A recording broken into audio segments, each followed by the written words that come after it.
everyone, Novels Wonderland here. Thank you all for the love and support you've shown me and the channel. Players descend. Good thing I have a traversal simulator. Chapter 261 to 300. Chapter 262. Court Mage 1301 words. Chapter 262. Court Mage on the altar's platform. More than 30 ghostly sentinels crowded together, with a single spectral mage among them larger than the rest, its features indistinct, its entire form shrouded in darkness. Zhou Ning also noticed that on the broad platform stood a tall statue of a figure wearing a crown, holding an open book in its hands. The compass, which could not point north, spun once before strangely pointing straight toward the altar. Zhou Ning wondered how that survivor had managed to reach the platform through the encirclement of so many ghostly sentinels. From where Zhou Ning stood, the statue's face wasn't very clear, but the long ears revealed it to be an elf. The figure looked exceedingly majestic. Within the field of occult studies, spellcasting spirit-type monsters were far more likely than ordinary ghosts to possess intelligence and the ability to communicate with humans. Because of this, Zhou Ning didn't plan to attack directly but instead walked toward the altar. Even if communication failed, he was confident he could retreat unharmed. What is he trying to do? At that moment, not only the players but even the well-traveled Richie Burke and his companions found his actions difficult to understand. Under their watchful eyes, Zhou Ning stepped forward again, climbed the altar's steps, and tried calling out in ancient Fauric, "Who are you? What are you doing?" But the moment the words left his mouth, he regretted it. Most likely it would be like talking past each other.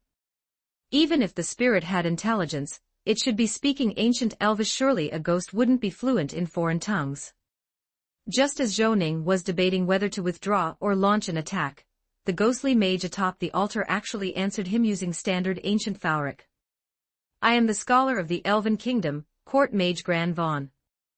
I am overseeing the security of this area, and I must ensure that no humans intrude here." The response was stiff. Though the ghost still had some intelligence, its mind seemed limited. If this Gran Von really had been a court mage in life, then could these ghostly sentinels all be transformed from the living? Zhou Ning's thoughts shifted. He asked nothing more but steadily climbed the steps until he reached the platform's edge. By then, Richie Burke and the others had cautiously approached as well. Just as they were about to speak, Gran Von suddenly snapped his head around, glaring at them with sharp vigilance. He shouted, "Intruders! Who are you?" The moment his words fell, every ghostly sentinel wandering the altar simultaneously turned their heads, countless cold eyes locking onto them. A moment later, the sentinels swarmed toward them. Gran Von instantly appeared before the group, his staff sweeping through the air. In that instant, thick layers of ice encased their bodies, legs, and feet. Frost spread all around, the air dropping sharply in temperature. So strong. Zhou Ning's eyes narrowed. He felt his body frozen, his movements slowed. At the same time, red and golden flames entwined, igniting on Gran Von's staff and surging down upon them. Richie Burke's eyes tightened. His ring flared brightly, casting a protective shield around the group. It was clearly another defensive type unknown artifact. This Richie Burke certainly had many trump cards.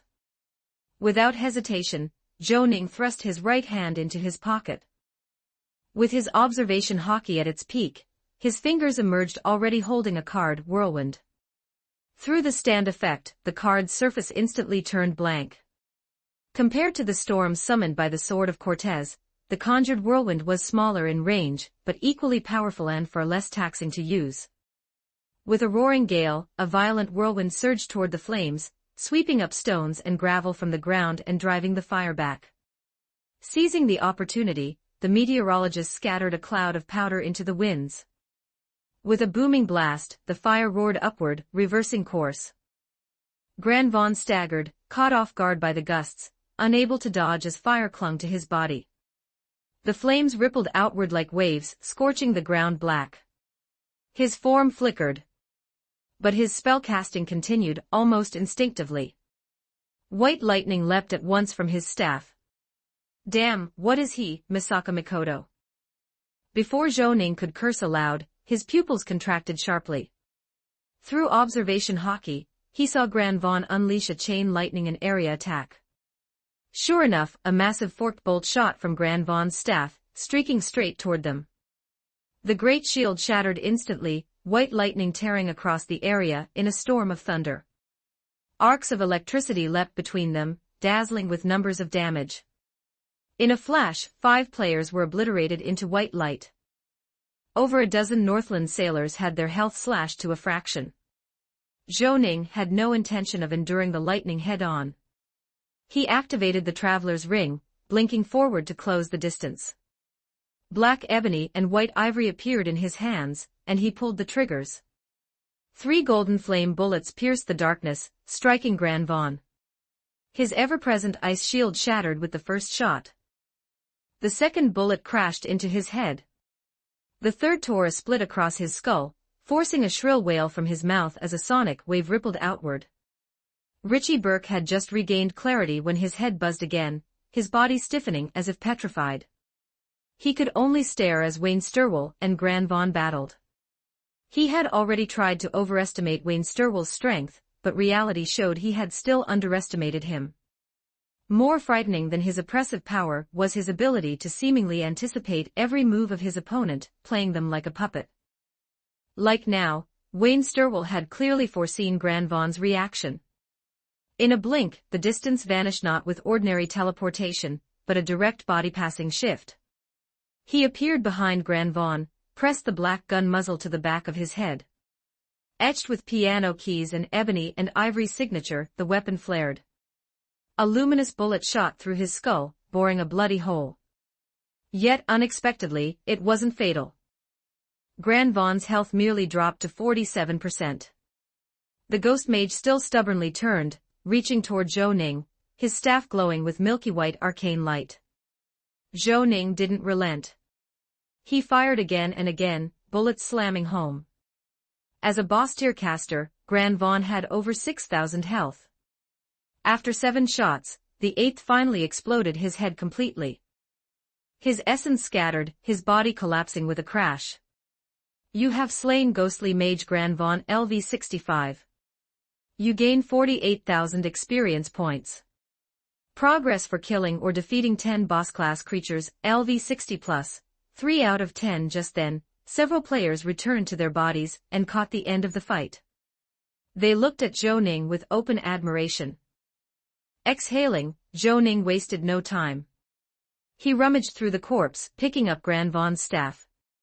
Luck was with him an unknown artifact, useful for auction or dismantling into materials. The ghost mage also left behind a dark crystal, clearly another component for crafting extraordinary items. Thanks, you saved us again. Richie Burke hobbled over, eyeing the materials in Zhou Ning's hand. Forcing a fearful smile, he said, I know a craftsman in Darkland who makes extraordinary items. He's good, charges fair. My ring was made by him. If you need work done, look for him. Zhou Ning gave a slight nod. He had planned to return to Darkland to find a suitable craftsman among the Sunwatchers, but since Richie Burke already knew one, that step could be skipped. As for the cost, that was hardly a concern. Lifting his gaze, Zhou Ning studied the altar. Only then did he notice an archway like a triumphal gate above it, with the statue standing before it. After a moment's hesitation, he stepped forward. Chapter 262, Chapter 263, The Mysterious Palace. 1164 words. Chapter 263, The Mysterious Palace. Quite a lot of experience. Although the players had lost some experience from their earlier sudden deaths, their experience bars had shot up right afterward, which made them overjoyed. Since he had already brought the players all the way here, Zhou Ning naturally wouldn't be stingy with the quest quota. Glancing around, he noticed a few scattered ghostly sentinels still standing on the altar. Though their levels ranged from 45 to 59, far beyond what the players could handle, the players could at least tag along for the sake of participation. He casually drafted a quest and sent it out, and the players immediately felt the notification. They hurriedly opened their quest panels. You have triggered the quest. Battlefield Cleanup Quest Requirement. Assist the protagonist in cleaning up the battlefield by eliminating all remaining monsters. Reward, 60,000 EXP, 15 Vectas. With a goal to work toward, the players threw themselves into the fight with their strongest attacks. Brilliant effects lit up the area, and though their damage was still pitiful, their enthusiasm was commendable. Before long, alongside Zhou Ning and the others, they had wiped out the remaining monsters on the platform. According to information from the official site, in his past life, up until a few centuries ago, the Western continent still had many active elves. One of the four heroes, Louisa, was herself an elf. Later, some elves intermarried with humans, while others went overseas in search of their lost elven kingdom and never returned. Yet whether in official lore or within the game, records of the Elf King were nearly non-existent, which left Zhou Ning curious. By now, the already gloomy sky had turned completely black. Zhou Ning took a lantern from one of Richie Burke's underlings and approached the statue. When he finally came before it, the lamplight revealed its features. The carving had clearly been beautified. It depicted a sharp-eared elf with long brows and gentle, handsome features, not as handsome as himself, of course. Upon his head was an exquisitely crafted crown. He stood proudly, holding a splendid scepter, the perfect image of an elf king ruling a magical kingdom. If not for the time, place, and the risk of breaking character in front of the players, Zhou Ning would have loved to haul the statue back home, and test whether his stand ability could revive it. After a brief moment of thought, his gaze shifted to the great door behind the statue. At first glance, it seemed to lack any panels, leaving the scene behind it visible nothing at all. It looked like mere decoration. But hadn't the trail of that wanderer vanished right near this door? Murals lined the walls on both sides of the gate. Most had decayed over time, flaking into illegible fragments. Only one on the right side remained mostly clear. It depicted a grand war between humans and elves. Corpses of both races littered the battlefield, alongside fallen horses and broken chariots. On the elven side stood a tall figure crowned like a king. Around him gathered countless robed elves, staffs in hand, casting spells of ice, fire, lightning, and more. Over their heads hovered an enormous floating city. Beside the Elf King stood a human cloaked in gray, his appearance obscured. On the human side loomed a colossal figure, so tall his head nearly reached the floating city.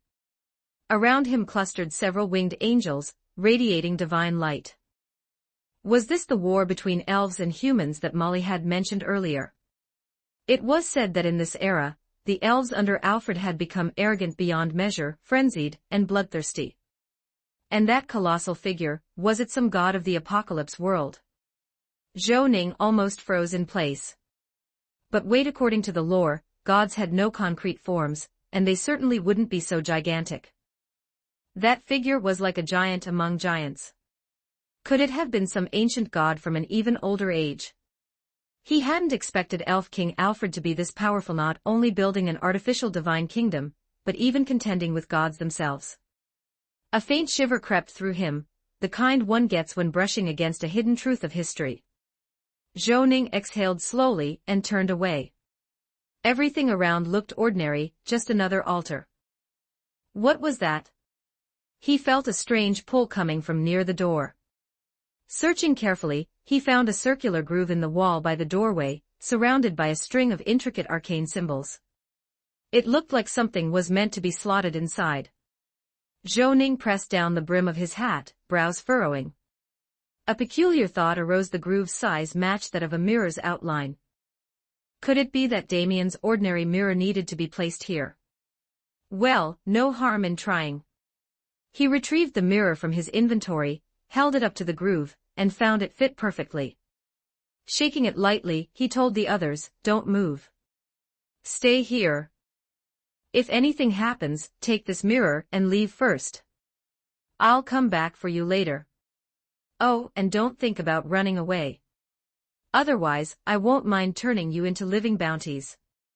That last part, of course, was directed at Richie Burke and his men, who hurriedly nodded. Having warned them, Zhou Ning carefully placed the mirror into the groove. In an instant, the arcane symbols above flared to life, glowing with ghostly blue light.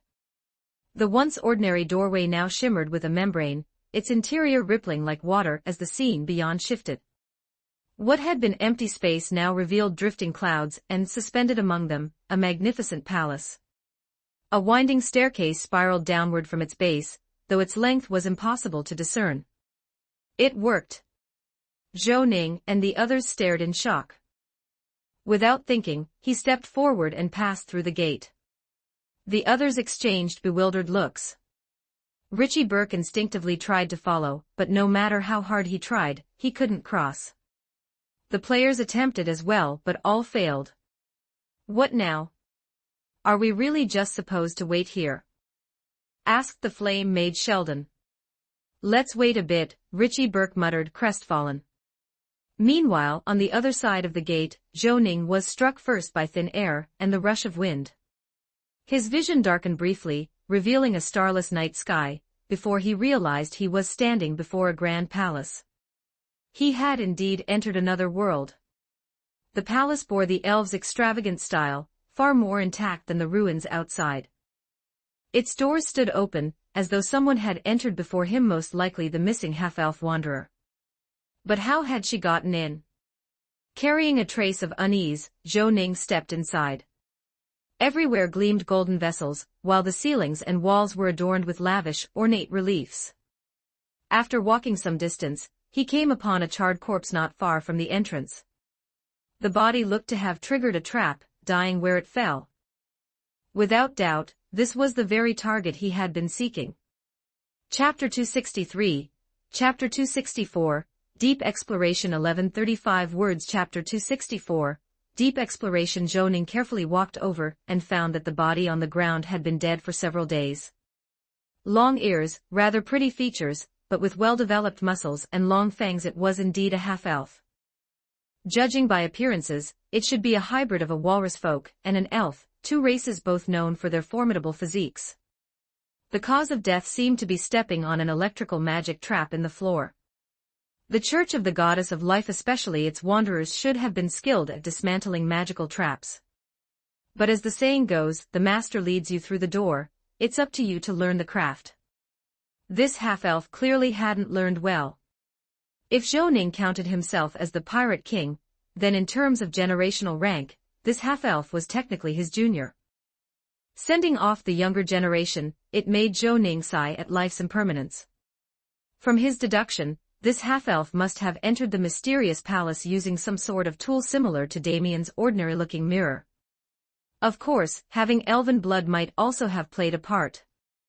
Zhou Ning hadn't forgotten he too carried a trace of elven lineage. He reached down and removed the identification tag and traveling satchel from the half-elf's clothing. The tag bore the name Audis Greenleaf. Though he was curious what item she had used to enter this place, Zhou Ning had his principles. He would return her belongings through the Adventurers Guild, so her family could reclaim them. Besides, knowing how the light brain loved to spin these things into serialized shows, there was no guarantee this exploration wasn't being recorded. He had to maintain his idol image at all times. Even his hairstyle couldn't be messed up, not even in a fight. After putting away the tag and pack, the commission was technically complete.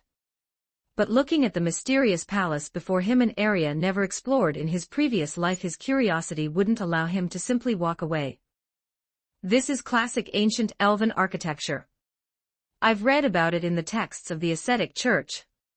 Supposedly, elves of that era pursued a style called Baroque. Baroque is a borrowed word, meaning irregular pearl. Molly, once high prelate of the ascetic church and a formidable historian, knew quite a bit about elves. Elven architecture's biggest features are massive use of gold, flashy decorations, and a worship of extravagance as if they'd never seen gold in 8 lifetimes. On top of that, they suffered from a classic persecution complex, so their buildings are filled with magical traps. Don't underestimate them. Some are deadly, others are control type. There are traps that can turn you into a defenseless sheep for hours. If that happens, there's nothing I can do to help. Baroque style, huh? Zhou Ning gave a weary chuckle. Maybe it was another transmigrator's handiwork. He nodded, lifted his lantern, and advanced carefully, step by step. It was obvious there would be no shortage of traps ahead. On both sides were well-preserved reliefs and murals depicting the ancient elven King Alfred on his campaigns. At his peak, Alfred commanded countless mages, creating a dazzling elven civilization, yet he was also brutally warlike. One mural in particular showed him ordering thousands of humans hanged, their corpses dangling like a dense forest. The scene was so lifelike that Zhou Ning felt a chill down his spine. As he stepped over what looked like ordinary slabs, he suddenly felt a faint tremor beneath his feet. Subtle, but with his powerful observation haki, he detected it immediately. He instantly leapt back. With a thunderous boom, lightning erupted from where he had just stood, serpents of electricity crackling through the air and devastating the ground. The aftershocks inevitably struck him as well. -227, -287, -295. Startling numbers floated above his head, his HP dropping by half in an instant. Zhou Ning was shocked. This lightning trap was ridiculously overpowered, just brushing against it nearly took him out. And the delay between trigger and detonation was less than half a second, barely enough time to react. Now he understood why the half-elf Otis Greenleaf had perished here. Chastened by the lesson, Zhou Ning didn't dare take chances. After casting a quick heal to restore his HP, he slipped his hand into his coat pocket, felt around, and pulled out a card beast warrior Garissa's. ATK 1800, Def 1500. A vanilla unit. That would do. Channeling some mental energy, a figure slowly took shape before him. Garissa's looked more like a lizardman, wearing blue shoulder armor and wielding a huge axe. His appearance was unimpressive, but he had one redeeming feature, a hefty HP pool of 6,400, making him a passable tank. Under Zhou Ning's control, Garissa's marched forward without hesitation. Zhou Ning simply followed behind. Barely 10 seconds later, Zhou Ning sensed a strong elemental fluctuation in the ground ahead. Sure enough, Garissa's triggered two traps in quick succession. The first, a hellfire trap, erupted with dark red flames from the floor, dealing catastrophic damage. His 6,400 HP was nearly wiped out instantly. The second was even more unnerving. Garissa's twisted grotesquely, and in the blink of an eye, transformed into a sheep. A scruffy, bleeding sheep. Moments later, a surge of arcane energy from the trap obliterated him into chunks of meat. Garissa's, Zhou Ning sucked in a sharp breath. After resting to recover his mental energy, he decisively tried another draw. This time he pulled Magician Knight Giltia, a human clad in a blue robe, and wielding a staff, seemingly well-versed in battle. As he ventured deeper into the palace, a grand hall came into view. The furnishings were opulent to the extreme, even the candelabras and ornaments were pure gold.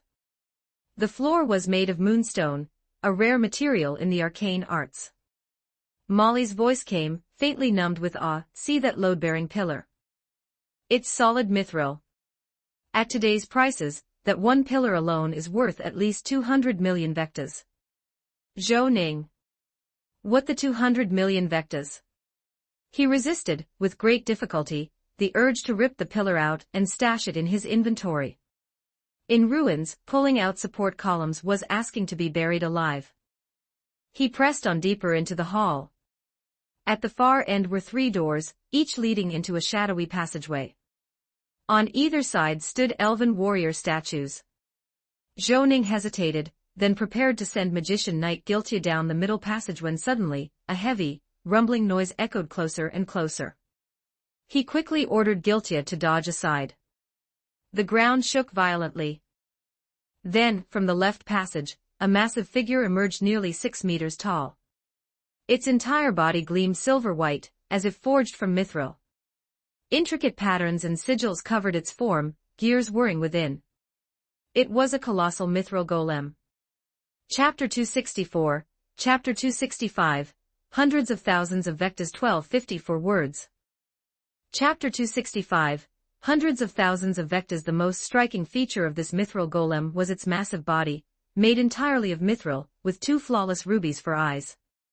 Its value was easily in the hundreds of thousands of vectas. It was practically a walking treasure chest. Faced with such an enemy, Zhou Ning almost wished he could knock it out, stuff it into a sack, and haul it away. Even dismantling just one arm would be enough to make him rich. What drew even more attention was its unusually thick right arm, which gripped a sharp spear at least 4 to 5 meters long. The tip was etched with mysterious patterns that had clearly been heavily enchanted. Zhou Ning had no doubt it was capable of piercing metal and shattering stone. This is a puppet unique to the elves. It possesses unknown extraordinary abilities. Its weak point is the mithril core in its chest. Try to avoid close combat with it, Molly said succinctly. A boss-level alchemical creature, no less. Zhou Ning frowned slightly. It made sense, though this place was clearly a high-tier treasure vault, so naturally, powerful monsters guarded it. His eyes swept across the nearby terrain, gauging whether he could bypass the golem. With his current combat strength and skill, defeating it shouldn't be a problem, especially with the summoned magician knight Giltia assisting him. But the reason he wanted to avoid a fight was simple: he had no idea how many of these mithril golems this palace might hold. They were mass-producible, and judging from the wealth of the palace's owner, money was clearly no object. If he ended up surrounded by 3 or more of them, there was a real chance of disaster. And up to now, he still hadn't found an exit. Ever since he entered, the entrance behind him had completely vanished. Scanning the area, Zhou Ning saw the terrain here was wide open. No matter which way he moved, he'd be spotted easily. The only available cover was a few pillars and a weathered wall, not nearly enough. He could have Giltia lure the golem away while he slipped past, but even a fool could tell this palace likely held further unknown dangers. There was no reason to sacrifice such a valuable ranged cannon fodder right now. Forget it. Sometimes, charging through was the only option. End it quickly. After a brief pause, Zhou Ning had Giltia fall back to maximum range, aligning directly with him. Zhou Ning himself climbed onto a low wall, then ordered Giltia to launch the first strike. Giltia was a 5-star light attribute monster from Yu-Gi-Oh! Not bad in terms of firepower. Under Zhou Ning's command, he raised his staff. With a faint snap, a white sphere of light swirled at its tip and shot straight toward the mithril golem. Hee-hee-ha-ha. Above the golem's head floated the number -236. Its ruby eyes flashed, and with a series of harsh, grating syllables, it charged toward Giltia with thunderous steps. Zhou Ning didn't attack immediately. He waited until the golem closed in on Giltia, and raised its spear for a crushing blow. Only then did he draw his ebony and ivory, aiming at the golem's chest, and pull the triggers in rapid succession. Flaming bullets burst forth, each carrying ripple energy, armament hockey, and even conqueror's hockey, dealing staggering true damage. Every shot landed with pinpoint accuracy on the golem's chest, fracturing its armor and exposing the intricate gears and mithril core beneath. Its defenses were formidable indeed. On Zhou Ning's HUD, the golem's health dropped from nearly full to 4/5 in an instant. The heavy damage enraged it. With a piercing roar, it immediately switched aggro to Zhou Ning, abandoning Giltia despite the latter being right in front of it. Its speed surged as it barreled toward him like an unstoppable force. But the distance between them was still too great. Zhou Ning had more than enough time to act. Calmly raising his black pistol, he aimed at its head and fired again, while Giltia continued unleashing spells under his control. Those scant dozens of meters felt like an unbridgeable gulf.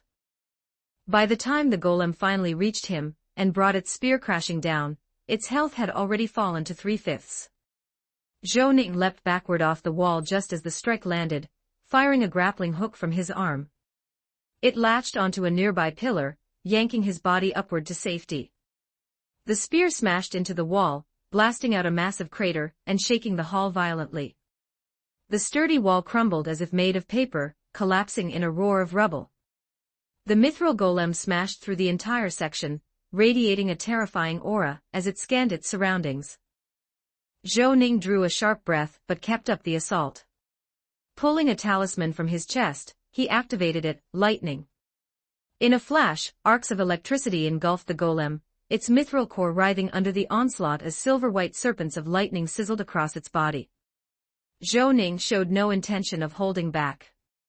Raising his pistol once more, he infused it with all three colors of hockey and ripple energy, then pulled the trigger. The thunderous gunshot echoed as a blazing bullet pierced straight through the mithril core in its chest. Though its health wasn't fully depleted, the bullet triggered a near-instant death effect. The enormous golem staggered, then collapsed to the ground with a deafening crash.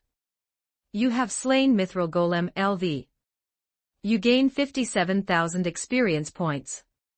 Quest progress, defeat 10 boss-level creatures above LV. 64 out of 10 finally. Zhou Ning exhaled in relief, leaping down from the pillar. After a deep breath, he tried storing the fallen golem into his inventory. The mithril golem faded from the floor, vanishing into his item bar. Zhou Ning quietly sighed in satisfaction. At least this trip wasn't in vain. That thing was worth no less than hundreds of thousands of vectas.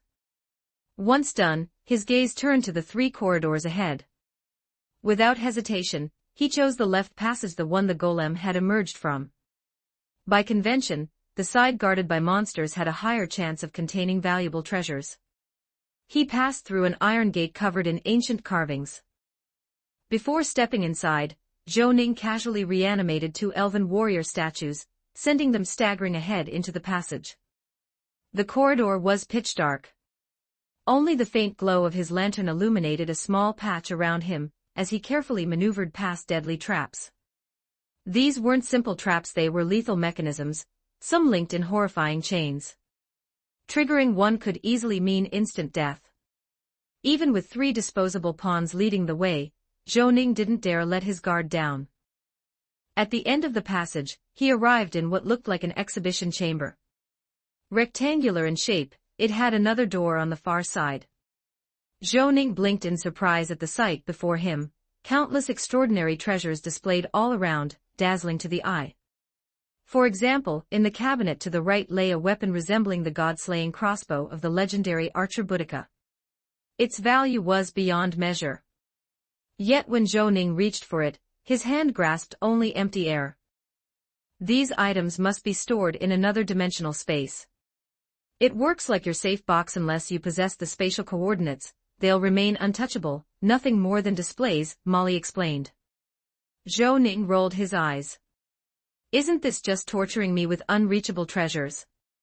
What a sick joke. Chapter 265, Chapter 266, The Dark Chamber.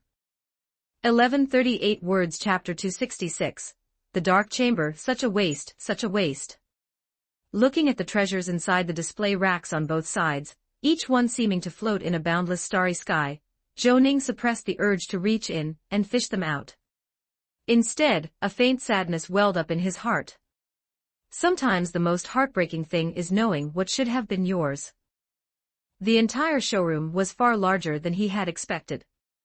A brightly colored carpet embroidered with elven patterns stretched across the center, while finely carved stone pillars rose upward to support the vaulted ceiling above, unmistakably Baroque in style. Passing rack after rack of rare treasures, Zhou Ning walked with a grief even heavier than the day his house collapsed and his shop caught fire. After at least 10 minutes, he finally reached the end of the room.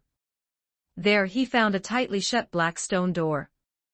By the light of his lantern, he also noticed two more doors to the left and right. This is normal. The Elven Kingdom has always revered the number 3 in both daily life and architecture. Male elves usually have 3 wives, eat 3 meals a day, and each meal often has 3 dishes. Rooms typically hold 3 lamps. In noble residences, there are often 3 doors as well. It even leads to them occasionally getting lost in their own homes, Molly explained. Interesting. The corner of Zhou Ning's mouth twitched. He thought back carefully, and yes, it seemed true. Earlier, he had indeed entered through the leftmost of 3 passageways. Faced with the 3 doors, Zhou Ning casually chose the leftmost one. Generally, the doors to the sides carried less danger. If this one was a dead end, he could always return and try the other 2. Just as Zhou Ning placed his hand on the stone door, ready to push, an image suddenly appeared before his eyes. In it, as soon as he opened the door, some kind of mechanism triggered. Several sharp arrows clearly enchanted, glowing faintly blue shot toward him, aimed at his head and heart. It was a vicious trap, but after seeing it in advance, it was useless against him. Considering that the quantum computer was likely spying on him at this very moment, Zhou decided that even if he had to match wits with the air itself, he would still maintain his idol-like composure. He pressed his hand against the stone door and pushed firmly. With a teeth-grinding sound of stone scraping, the heavy door slowly swung open. Just as his observation hockey had shown him, several arrows shot forward. Zhou only needed to lean slightly to the side, and the arrows brushed past his cheek and chest, whistling harmlessly into the distance. The motion was effortless, almost elegant. Before him lay a pitch-black chamber. Something inside seemed to absorb light, keeping the room shrouded in darkness. His lantern's glow illuminated only a tiny area. From deeper within came the sound of countless footsteps pitter-patter, unnerving in the extreme. This must be the tomb of some great elf. In ancient times, elves called themselves dark elves. They revered the night, believing that after death, all life returned to darkness. That's why elven nobles often set light-absorbing arrays in their tombs. You must be careful. I sense several powerful presences wandering nearby, Molly said gravely. Dark elves. Do they have violet skin? Do they wear facial markings? Zhou asked reflexively. In the Empire's Tempest instance, there was indeed a race called Dark Elves. Zhou was highly alert to such details now. I've never heard of that. But I can confirm that High Elves are always quite fair-skinned, Molly replied. So it was just a coincidence, a similar name. As for the darkness before him, though it was only a side chamber, he dared not rush in blindly. In this situation, it was time to rely on modern technology. Without hesitation, Zhou pulled the Phoenix battle suit from his inventory and equipped it. In an instant, he was clad in pitch-black armor. Although its power boost was no longer as monstrous as before, Zhou now valued its practicality more. Activating the helmet's night vision, the room's details snapped into view, making his pupils constrict. The vast chamber was patrolled by 3 mithril golems, the very same kind he had just fought. One of them wandered barely 10 meters from him, nearly colliding head-on. At the center of the 3 golems lay a massive silver coffin, 5 meters long and 2 meters wide, covered in intricate engravings. 3 boss-level mithril golems, the elves truly did love the number 3. But these 3 were a real headache. Wait, that was... Zhou narrowed his eyes. On the wall to his left were strange markings, twisted characters forming a bizarre inscription. That should be Elvish. Get closer and take a look, Molly urged. Softening his steps, Zhou moved soundlessly toward the wall. With his agility and control, staying silent was easy. He lifted his lantern toward the markings. It is Elvish. This tomb's master was the chief blacksmith and great astrologer Oscard, who served Elf King Alfred. He was buried here together with his forging creations, Molly whispered. And the rest? Zhou asked instinctively. The inscription stretched on for hundreds of words, surely not just that one sentence. I don't know the rest. I only recognized a few words in the beginning. A historian's specialty is, after all, a bit of educated guessing, Molly said, perfectly serious. Ha, and you call yourself impressive, Zhou sneered. Then why don't you try? Molly snapped back. After a brief spat, Zhou turned his focus back to the strange writing. In this chamber of utter darkness, such symbols carved into the wall had to mean something unusual. Searching carefully, he soon discovered a faint indentation at the lower part of the wall, a palm-shaped recess. It looked oddly like Baidu's logo. Supposedly, elven palms were shaped like this. If he hadn't looked closely, he might have missed it. There was definitely something about this palm mark. Zhou pressed his hand against it. His palm was slightly smaller, but once placed inside, he felt some looseness, like part of a mechanism. Slowly, he pushed inward. A stone drawer slid out from below. So it was a hidden switch cleverly concealed. Without night vision, even if a player reached this place, they would leave empty-handed. The moment it opened, a dazzling light burst forth, only to be instantly absorbed by the array and swallowed by the darkness. Looking inside, Zhou Ning saw a hammer and a pile of priceless forging materials. They could have produced countless extraordinary items. Though most had long since lost their magical properties after millennia of erosion, several pieces still retained tremendous value.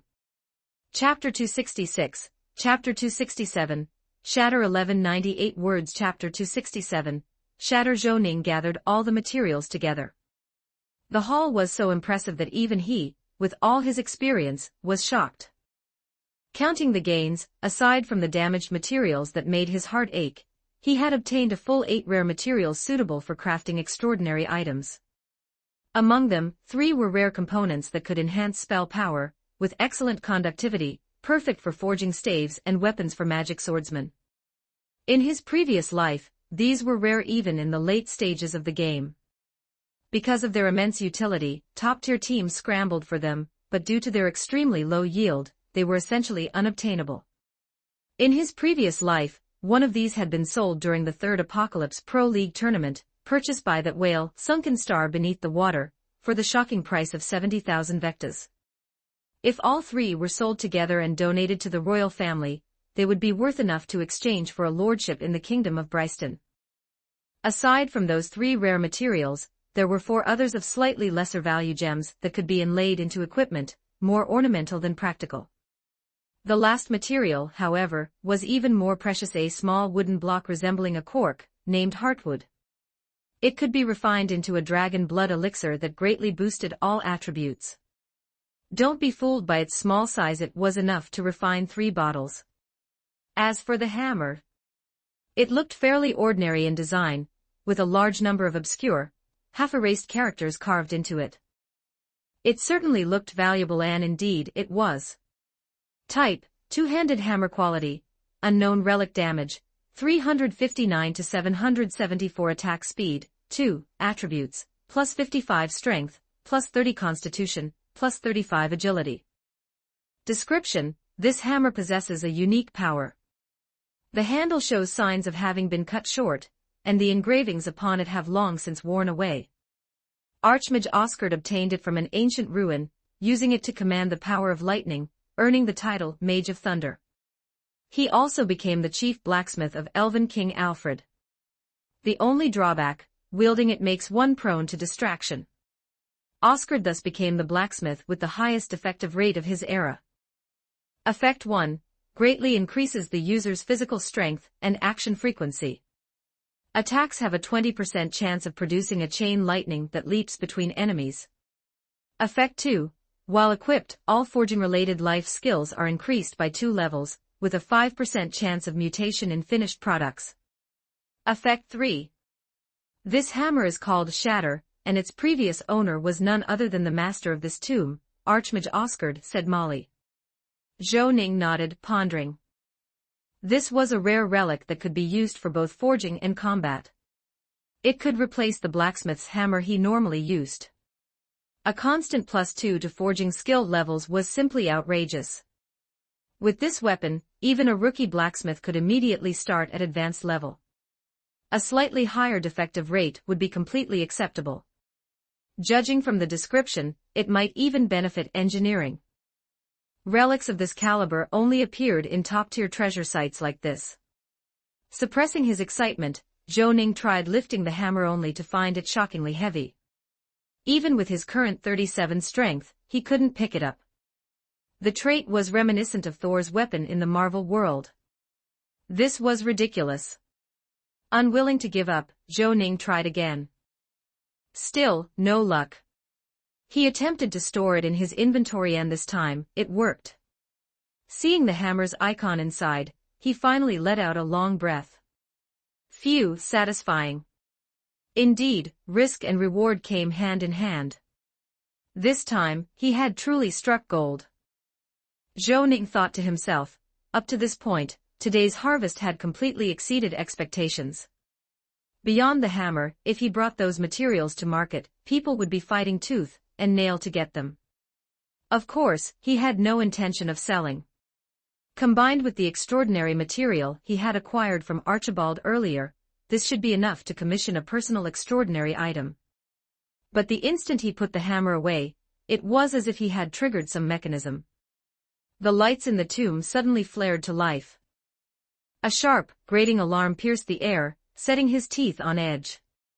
The three boss-level mithril golems wandering the chamber all turned in unison. Black flames flickered in their eyes as they spat out strange, screeching syllables and thundered toward him. Damn, careless. Zhou Ning's mind went on high alert. This was very, very bad. As golem-type bosses, mithril golems had far higher health than ordinary monsters of the same level. Mithril was known to block magic, and golems made from it inherited this trait, drastically reducing magic damage. Their defenses were incredibly strong, and they were more than 7 levels above the version cap. He had already struggled against just one. Facing 3 at once was hopeless.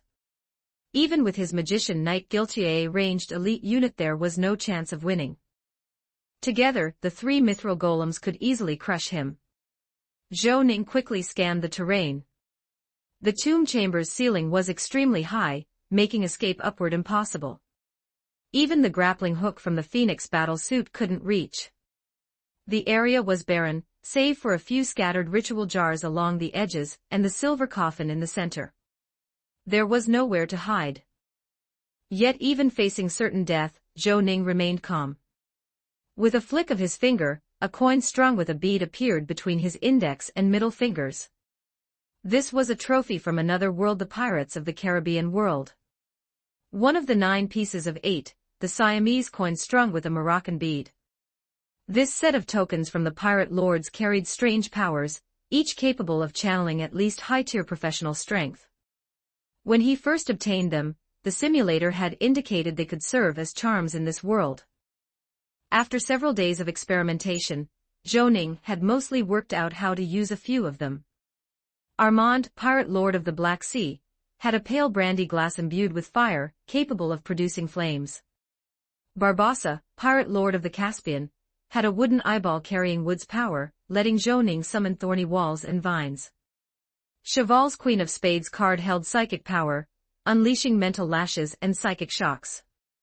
Mistress Jing, pirate lord of the Pacific, had a lens with supportive power, able to grant herself random buffs. The Siamese coin in Zhou Ning's hand bore the power of metal. It quickly responded. With a harsh crack, a row of metal bars suddenly rose from the ground. At the same time, under Zhou Ning's command, magician Knight Guiltier fearlessly moved to the front, staff raised high. A white orb of light flared and shot toward the nearest mithril golem. The 3 towering shadows slammed into the metal barricade. With a resounding clang, the barrier shattered into pieces. The golems crashed forward, the first impact smashing straight into magician Knight Guiltier. As a 5-star fusion monster card from Yu-Gi-Oh!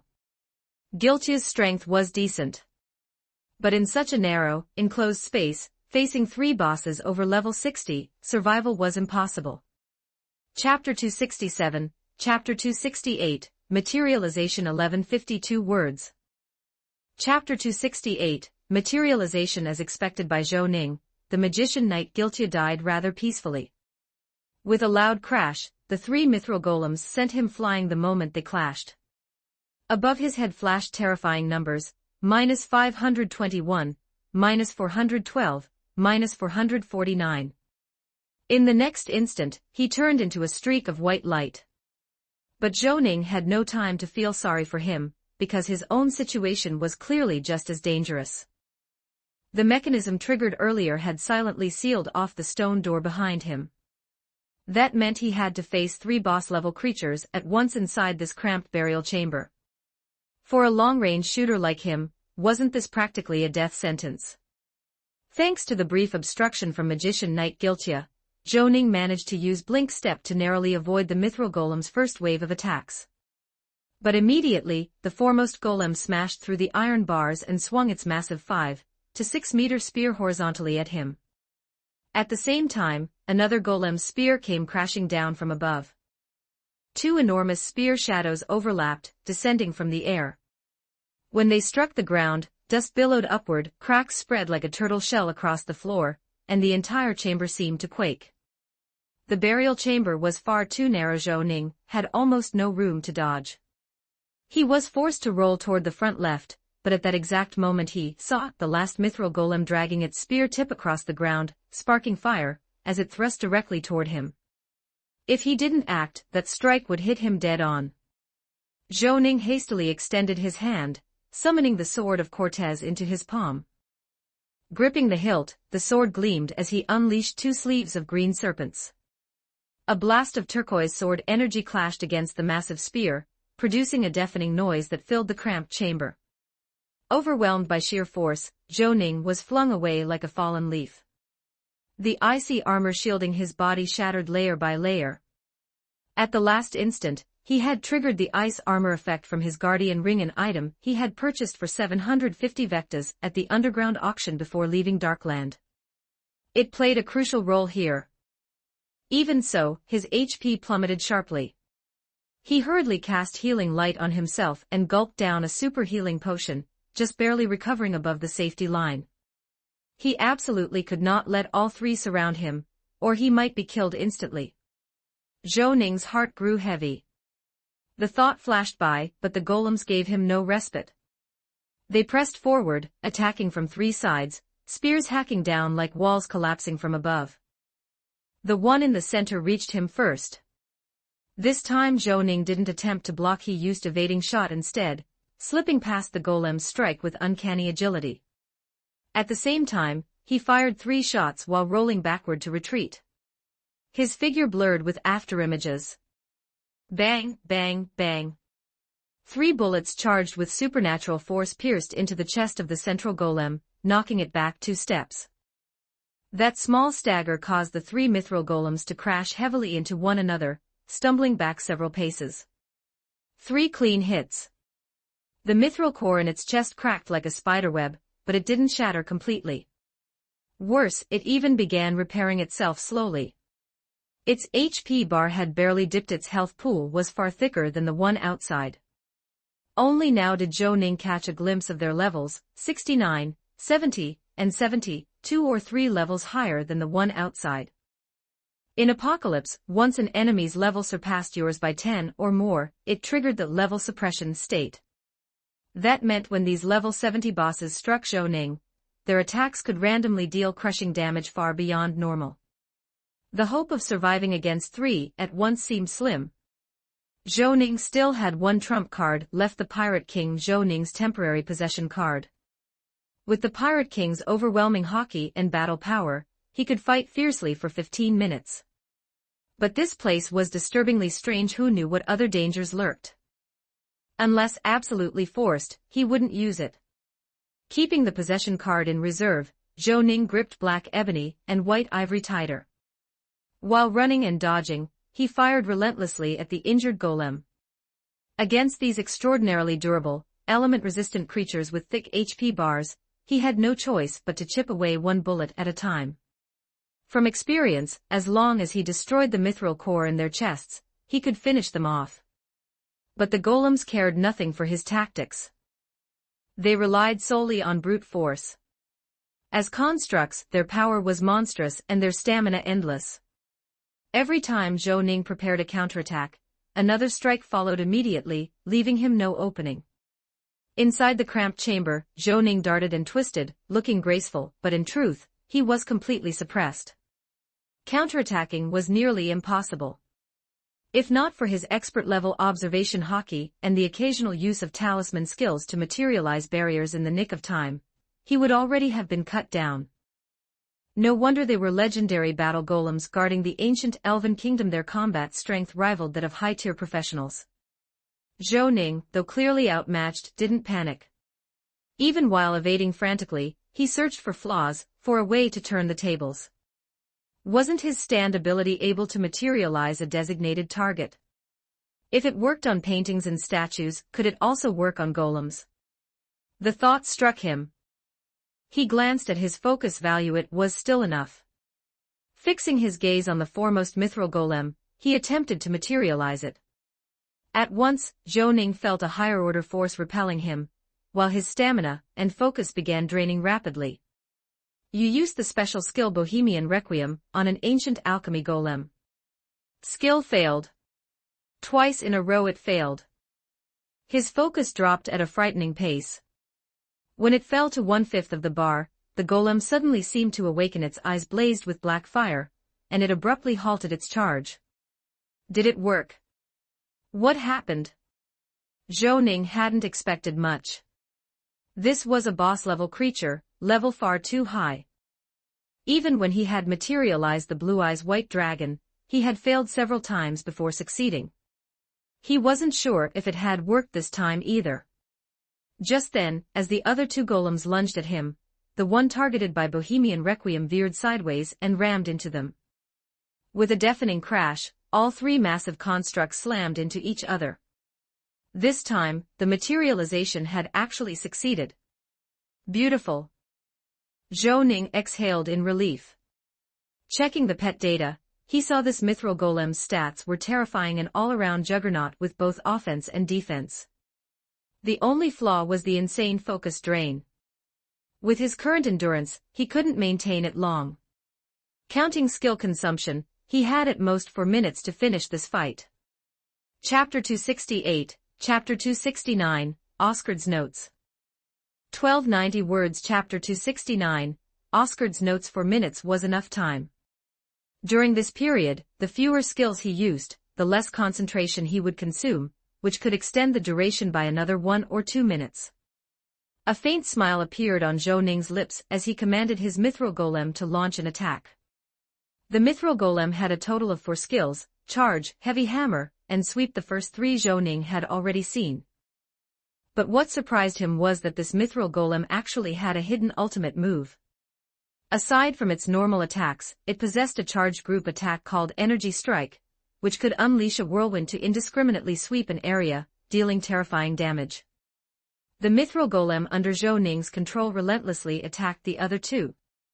Although its own HP was dropping quickly, with Zhou Ning's trait bonuses, its stats were higher than the others, allowing it to fight on equal footing for a while. Zhou Ning picked up his ebony wood and white ivory guns, skillfully loading them with extraordinary bullets imbued with bonus damage.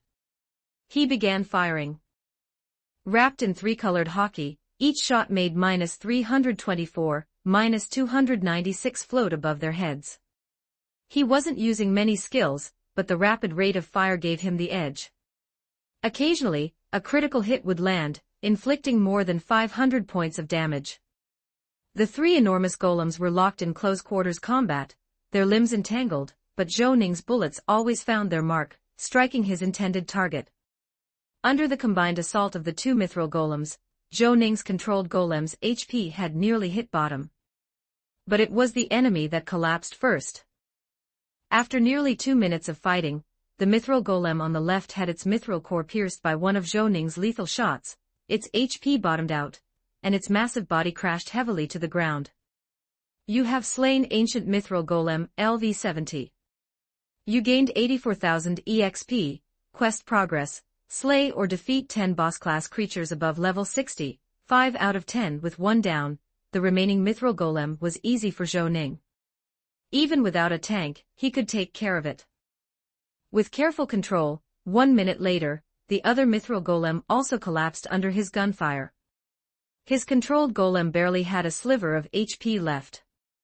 You have slain Ancient Mithril Golem, LV-70. You gained 114,000 EXP. Quest progress, slay or defeat 10 boss-class creatures above level 60, 6 out of 10, Zhou Ning took a deep breath, and walked toward the fallen golems.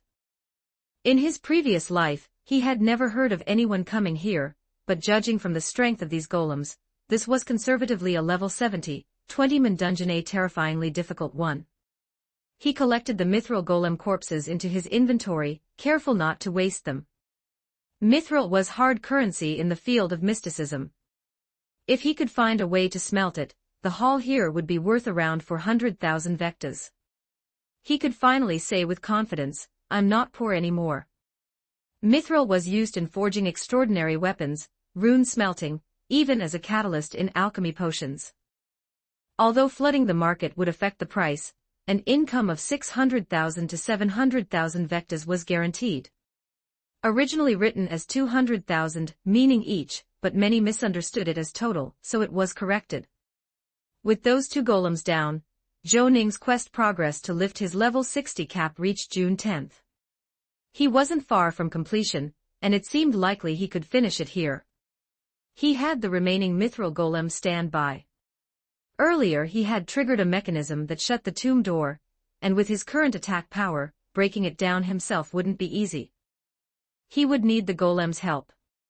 He then turned toward the silver coffin in the center of the chamber.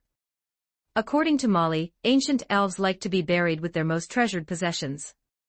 From the looks of it, Elf King Alfred and his great archmage were very close. The silver coffin was unlike ordinary ones, with not even a seam more like a solid rectangular block. A line of ancient elvish text was carved on the lid. Here lies Elf King Alfred's right hand, the Grand Archmage Oscard. In his lifetime, he forged 17,980 weapons of war. May darkness be with him.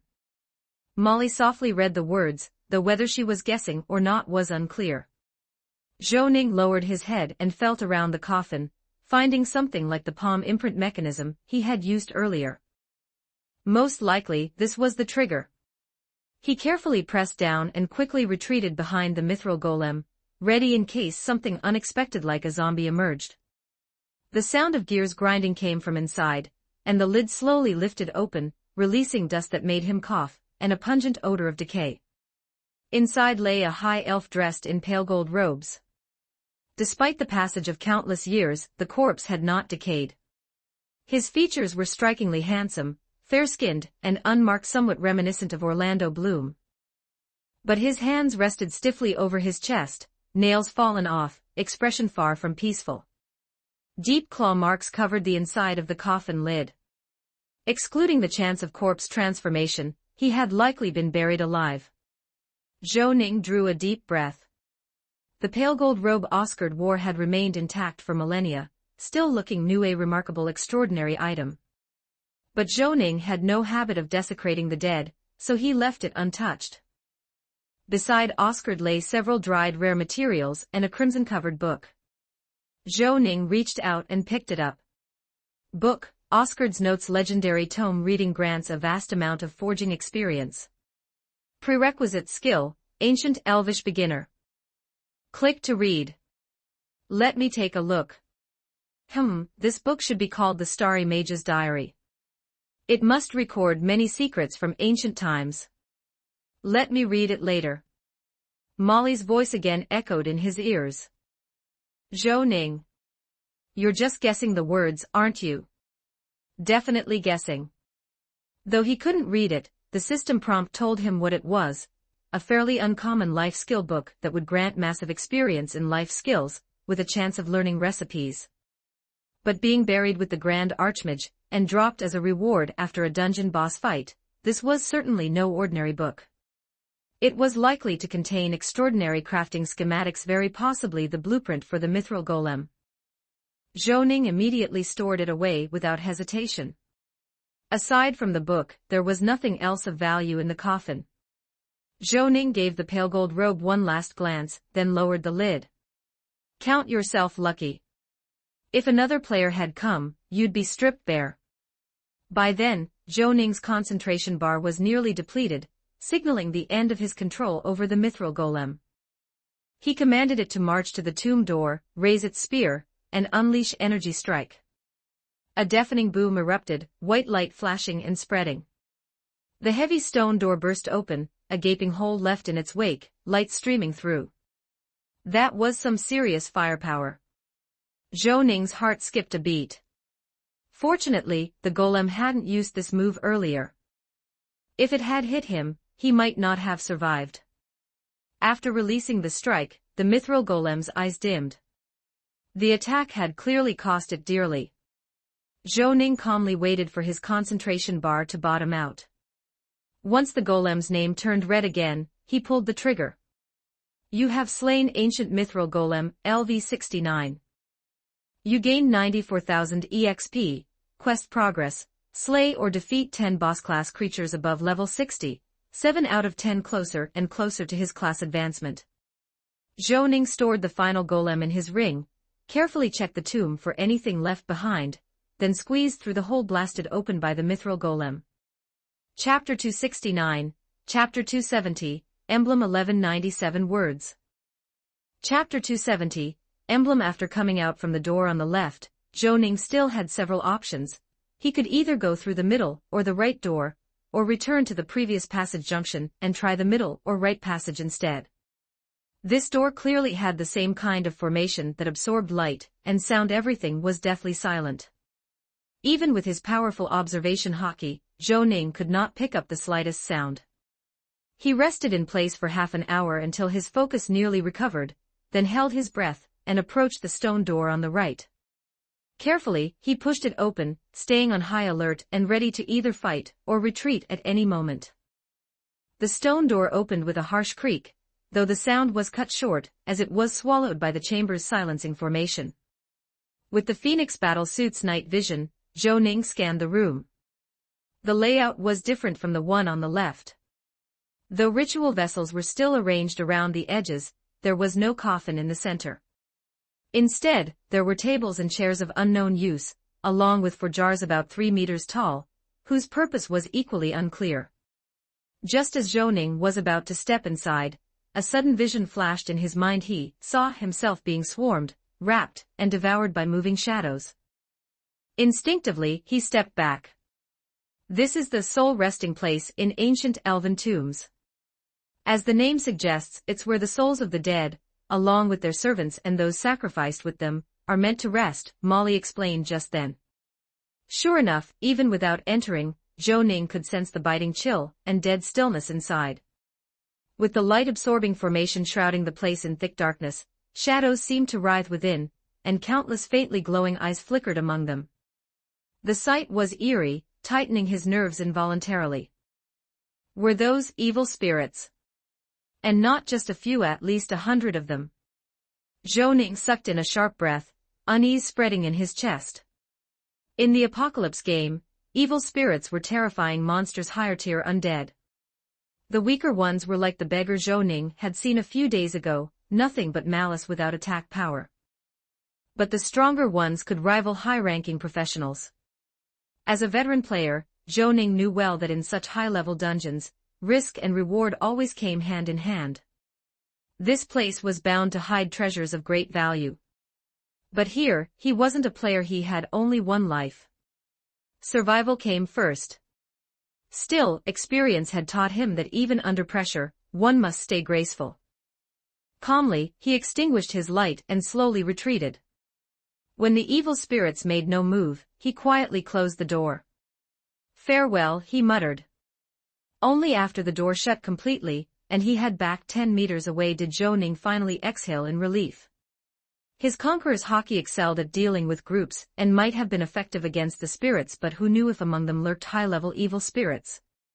They'd been lingering here for over 1,000 years, after all. Caution told him to mark this chamber as a forbidden zone. That left the stone door in the middle. The thought of what he had just witnessed weighed heavily on his mind. Typically, the central chamber held more significance than those to the sides, and that usually meant greater danger. He expanded his observation hockey to the limit and edged closer, pushing open the door. Inside, the same deep darkness awaited. Yet unexpectedly, though the layout resembled the other chambers, this one seemed to house no monsters at all. Zhou Ning waited at the threshold, ensuring there was no danger, before carefully stepping inside. On the left wall, strange marks and twisted elven script were carved into the stone. The owner of this chamber was General Ranger Talonia, chief technician under Elven King Alfred, Molly noted after a glance. Chief technician. Someone with that title must have been the kingdom's most skilled engineer. Zhou Ning couldn't help feeling eager about what treasures might lie here. At this point, he no longer had the energy to doubt whether Molly truly knew what she was talking about. Nodding, he moved toward the center of the room. The setup resembled the first chamber. Apart from hidden compartments that seemed to hold nothing special, a silver coffin engraved with intricate patterns lay in the middle. Peering through the heavy darkness, Zhou Ning drew closer, then narrowed his eyes in surprise. The coffin was just like Grand Archmage Oscard's coffin. There were scratch marks on the underside of the lid, showing that someone had once been sealed inside. But now the lid was ajar, and no body lay within. A chill ran through Zhou Ning, his nerves tightening. Could Talonia have actually escaped from this silver coffin? Inside the coffin, Zhou Ning found a few weathered scraps of cloth, and a small, inconspicuous green emblem. To his disappointment, it wasn't some unknown relic or engineering-enhancing device, but merely a low-tier epic item. Epic item, General Ranger's Swift Emblem quality, low-tier epic attributes, plus 7 agility, plus 15% damage to ranged skills, plus 10% movement speed doubled in forests. Description, a symbol of the Ranger General's strength. The attributes weren't bad and happened to suit him perfectly. Without hesitation, Zhou Ning equipped the emblem. Aside from that, there was nothing else of worth in the chamber. With lingering unease, he left. Following the passage lined with exotic treasures from other worlds, he soon returned to the junction of the 3 corridors. Earlier, he had taken the left passage. Compared to the side passages, the middle corridor was broader, wide enough for 5 or 6 people to walk abreast. It stretched into shadowy darkness, its destination unknown. The right passage was narrow, much like the left. By now, Zhou Ning had a general idea of the layout. If he was right, the central corridor should lead directly to the tomb of Elven King Alfred, the infamous ancient tyrant, buried here in the Sky City. The right corridor likely housed his other favored servants. Zhou Ning's gaze lingered on the central passage. In a dungeon like this, encountering a hidden boss inside would hardly be surprising. He didn't dare rush in blindly, but neither was he willing to retreat just yet. Advance or withdraw. After weighing the risks and gains, Zhou Ning decided to at least explore a little further. If things went wrong, he would retreat at once. 2 warrior statues wearing lion-shaped helmets crouched at the entrance. Zhou Ning revived them and sent them ahead. Holding several burials in his hand, he prepared for a quick escape, then followed behind them into the corridor. The light inside was dim. Eternal lanterns burned faintly along the walls, which were engraved with vivid scenes of the Elven King waging war against humans and orcs. Unlike the left side, the floor here was paved with black stone blocks, riddled with deadly traps including several extremely rare magic traps. Fortunately, with the lion warriors triggering them first, Zhou Ning was able to rely on his game experience to disarm them one by one. Chapter 270, Chapter 271, Rejuvenation 1235 words. Chapter 271, Rejuvenation. This passageway stretched on endlessly, forcing Zhou Ning to stay fully focused on avoiding the traps beneath his feet. As a result, his pace was painstakingly slow. Just like the earlier corridor, murals lined both walls, depicting the life of the Elven King Alfred, his governance, his wars, his entire reign. They seemed arranged chronologically, recording Alfred's life from youth to his prime, and then into old age. Considering the immense lifespan of ancient elves, this sequence must have spanned centuries, perhaps even millennia. The depictions of Alfred reminded Zhou Ning of the goddess murals he had once seen in St. Raymond's Cathedral. In each one, Alfred's image was both indistinct and solemn, with a halo-like radiance surrounding him. The figures were lifelike, yet imbued with a surreal sense of temporal distortion. Molly, who was also studying the murals, suddenly lowered her voice and whispered, a very typical method of deification. This was common in ancient times, strengthening one's presence in art such as murals to secure recognition, which would then gradually elevate into faith. You mean Alfred wanted to become a god? Possibly. But unlikely. To truly become a god, one needs divinity. If he had succeeded, he wouldn't still be here. Molly replied. Zhou Ning pressed forward, letting the 2 lion-helmeted warriors lead the way. The silence of the passage was so oppressive that even though he deliberately softened his footsteps, faint echoes still carried into the distance. Something's off. Molly's tone carried a trace of unease. What seems off? Zhou Ning asked instinctively. Step back a little. Compare Alfred's image then with the one here. Zhou Ning did as told, retreating several meters. Behind him was a war scene showing Alfred in his old age, an ancient elven king fighting the black iron dwarves. Alfred stood sideways, shrouded in layers of radiant halos, with thousands of war puppets and a vast legion of magi at his back. Looks fine to me. Zhou Ning then moved forward again. Ahead was another scene of Alfred in his prime, wielding a scepter pointed straight ahead. His army surged forward across rivers under his command, like a torrent sweeping all before it. Once again, his foe was the black iron dwarves. Zhou Ning's heart skipped a beat as he whispered, "You're saying Alfred might have discovered a way to turn back the clock, to regain his youth?" Couldn't be, could it? As a veteran player, Zhou Ning's first instinct was disbelief. In Apocalypse, lifespan was an unbreakable shackle for every race. Even extraordinary beings or long-lived elves only lived longer than humans, none could defy the end. The only ones obsessed with altering themselves to surpass mortal limits were the madmen of the Life Alchemy Society. It seems correct. According to the order of these murals, they're arranged chronologically. And besides, both of these depict the same war. This battle is well documented. Ancient elves crushed the black iron dwarves in just 3 months, driving them out of the Yurgen Mountains. In Darkland, any random dwarf could tell you about it. Zhou Ning unconsciously nodded. Moving further, he saw Alfred's image grow younger and younger, from middle age to youth. But his body grew larger and larger, first a little taller than ordinary elves, then towering over them, until finally he looked more than twice their size, nearly 5 or 6 meters tall. After that, war scenes became more frequent and more bizarre, battles with hill dwarves, with werewolves, with walrus folk. The style grew stranger, more distorted. Couldn't it just be the painter's exaggeration, making the elven king a giant to glorify him? Zhou Ning muttered. Possible, but unlikely. Elven art is usually quite realistic. Molly dismissed the idea. Zhou Ning frowned. Something about Alfred's transformation gave him a strong sense of déjà vu, though he couldn't immediately recall where from.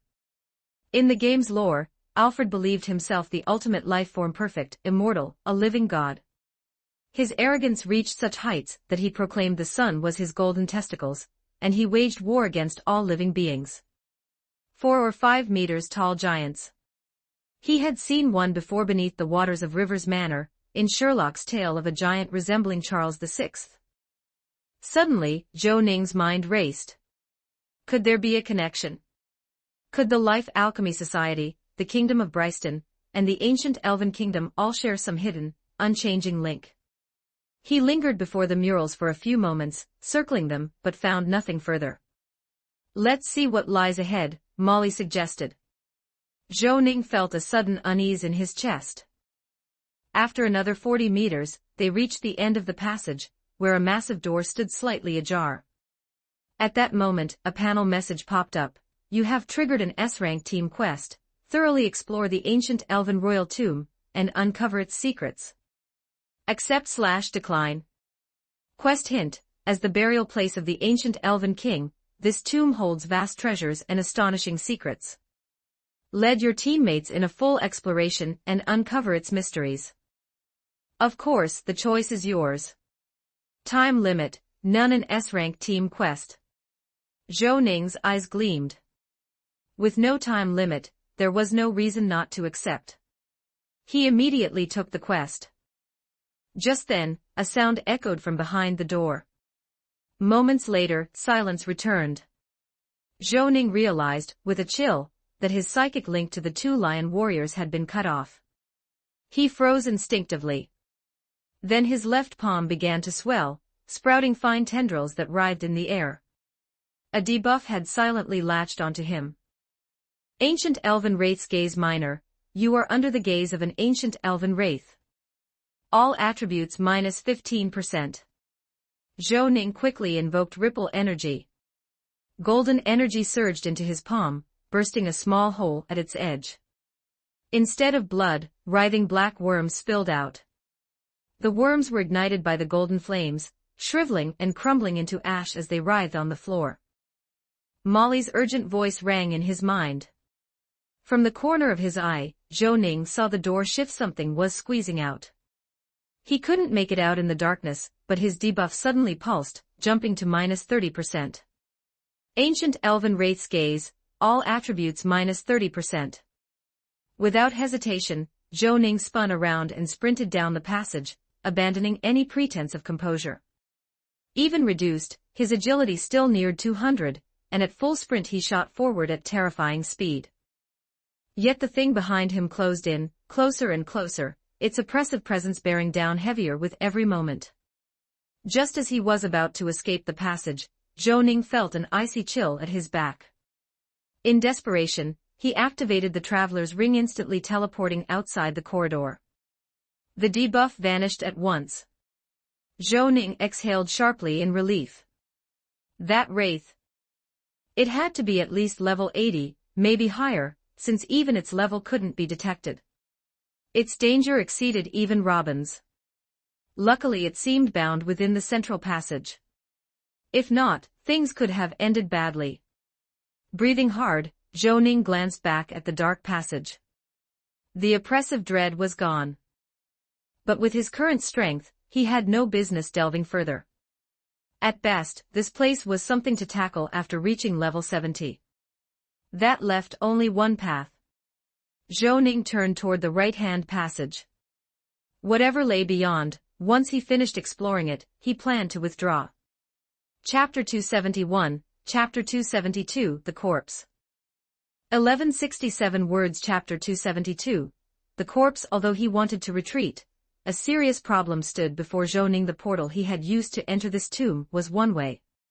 How was he supposed to get out? Based on his knowledge of the arcane, this place seemed to belong neither to reality, nor to the spirit realm, nor the elemental planes. Instead, it was a small independent world created by the ancient elves. One could glimpse the truth from the pitch-black, starless night sky visible through the windows. This was also why Zhou Ning wanted to fully explore the tomb. In Apocalypse, many dungeons only revealed their exits after the boss was defeated, but nearly all of them had an emergency escape portal. The problem was that this particular boss was clearly far beyond his current abilities, so his only hope was that an escape portal would be hidden somewhere in the final passageway. If not, he would be forced to use his trump card. Could Pirate King Zhou Ning really sweep through this place in just 15 minutes? For now, though, there was no need to worry. He still had plenty of food and water stored in his spatial ring. He had time to search patiently for a way out. Zhou Ning tugged at his collar, forcing himself to calm down, then headed deeper into the final corridor. The passage wasn't very long. Both sides were still covered with murals depicting the life of the elf King Alfred. Zhou Ning carefully avoided the pressure-triggered traps on the floor as he slowly advanced. Just then, he heard a shrill scraping sound, as if carried from a distance. He froze at once, focusing his gaze ahead. From the depths of the passage slowly emerged a massive creature, over 6 meters tall. Its entire body was jet black, inscribed with countless magical runes. It had bat-like wings, the horns of a goat, and sharp fangs, crafted with exquisite workmanship. In its hand it carried a long spear identical to the mithril constructs he had seen before. The tip dragged across the ground, throwing sparks with each scrape. That must have been the sound he heard. This was a gargoyle. And not just any gargoyle, but an obsidian gargoyle. Gargoyles were fairly common guardian constructs in ancient ruins. There were even 2 rows of them standing at the inner gates of Vic University. But compared to those, this one was much larger, and its material was the rare obsidian. The ancient elven kingdom truly was obscenely wealthy. Obsidian was a transcendent material with an unmatched balance of hardness and magical conductivity. Which meant this gargoyle might not only have formidable combat strength, but possibly spellcasting abilities as well. He absolutely couldn't take it lightly. What was that? With his observation hockey, Zhou Ning noticed a detail, a hole pierced through the gargoyle's wing, its once dark edges now faded into a dull gray. Could it have fought a battle before? His thoughts raced. He drew a slow breath, ebony in one hand and ivory in the other. With blinding speed, he pulled the triggers. A supernatural bullet blazing with fire streaked across dozens of meters, striking the gargoyle's head dead on. As expected, the gargoyle's head jerked back violently, then it roared and charged. That shot had been boosted with rapid pursuit and armament hockey, and by luck had triggered a critical hit right on the weak point. It inflicted a whopping 1,500 damage, his highest output so far. Yet the gargoyle's health barely moved. One glance at his interface confirmed it. This was indeed a boss obsidian gargoyle, level 68, with numerous construct-type specialties, and a staggering 42,000 HP. His powerful shot had been little more than a scratch, though it did pierce its defenses. Zhou Ning glided backward almost leisurely, ebony and ivory spitting bullets non-stop. Though its melee strength was terrifying, he wasn't about to rush in. With his observation hockey, he had perfect awareness of the terrain, and could focus on attacking without even looking back. After some time, the gargoyle finally closed within 20 meters. Suddenly, the air twisted into violent currents. A deafening roar filled his ears as a tornado spewed from the gargoyle's mouth, sweeping up dust and stones and hurling them straight toward him. But Zhou Ning had already foreseen danger through his observation hockey. He activated his traveler's ring, flashing 20 meters away in an instant, and kept firing. The whirlwind soon dissipated. The obsidian gargoyle bellowed in rage, pressing forward again only for Zhou Ning to slip aside with a glide, widening the gap once more, and casually trigger the wooden eyeball's charm. Wall of thorns. Spikes burst from the ground, forming a barrier between him and the gargoyle. Zhou Ning kept shooting and sliding, playing with the monster as if it were a toy. 3 minutes later, the gargoyle's head finally exploded, its massive body crashing into the dust. You have slain Obsidian Gargoyle LV. You gain 72,000 EXP, progress, kill or defeat 10 level, 60 plus boss class creatures, 8 out of 10 expressionless. Zhou Ning walked up to the fallen gargoyle. If not for conserving stamina for later battles, he could have ended this fight in under a minute with his full firepower. He crouched and retrieved a black obsidian core, etched with intricate alchemical arrays. There was a standing high-priced bounty for these at the Darkland Adventurers Guild. He wouldn't waste it. After stowing the core, he studied the wound on its wing more closely. Yes, it was an arrow puncture. On the other side of the wing, he even spotted residue of medicinal powder. This looked like the work of an alchemist. Had an adventuring party already been here? Zhou Ning rubbed the button on his sleeve, deep in thought, then pressed forward again. After about 120 steps, he stopped. The corridor had reached its end, a chamber resembling a display hall. Just as he guessed, the left and right corridors were perfectly symmetrical. The left chamber displayed a collection of precious transcendent items, while the right one was filled with rare alchemical products and materials. Inside a case, Zhou Ning even spotted a rideable alchemical battle armor, basically a Gundam. He remembered seeing its blueprint for sale in the Temple of Earth, with finished models costing no less than several 100,000 vectas. Unfortunately, just like in the other corridor, all of these treasures were sealed in separate dimensional spaces. Without the spatial coordinates, they would forever remain nothing more than exhibits. The alchemy of the Elven Kingdom is far more advanced than I imagined.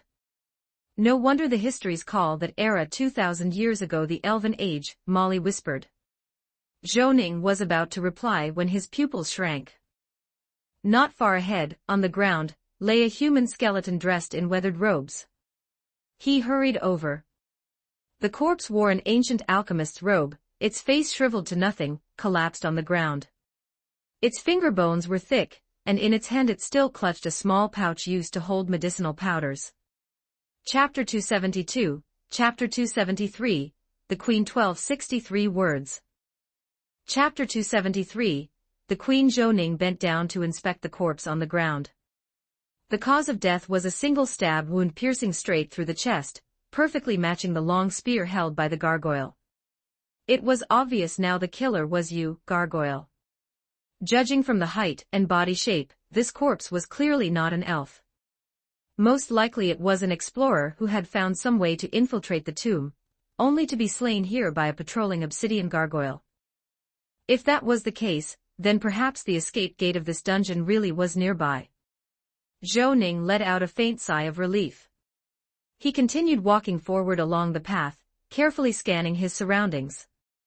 Along the way, he passed dozens of display stands. After nearly 10 minutes of walking, he finally reached the end, where a staircase led downward. On the ground not far from the stairway, Zhou Ning spotted another corpse.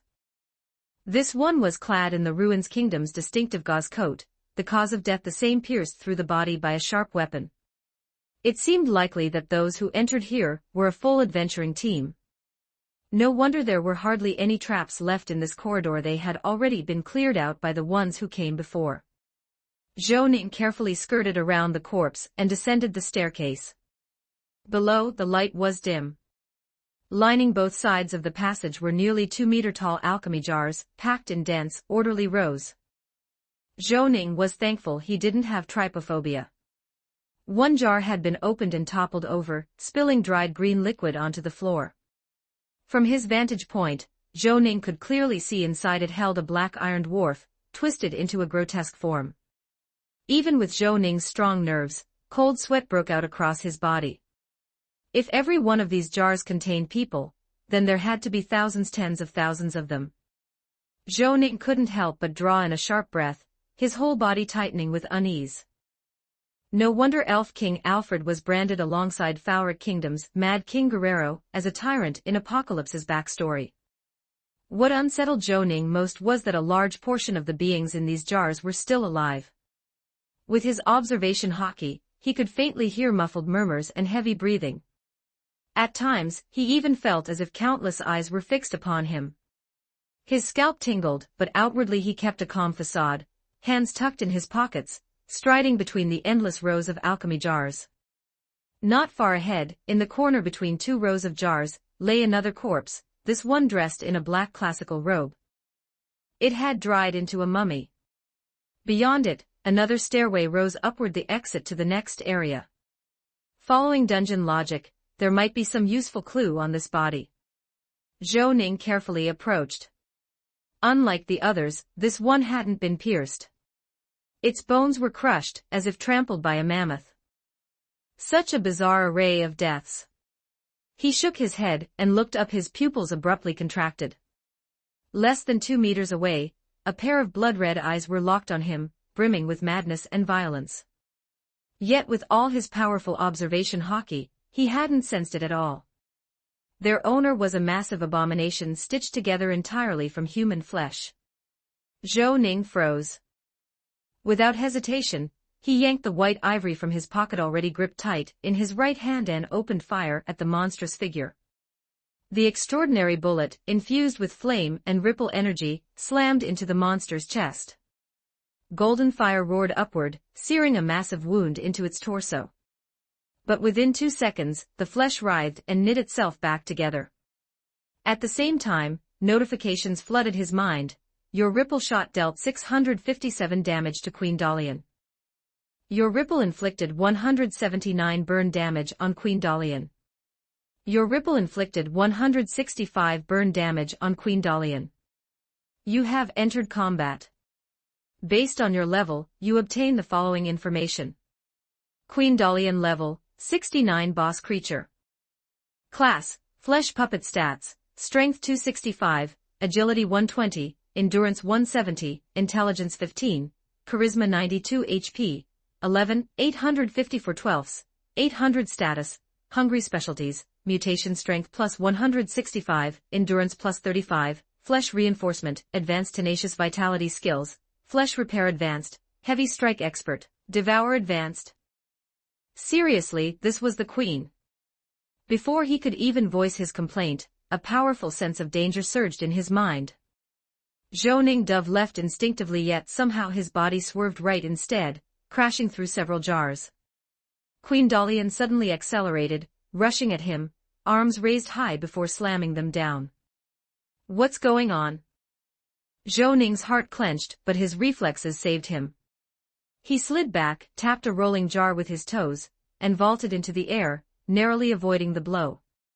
His coat tails whipped upward in the violent gust. The queen's palm smashed into the ground. Dust billowed like a tidal wave, cracks spiderwebbing across the floor. That was close. Zhou Ning frowned.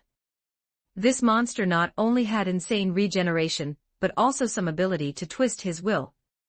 Just now, though he'd aimed to dodge left, his body veered right instead, nearly costing him his life. Holding back was suicide. This crisis was even deadlier than when he had faced 3 mithril puppets at once.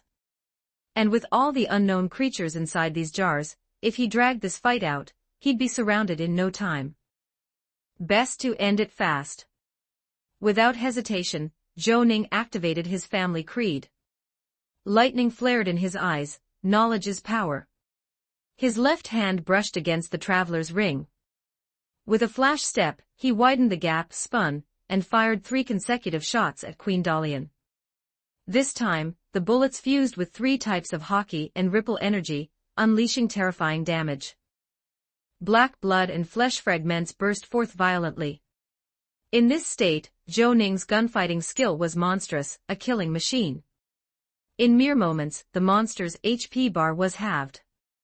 It couldn't regenerate fast enough, screaming shrilly but still charging. Yet with only 120 agility, its movements were painfully obvious to Zhou Ning, whose heightened senses read its trajectory like an open book. A slight sidestep let it miss entirely, crashing into more jars. The will-twisting skill clearly had a long cooldown, it couldn't be used constantly. Zhou Ning had already slipped behind it, raised his gun to its head, and fired repeatedly. 1 flaming silver bullet after another tore through its skull. Even with constant regeneration, its HP plummeted. Moments later, the monster toppled like a felled tree, black blood flooding across the floor. You have slain Flesh Puppet Queen Dalian LV. You gain 72,000 EXP, quest progress, slay or defeat 10 boss class creatures above level 60. Progress, 9 out of 10. But then the black blood soaking the ground abruptly vanished. The muffled voices and heavy breathing around him grew louder. From the jars came shuffling noises, followed by cracking sounds as they began to break open. Countless monsters were crawling free. Zhou Ning's face darkened. He bolted straight for the exit, sprinting up the stairs in a few strides. There was no need to guess, he had triggered a dungeon event. Clearing these creatures would take at least 20 high-level players. Besides Queen Dalian, there might be princes, dukes, uncles. Staying meant certain death. As expected, the stairs led to the end of the right corridor. Ahead stood 3 stone doors. The left and right were sealed shut, but the one in the middle hung slightly ajar, as if waiting to welcome him in. Chapter 273, Chapter 274, Ancestral Gun 1071 words. Chapter 274, Ancestral Gun Fu. There was nothing to think about. Zhou Ning strode straight toward the 3 doors without pause, trying to get as far away as possible from the monsters behind him. To his relief, the creatures didn't chase after him, instead, they lingered in place, circling aimlessly. The mere thought of turning back made his scalp prickle. The middle door stood slightly ajar. A fully skeletal corpse lay in front of it. Though the clothing had weathered, one could still recognize it as ruin-style, a silk coat, with a touch of Turkish flair. An alchemic array that absorbed light had been set within. Even with night vision, his sight couldn't pierce the darkness.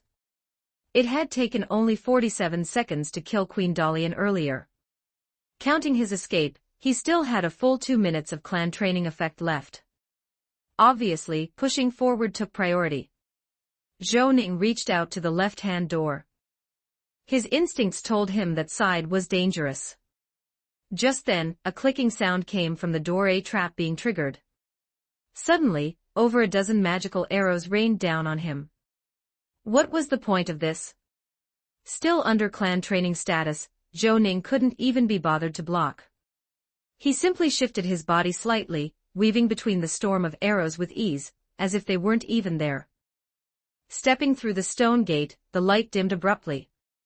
In the center of the chamber, 3 obsidian gargoyles beat their wings, gliding low and slow.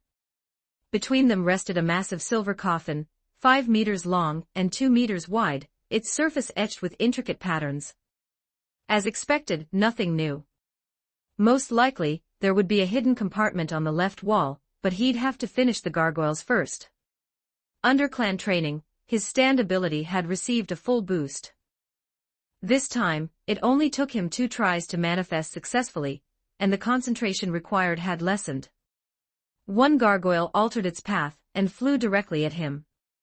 Its stats appeared on his panel: Obsidian Gargoyle level, 69 boss creature attributes, Strength 165, Agility 170, Endurance 170, Willpower 79, Intelligence 145, Charisma 1. HP, 45,000/45,000 status, none specialties, magic resistance, super tough life, vital immunity, slow regeneration skills, flight, heavy strike advanced, piercing screech advanced, storm strike expert. Honestly, its 6 attributes weren't that extreme. It had 4 specialties, but aside from a big HP pool, its combat strength didn't seem higher than a mithril golem. What made it boss tier was probably its cost of creation and that expert level skill, Storm Strike. Zhou Ning's eyes immediately locked onto that skill. In the previous fight, it had been the only move to leave a lasting impression. Its destructive power was shocking. Under his control, the gargoyle unleashed its ultimate. From its tooth-filled maw swirled a forming twister. After a brief charge, a tornado erupted, surging at blinding speed toward the other 2 gargoyles still gliding along their preset paths. The whirlwind swept bottles, jars, stones, and gravel from the ground, along with the 2 gargoyles caught in its line. Even the silver coffin at the center was pulled into the air. A string of additional damage followed, and in moments, the 2 gargoyles had lost a huge chunk of health. The damage output was insane. Even Zhou Ning, who had seen plenty, couldn't help but whistle. Moments later, the tornado lost power and dissipated. Everything tumbled back down, including the silver coffin, which shattered into pieces upon impact. On his skill bar, Gun Fu, a deadly rhythm, flickered to life. Zhou Ning lunged forward, sprinting at high speed as he drew his ebony and ivory pistols. In one fluid, strange stance, he fired at the 2 gargoyles still falling from the sky. Any player watching would recognize it instantly: the Mozambique drill, a classic Gun Fu technique: 2 rapid shots to the chest followed by a quick shot to the head. The gargoyles, just steadying themselves for takeoff, were struck before they could flap again. Their balance broke, and they were launched back into the air, trapped in a ridiculous floating state. Zhou Ning's shooting performance began. Shot after shot hit dead on, keeping the 2 gargoyles bouncing between rise and fall, never allowed to stabilize. Amid this dazzling display, he suddenly felt a new clarity about Gun Fu. You are using Gun Fu, a Mozambique drill, and Gun Fu, a deadly rhythm. You have grasped new Gun Fu techniques. A new skill comprehension triggered. His eyes lit up. This was another way to create new skills in Apocalypse besides skill fusion, but the conditions were incredibly strict. He hadn't expected to be this lucky. A few more shots confirmed it. As long as he hit, his proficiency increased. His heart surged with motivation. His gaze on the gargoyles turned cold and lethal. You are using Gun Fu, a Mozambique drill, and Gun Fu, a deadly rhythm. You have grasped new Gun Fu techniques. You have comprehended the skill Ancestral Gun Fu, Beginner 0/8500, a fusion of the Mozambique drill and dual-wield Gun Fu. Greatly enhances shooting precision and flair. Firearm accuracy +2%, shooting speed +2%, and extra +2% when equipped with revolvers. Not bad at all. Zhou Ning immediately poured experience into it, leveling it straight to expert. The pistols in his hands suddenly felt like extensions of his body. A minute later, the final 2 bullets struck the gargoyles still bouncing in midair, stripping away their last sliver of HP. From beginning to end, Zhou Ning hadn't moved a step or lost a drop of blood. The gargoyles crashed to the ground, smashing a pit as their structures collapsed. You have slain Obsidian Gargoyle LV70, gaining 114,000 EXP, Progress. Slay or defeat 10 boss-class creatures above level 60. 10 out of 10 you have slain Obsidian Gargoyle LV69, gaining 96,000 EXP. At that moment, his clan training effect also ended. Exhaling in relief, Zhou Ning bent to pick up 2 gargoyle cores, then turned to the left wall. As expected, it bore many symbols and inscriptions. The owner of this tomb was Goodwin Cecil, chief alchemist of the Elven court, and at the same time, the grand astrologer, polymath, and linguist of the ancient Elven kingdom. After studying the name on the wall, Molly spoke a word that nearly made Zhou Ning jump out of his skin. In that instant, he felt a powerful sense of destiny, as if everything had been preordained. Chapter 274, Chapter 275, Goodwin 1389 words. Chapter 275, Goodwin only active in ancient historical records, the legendary alchemist, the former owner of the Traveler's Ring now in his possession. He had countless ties with him, and with the Life Alchemy Society. At the same time, he was also the same person as Wendigon, who had flourished during the Age of the Four Heroes, pioneered puppet alchemy, expanded the influence of life alchemy, and created the alchemy dragon. The first time Zhou Ning had seen this name was right after his transmigration, in the diary of Hallwig, the exchange student from ruins whom Zhou Ning had refined into a monster. Hallwig had been corrupted beyond salvation by Professor Bislach, a high-ranking member of the Life Alchemy Society, who used Goodwin's alchemy notes to refine him. Afterward, by all sorts of coincidences, Zhou Ning himself learned both puppet alchemy and life alchemy from Goodwin's legacy. Even more absurdly, in a sense Goodwin could be considered both his mentor-grandfather and his adopted son. When Zhou Ning used the simulator to cross into the War of the Gods, in his Pirate King version, Goodwin's soul was already residing in the ring from the start. As the price for teaching him life alchemy, Pirate King Zhou Ning helped Goodwin reshape a body through alchemy. A small infant resembling the legendary homunculus and raised him as his own. The name Wendigon was also chosen by Pirate King Zhou Ning. After Pirate King Zhou Ning was assassinated, Goodwin's whereabouts became a mystery. The only known clue was that he later crafted a teleportation ring, which by a chain of coincidences ended up in Zhou Ning's hands. Zhou Ning had once thought, if Goodwin were still alive, then upon meeting him he would surely reach out a hand, smile, and say, "Be my son." Yet now, he never expected to truly encounter him here. What a coincidence, too much of a coincidence. Zhou Ning couldn't help shouting inwardly, while also doubting whether this was indeed the same Goodwin he knew. The gap of time was simply too vast for him to reconcile the two. He turned his gaze toward the symbols and text on the wall, stretched out his hand to feel around, and sure enough, he found an indentation to the side, a palm print. At once he pressed his palm against it and pushed inward. With the sound of gears grinding, a stone compartment slowly slid open. Compared to the previous compartment, this one had little of value left. Alchemical materials had a far shorter shelf life than forging materials. Most of the spiritual essence within had long been eroded by time. After much searching, he managed to find only one useful material. It was a flower called Yuantail blossom, sealed in a relatively airtight container, still well preserved, with 6 blossoms in total. This was an upper-tier substitute for leopard-eared cattails, and could be used in concocting the mongoose elixir, which increased agility. Zhou Ning had brewed mongoose elixirs before, but using Yuantail blossoms as the ingredient enhanced the potion's effect and eliminated its side effects. Even in his past life it had been extremely expensive after all. Agility determined movement speed, attack speed, dodge capability, and even boosted range damage. It was crucial for every profession. Zhou Ning carefully stowed the Yuantail blossoms away. Like Zinwood and magic iron, they were priceless treasures, the more the better. Aside from this material, Zhou Ning also pulled out a book from the compartment. Its title was ridiculous, The Stars and Me, Goodwin's Alchemy Notes. Thinking back to the heap of books Goodwin had written under the name Wendigon, Zhou Ning never expected this cheap son, still in doubt of his, to also be a prolific writer. Book, The Stars and Me, Goodwin's Alchemy Compendium Legendary Book. Reading grants immense alchemy experience. Prerequisite skill, Ancient Elvish Beginner. Click to read. Just like the ones he had gotten from Grand Archmage Oscard, this was a not-too-rare life skill book.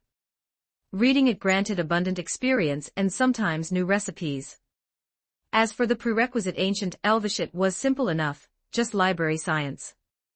He stored the book in a corner of the ring, then stood up and turned his eyes to the silver coffin on the ground. In the battle earlier, the coffin had been thrown heavily to the floor, its lid knocked ajar by the whirlwind. It bore cracks, but thanks to his careful control, it had not completely shattered. Approaching, Zhou Ning peered inside. As expected, there was a corpse within. Unlike the others he had seen, this one had been preserved with alchemical embalming, and was in excellent condition. The figure was handsome, with a small beard on his chin, his expression calm and dignified. He wore a finely patterned alchemist's robe, a jeweled staff resting in his arms. Thinking back to how Goodwin's soul had inhabited the ring at the start of War of the Gods, if the two were indeed the same person, then Goodwin had most likely departed this place in soul form. For a master of life alchemy, such a feat was hardly difficult.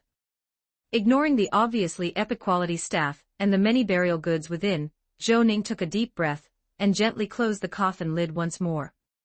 He now faintly understood the situation. Most likely Goodwin, along with intruding adventurers, had found a way to escape this place. For someone like Goodwin, a grand alchemist and scholar, it was hardly surprising that he knew a method of escape. What's more, he might not have acted alone. Zhou Ning recalled the empty coffin in the side chamber of the left passage, once belonging to the Ranger General Talonia. At that moment, a shrill roar and the heavy beat of wings rang in his ears. Without looking, Zhou Ning knew the remaining obsidian gargoyle had broken free of its restraints. But its energy had been almost completely drained by the whirlwind attack earlier. Even its movements were sluggish. Zhou Ning fired 3 shots, each one tearing cracks into the alchemical array in its chest. Due to your skill Rapid Pursuit, your damage is increased by 30%. Skill Silver Bullet activated. This attack deals bonus light damage and true damage. Skill Armament Hockey activated.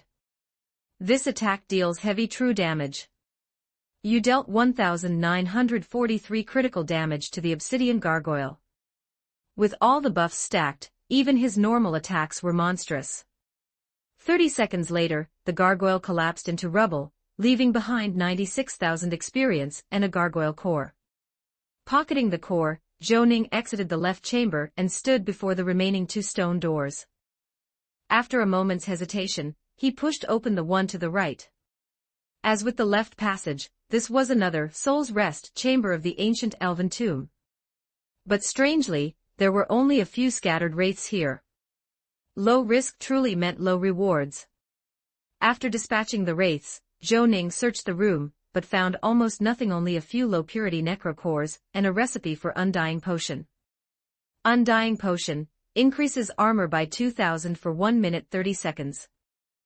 This was an essential consumable for tanks during early dungeon raids with strong sales. Normally, once promoted to Expert Alchemist, there was a chance to comprehend the recipe naturally. Getting it early was certainly no loss. Only the last door remained unexplored. Zhou Ning walked to the half-open stone door and pushed it wide. As he had expected, the chamber was in complete disarray, its monsters already cleared. What met his eyes first were 6 or 7 corpses. One lay directly before the door, he almost stepped on it. The corpses were dressed in varied attire, some in classic black robes, some in coats resembling those of northern pirates. After a quick glance, Zhou Ning crouched beside one of them. This was. His face showed surprise. Among the dead, 2 wore what looked like alchemist's robes, each with a badge pinned to the chest. The badge bore an eye, beneath it 2 mysterious lines and a green leaf. It was the insignia of the Life Alchemy Society. If memory served, the Life Alchemy Society had originally been just a small fellowship. Its origins traced back to several alchemists from ruins who had stumbled upon an ancient site filled with old alchemy recipes, from which the society grew. Could it be that the legendary site was here? Chapter 275, Chapter 276, Small World 1207 Words Chapter 276, Small World. No, there's no what if. 9 times out of 10, the ancient ruins the Life Alchemy Society discovered are right here. Their human transmutation techniques share the same origin. Though the level gap between ruins transfer student Hallwig and Queen Dalian, after her mutation, was nearly 40 levels, their corrupted forms still bore similarities. Think again of the murals depicting Elf King Alfred growing larger and larger, then of Charles VI, assassinated by the Life Alchemy Society together with the Curse God cult. Was the giant he mutated into also just a coincidence? Zhou Ning's expression grew increasingly grave. If his suspicions were correct, then the depth of the Life Alchemy Society's foundations could only be described as unfathomable. Given that elves were a long-lived race, it was highly likely that an ancient elf, perhaps more than one, was still hidden behind the society. Forcing himself to remain calm, Zhou Ning began to examine the tomb chamber. The expedition team that had entered earlier was clearly formidable. Aside from the 6 corpses, 4 gargoyle remnants lay scattered about. The place was a complete mess, shards of pottery everywhere. It was obvious the team had ransacked the chamber thoroughly when they entered, combing through every inch. Even the burial vessels, urns, and jars had all been smashed open to check for valuables. The looting was so meticulous, and yet no treasures remained behind. This alone proved that the team had not been wiped out here, but had instead escaped. This tomb belonged to Lyrid, the Elf Kingdom's chief arcanist and also one of the greatest alchemists.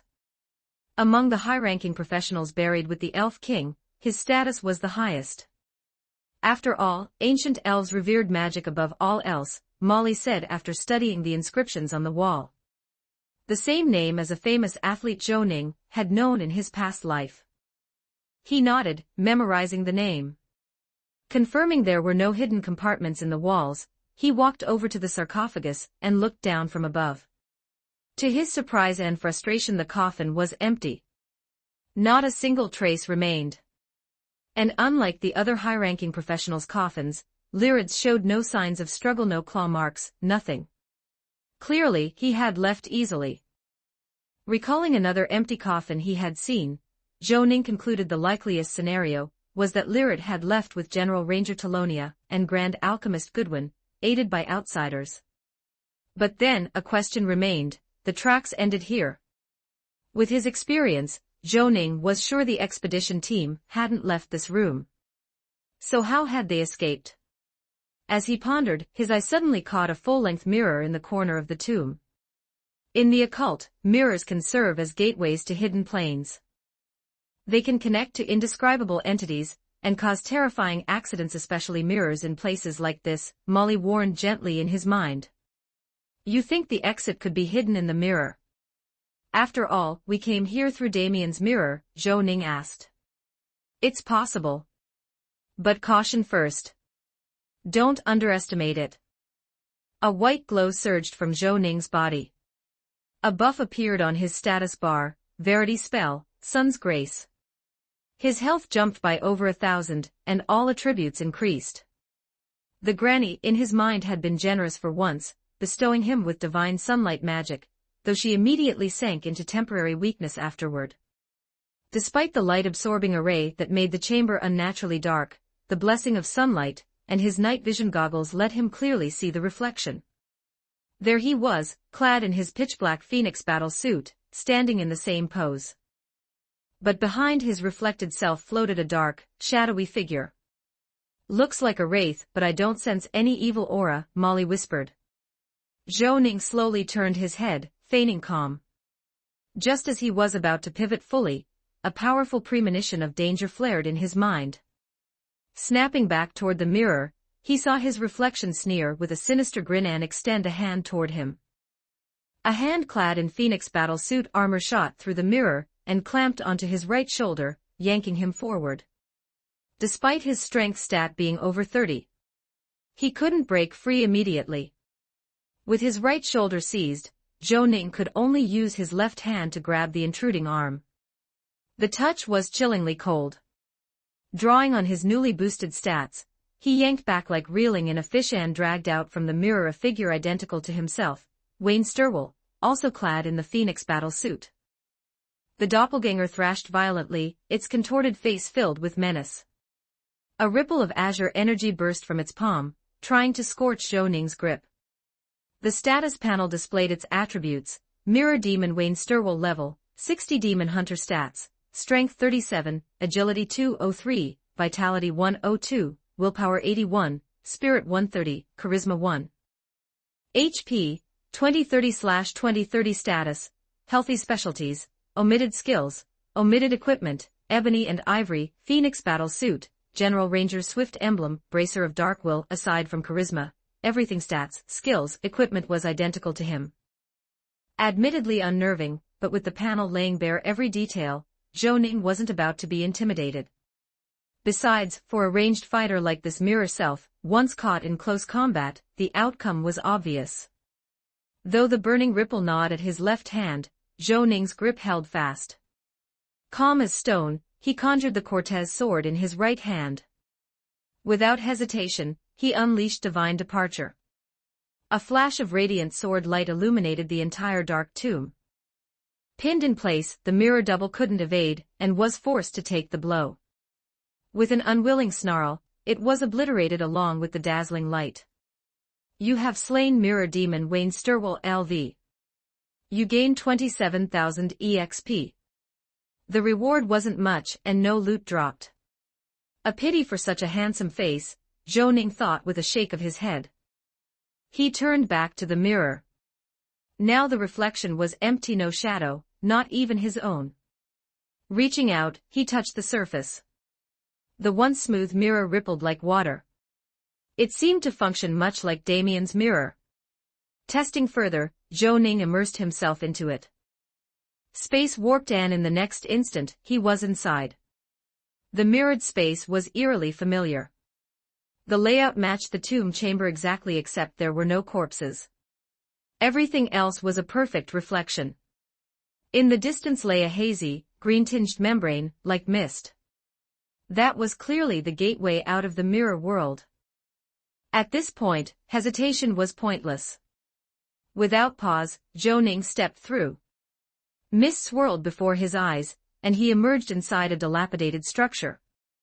The interior walls were covered in murals etched with elven motifs. Majestic pillars stood in symmetrical pairs, though now coated with dust and riddled with cracks, giving an impression of faded grandeur. Nearby stood 3 large bookshelves, each stuffed with tomes, all decayed and crumbling from the passage of time. After checking a few shelves and confirming nothing usable remained, Zhou Ning walked leisurely to the murals. Half archaeologist as he was, he found them fascinating. Molly did too. The protagonist of the murals was again Elf King Alfred. But the scenes they depicted made Zhou Ning's expression grow steadily heavier, tinged with shock. Chapter 276, Chapter 277, The Ascendant Ritual. 1341 words. Chapter 277, The Ascendant Ritual. Compared to the murals inside the tomb, the ones here were damaged and mottled, most too blurred to tell what they depicted. Yet the brushwork was clearly more delicate and exquisite, the colors leaning toward somber tones. With Zhou Ning's current level of archaeology, he still could not determine their timeline. Even so, the few relatively well-preserved murals were enough to reveal their subject matter. The central figure was unmistakably Alfred, the Elf King, whose body had grown immense and whose appearance had returned to youthful vigor.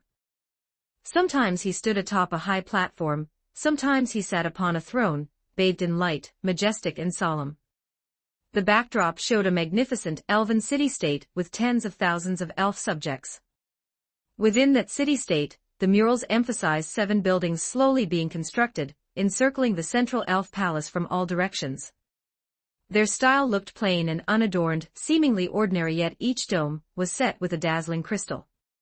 When the buildings were complete, Alfred stood atop a high tower within the elf palace. Beside him was a silver alchemical array, already carved into the mural. What chilled Zhou Ning to the core was the final painting. Countless elf subjects suddenly exhaled black smoke from above their heads, which the 7 buildings absorbed. The smoke converged at the top of the palace into a downward pouring black pillar of light. In that instant, the elves transformed into the same black wraiths made of pure shadow Zhou Ning had seen before, those that now filled the mirrors, haunted the tomb, and prowled the ruins outside. The entire image was twisted and frenzied, sending Zhou Ning's gaze darting across the wall, as his heartbeat surged and goosebumps rose along his spine. Molly had been studying the damaged murals as well. After a long silence, she finally spoke. 7 altars for siphoning life energy. This looks very much like an ascendant ritual. I once read about it in the Grand Library of the Sun Cathedral. Through certain occult rites, one can sacrifice a vast number of lives simultaneously to elevate their own rank of existence. The effect depends on the number and quality of the sacrifices. It is considered one of the most reliable methods for a demigod to ascend to godhood. It seems Alfred either failed or only half succeeded. Otherwise, even if the gods themselves had intervened, the once glorious ancient elven kingdom could not have collapsed so suddenly. Ascendant ritual. Zhou Ning nodded silently, his body trembling despite himself. Molly's reasoning was sound. It also explained why so many black wraiths existed. But the scene in the murals looked strangely familiar. Where had he seen those buildings before? Yes, Darkland. Could it be that the Life Alchemy Society and the Curse God cult were trying to recreate the same event in Darkland? Zhou Ning shivered, unwilling to believe the thought that had surfaced in his mind. Darkland was the All-Cities capital of the Apocalypse world, a supermetropolis of over 10 million people, and a hub of the extraordinary. If anything happened there, the casualties would be catastrophic. Of course, a similar scene alone didn't prove anything. It might just be his own overthinking. He would have to investigate carefully once he returned to Darkland. Unknowingly, he had begun to faintly piece together threads of the Curse God cult and the Life Alchemy Society's conspiracy. Their enemies might be even stronger than he had imagined, possibly including 2, even 3, ancient elven powerhouses. Zhou Ning drew in a deep breath and slowly exhaled, spending a long time steadying himself. Forcing his eyes away from the murals, he turned his focus to the surroundings. The place resembled the interior of a ruined temple, with 4 windows opening to the outside. Looking out, he saw nothing but mist, as though he stood above the clouds. That exit was intriguing. His gaze fixed on a near-rotten wooden door not far away. He stepped forward and pushed it open. Beyond lay the same mist-shrouded world. It felt as though he were standing amidst a sea of clouds. Below his feet was a spiral staircase descending downward into the cloud sea. Using his observation hotkey, he could faintly make out the ruined elven structures below. A stone bridge extended from the temple across the clouds, leading to other parts of the complex. He instinctively looked upward. He was very close to the dome. In the sky, there was no sun, only scattered blinding light streaming down from the clouds. Everything before him left him awestruck. It was easy to connect this scene to what he had once glimpsed in Damien's ordinary mirror. At the horizon, a staircase spiraling upward into the distance, leading into the depths of the cloud sea, with faintly visible, vast, and complex architecture at its summit. Clearly, this was the same place. He was inside the mirror world itself, within the cloud sea, in that architectural complex. Then his next step was simple: follow the staircase downward, find Damien's ordinary mirror, and use it to leave. Without hesitation, Zhou Ning descended the spiral staircase. Beside him loomed colossal ruins that reached skyward, tier upon tier of shattered towers and walls, dizzying in their scale, yet without an obvious way in. He kept going. With his agility, his pace was more than swift, yet after nearly 6 hours of descent, he still hadn't reached the bottom. At times, black wraiths wandered the stairway, weak in rank but fiercely aggressive, attacking on sight. Zhou Ning's rule was simple: dodge if possible, kill swiftly if not. Along the way, he had already accumulated nearly 200,000 experience. After almost 10 hours, the ground finally came into view. Below lay vast elven ruins, patrolled by countless shadows as though guarding them. What was that? Zhou Ning frowned, peering toward the deeper ruins. Far in the distance stood intact structures, a small town, it seemed. Its most striking feature was a white marble elven tower, at the center of which stood a statue of the elven goddess. System, you have discovered a hidden map, lost ancestral land of the ancient elves. Gain 20,000 EXP. You have fulfilled the hidden condition to activate Damien's ordinary mirror. Hidden map exploration, Tomb of the Ancient Elf King, 1 First hidden map exploration, lost ancestral land of the ancient elves, 1 First Damien's ordinary mirror has unlocked a new ability, Mirror Leap. In that instant, Zhou Ning felt his connection with Damien's ordinary mirror deepen. He could faintly sense its location near the White Tower. Meanwhile, in the ancient city ruins, the northern pirate Richie Burke and his sailors had pitched a tent, waiting anxiously. It had been over 2 days since that damned man had entered the mirror, and he still hadn't returned. Outrageous. Boss, should we leave? We've wasted too much time here. Aaron Ingersoll is probably almost here by now. Don't forget his MYRNY rooster can fly, it's much faster than us, a nearby fire mage whispered. No, we'll wait. Better safe than sorry. Remember, that man said if we ran, he'd turn us into bounties. Even if he can't get out now, can you guarantee we won't run into him later? Don't forget we've survived this long not by strength, but by caution, caution, and more caution. Richie Burke sounded weary. And he meant it. He had seen Wayne Sturwell's power and strange abilities. Opposing such a man brought no benefit, better to resign himself for now. Besides, his followers were peculiar too. Leaving aside their perverse obsession with even snatching pygmy underpants, he had seen 2 of them clearly die under pygmy attacks during a recent fight, only to reappear minutes later, alive and laughing. Who knew how terrifying undying adventurers truly were? Boss Richie, got any new quests for us?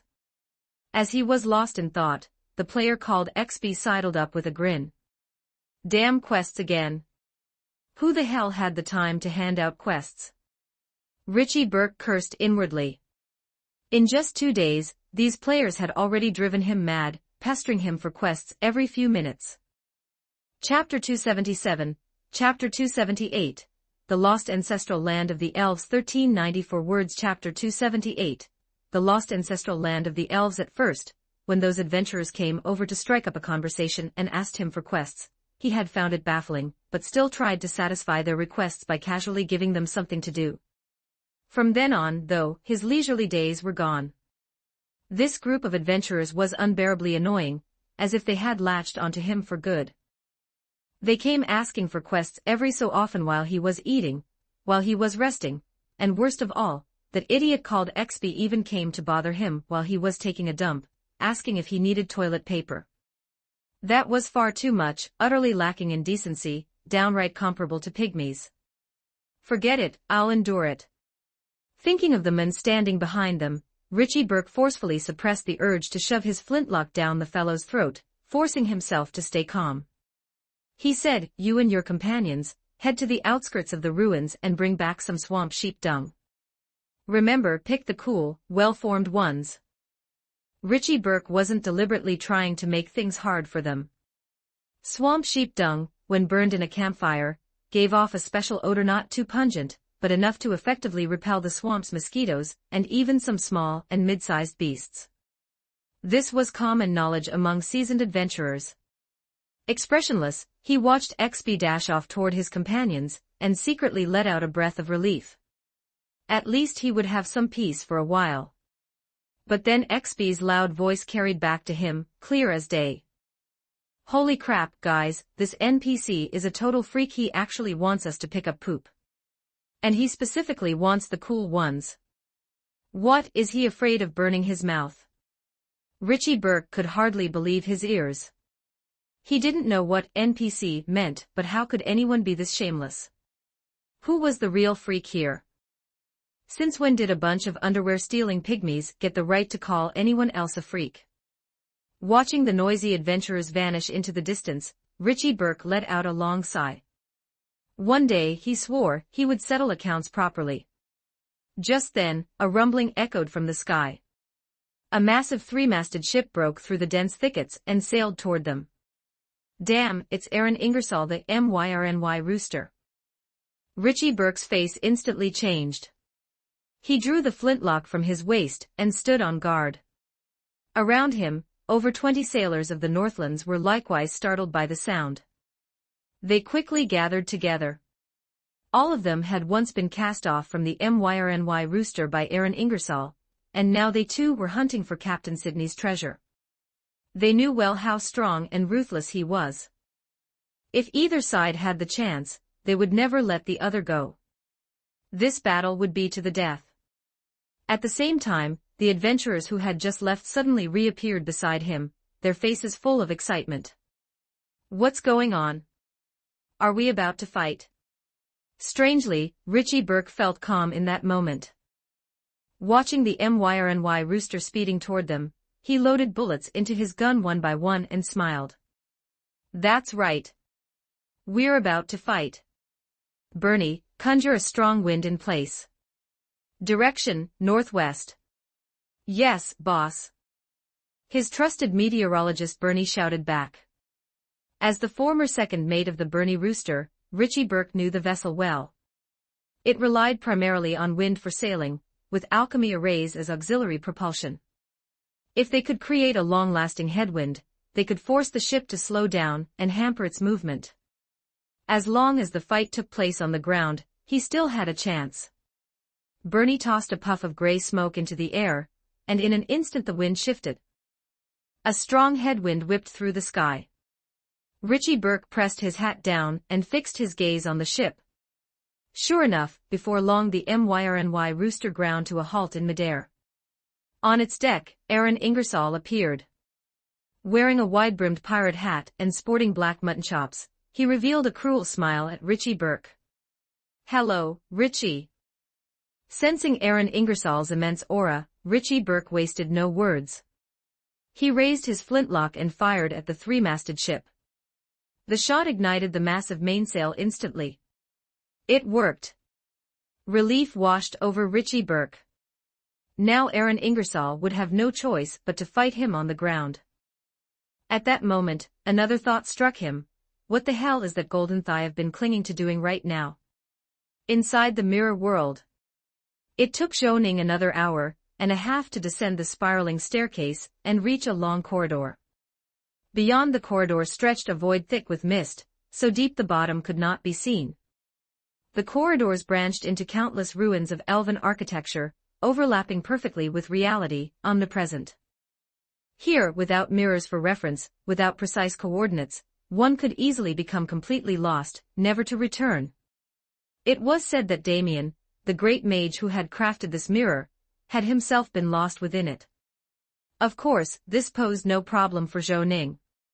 After unlocking the hidden ability of Damien's ordinary mirror, he had developed a special sense of the mirror's position, ensuring he would never lose his way here. After staying in this place for a while, Zhou Ning had to admit he had underestimated it before. Once outside the mirror, he realized just how dangerous it was. No landmarks, nothing to mark directions. The mist made every corridor look identical. Even the towering building he had approached earlier couldn't serve as a guide. He could come from the southeast, yet somehow still see it looming from the opposite direction. If not for using the mirrors as markers, Zhou Ning suspected he too would be hopelessly lost. Following the mirror's guidance, Zhou Ning headed northwest and soon stepped into a ruin. Black wraiths drifted everywhere within, most of them ordinary monsters between levels 40 and 60. But with his observation hockey, Zhou Ning detected a few stronger ones mixed among them, though none could threaten him. Among the pure shadowy wraiths were also many undead wandering the outskirts of the ruins, clad in tattered robes of elven style, some dragging longswords as they roamed. Like the other monsters he had encountered, these wraiths brimmed with malice toward the living. The moment they sensed him, they all turned their hollow, hateful eyes toward Zhou Ning. Adjusting his collar with elegance, Zhou Ning charged at them. In his hand, he quietly gripped the sword of Cortez, ready to summon the gale. An overwhelming aura surged from his body. Coupled with the sudden tempest, it spread outward from him in a violent burst. Wherever the storm swept, the surrounding wraiths were blasted away as if by a hurricane. System messages flooded his vision. Your conqueror's hockey dealt 679 damage to a black wraith. Spirit differential, 42 130 to 88. Black wraith stunned. Your conqueror's hockey dealt 763 damage to a black wraith. Spirit differential, 43 130 to 87. You killed a black wraith. Gained 1192 experience. Your conqueror's hockey dealt 1145 damage to a black wraith. Spirit differential, 59 130 to 71. You killed a black wraith. Gained 885 experience. With his spirit power now at 130, his conqueror's hockey wreaked absurdly high damage against these small fry. Combined with the Sword of Cortez effects, the result was nearly a half-screen wipe in an instant. As he advanced, he sidestepped an attack from a stronger wraith, then swung his sword backhand. The ripple ability surged into the blade, which came crashing down.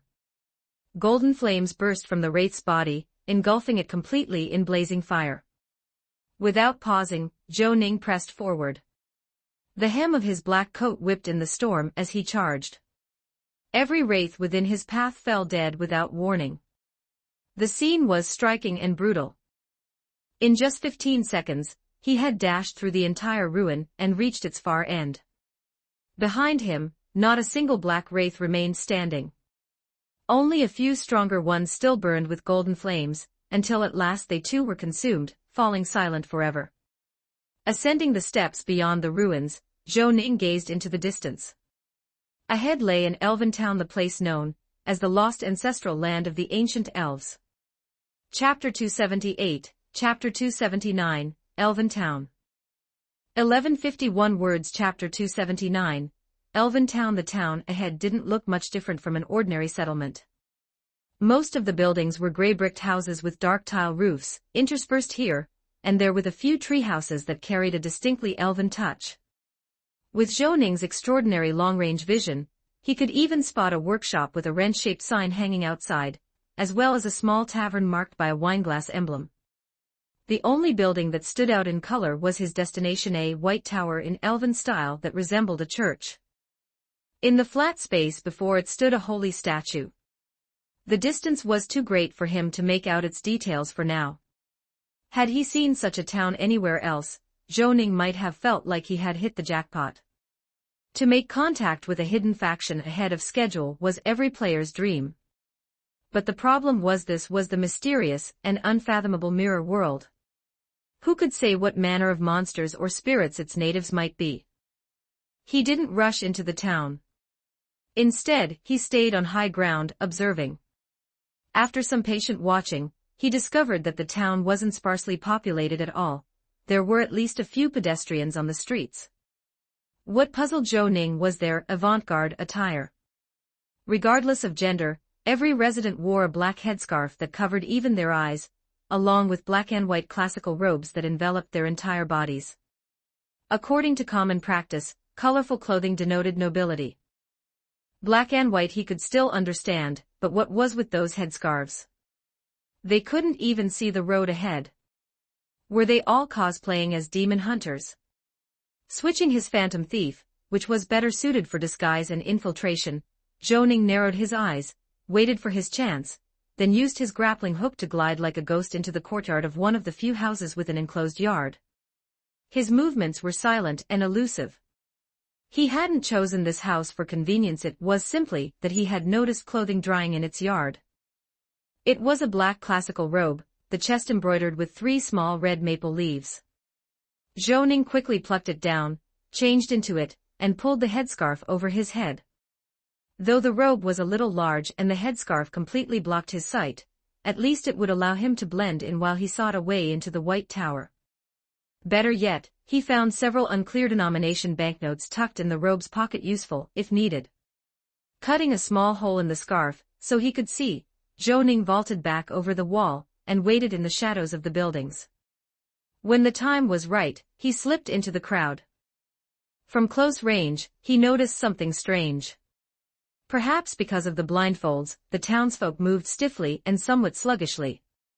Their levels were around 30-60, not unmanageable in a fight, but his instinct screamed of danger. That warning came from his sharpened spiritual perception, amplified by observation hockey. It made him all the more cautious.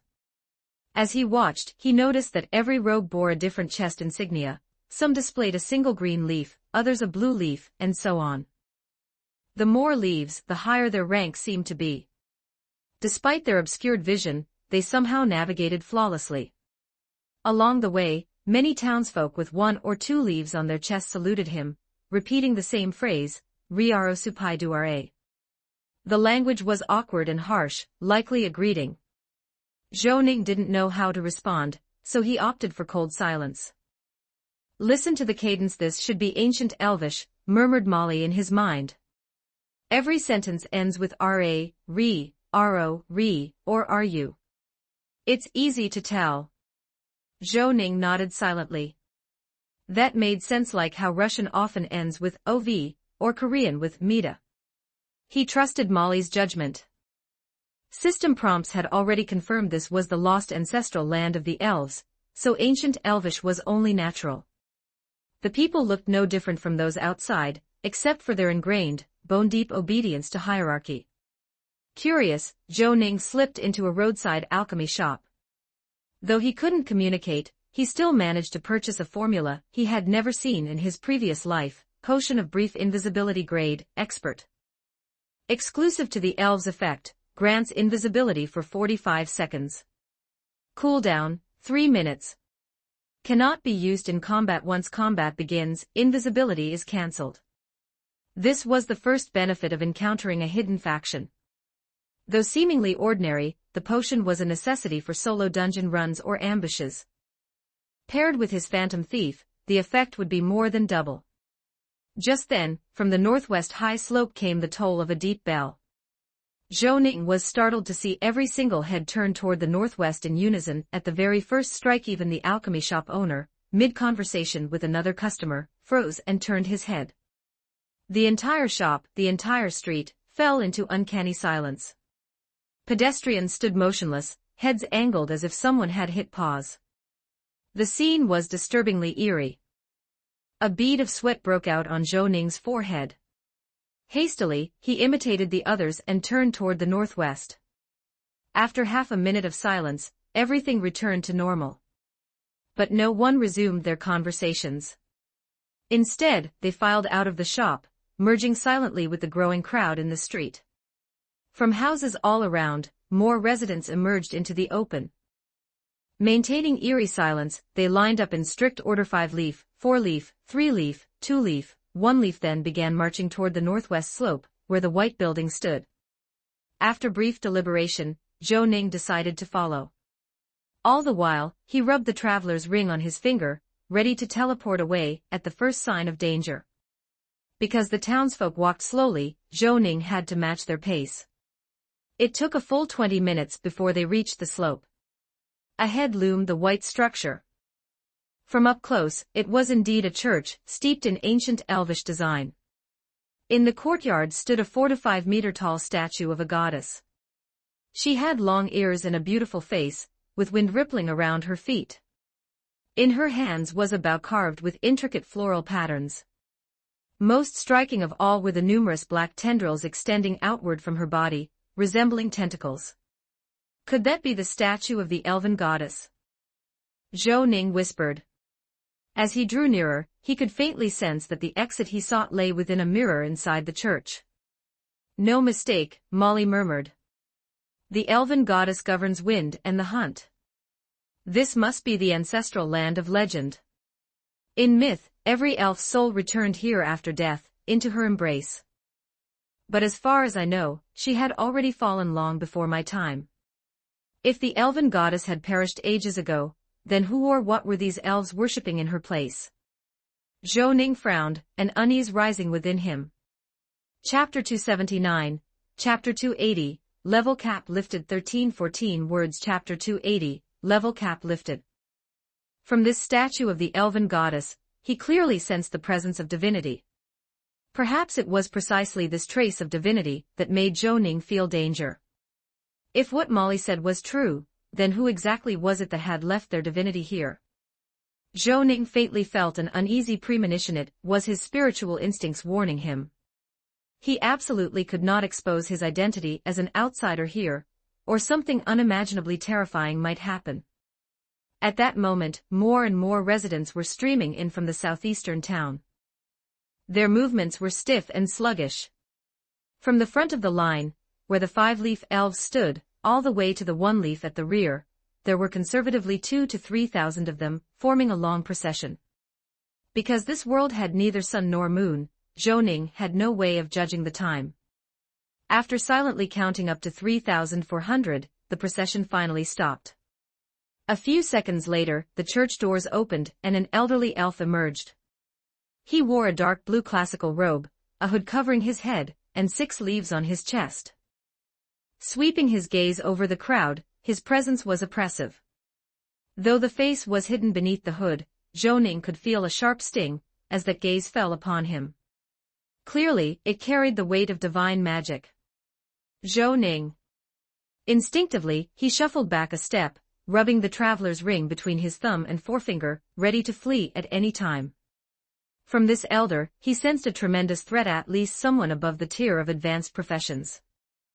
If it came to a one-on-one fight, Zhou Ning felt he was absolutely not his match. Zhou are you? Thankfully, the elder seemed not to notice anything unusual.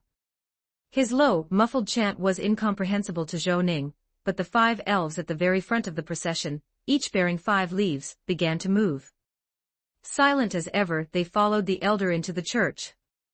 Once they had gone inside, Zhou Ning strained his ears, but heard nothing. Absolute silence, deathly still. He could only assume that, like in the Elven King's tomb, an alchemy array had been set within. What do I do? On the one hand, there was the fearsome and unknown enemy. Yet he had no choice but to enter the church to explore. Hadn't he just completed the level cap removal quest in the Elven King's tomb? He hadn't turned it in yet, had he? Then this was the time to clutch at straws and boost his strength as much as possible. Zhou Ning quickly made his decision and opened his panel. After killing 10 boss-class creatures, the quest to lift his level cap was completed. In the game, he would normally need to travel north to find an old man named Locke to turn in the quest, but thankfully that wasn't necessary here. He could simply level up directly. He glanced at his stored experience. Previously, after maxing out his level, and then spending 980,000 XP to raise Black Magic Master, his points had been depleted. But thanks to his tireless grinding these past few days, he now had a full 10.2 million experience saved. Finally, I can break through the version's level cap. Zhou Ning felt relieved. The game had only been open for just over a month, and he was already past level 60. He owed this to the players. Since their appearance, his wealth and XP gains had skyrocketed. With this advancement, he would now count among the strongest below the super-tier professionals. It was only the beginning, but it meant he could now contend with ordinary super-tier opponents and venture into many dangerous areas, triggering rare quests to gain powerful skills and equipment. To truly become a super-tier professional, however, his Demon Hunter class would need to advance again a long and arduous road. Level up. Zhou Ning poured his XP into his main class. Your main class Demon Hunter has leveled up to LV35, Agility +4 Legendary Physique +1, Spirit +2 Legendary Physique +1, Stamina +2, Willpower +1, and you gain 3 free attribute points. You have unlocked the level 60 cap. Your tier has slightly risen. Resistance to abnormal states has increased. When battling creatures of lower tier, you exert a minor suppressive effect. Your HP and focus values have increased proportionally. In the game, this kind of tier advancement was represented exactly this way: a longer health and mana bar, increased resistance to confusion, frenzy, fear, and other statuses. Zhou Ning's HP growth had risen from 15 points in the last advancement to 20 now. He could clearly feel his body tougher, stamina greater. Though this didn't unlock as many skills and specialties as when he had first advanced into a Demon Hunter from Wandering Gunslinger, the tier increase still provided a significant boost. Even without system prompts, Zhou Ning could feel his senses' sharper observation hockey's range had grown by a quarter, and the divine suppression from the elven goddess statue weakened slightly. Raising Demon Hunter from LV-34 to LV-35 had cost him 1.62 million XP, still manageable. Zhou Ning continued spending heavily, pushing from LV-34 to LV-38 in one go.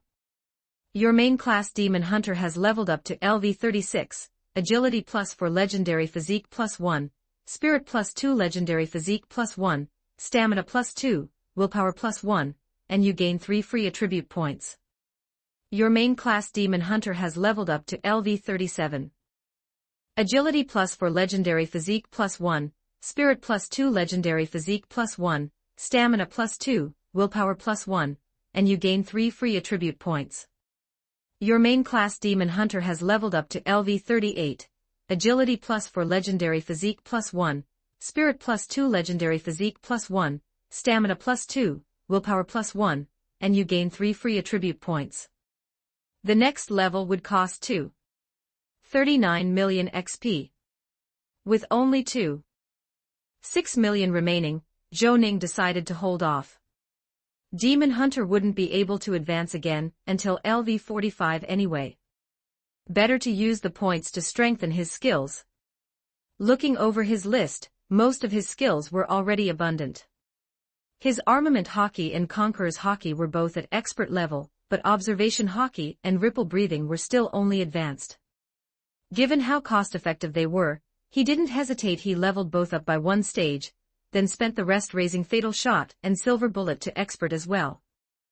Including the 2 unspent stat points, he now had 14 free attribute points, all of which he dumped into willpower, bringing it exactly to 100. In Apocalypse, willpower determined resistance to abnormal states and the upper limit of mental endurance. The higher it was, the stronger the resistance and the faster the learning speed. A perfect way to patch his weakness against psychic attacks. After finishing, Zhou Ning's combat power surged again from 14,225 to 19,220. Name, Zhou Ning / Wayne Sturwell. Race, Human Template, Elite NPC Main Class, Demon Hunter LV-38 38 45th Subclasses, Linguist LV-10 10 10th / Expert Alchemist LV-17 17 20th. Total level, 64 attributes. Strength 37, Agility 219, Stamina 110, Willpower 100, Spirit 130, Charisma 100 HP, 2500/2500 Focus, 3280/3280 Combat Power, 19,220 Legendary Rank, 3 Evaluation. You are now among the elites of the extraordinary world. In certain parts of the Kingdom of Bryston, you are already a living legend. Not only had his strength skyrocketed, but even his evaluation had changed, likely due to the rise in his legendary rank. Zhou Ning had to admit, this kind of praise felt good. Refocusing on reality, about half an hour later the church doors opened again. The elder elf reappeared. Joa Coldio are you? Zhou Ning sharply noted the difference this time, Da had become Joa. He must be summoning the 4-leaf elves to enter. And indeed, the 5-leaf elves from earlier had not returned.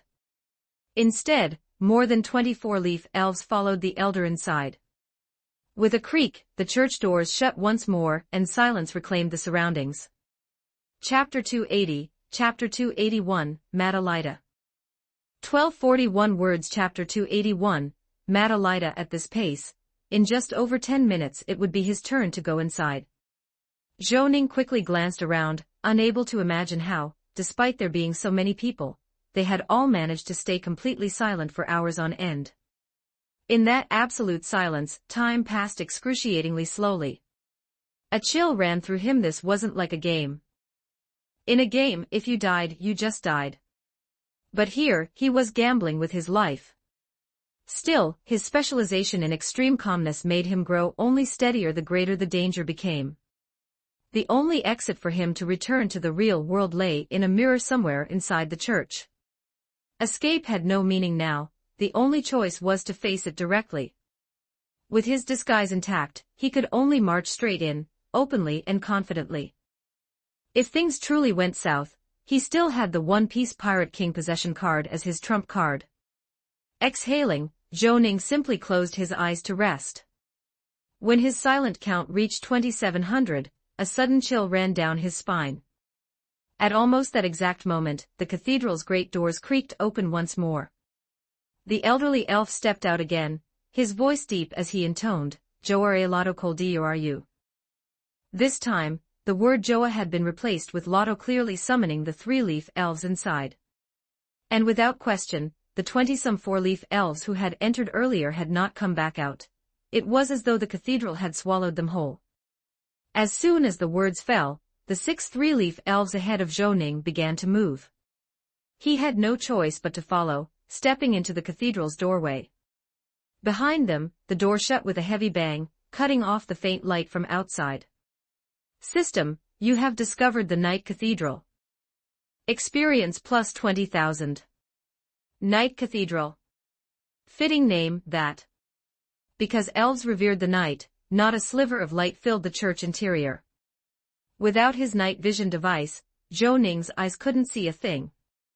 Even his observation hockey seemed to be suppressed, rendered useless in this darkness.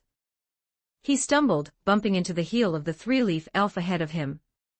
The sudden noise rang unbearably loud in the silent church.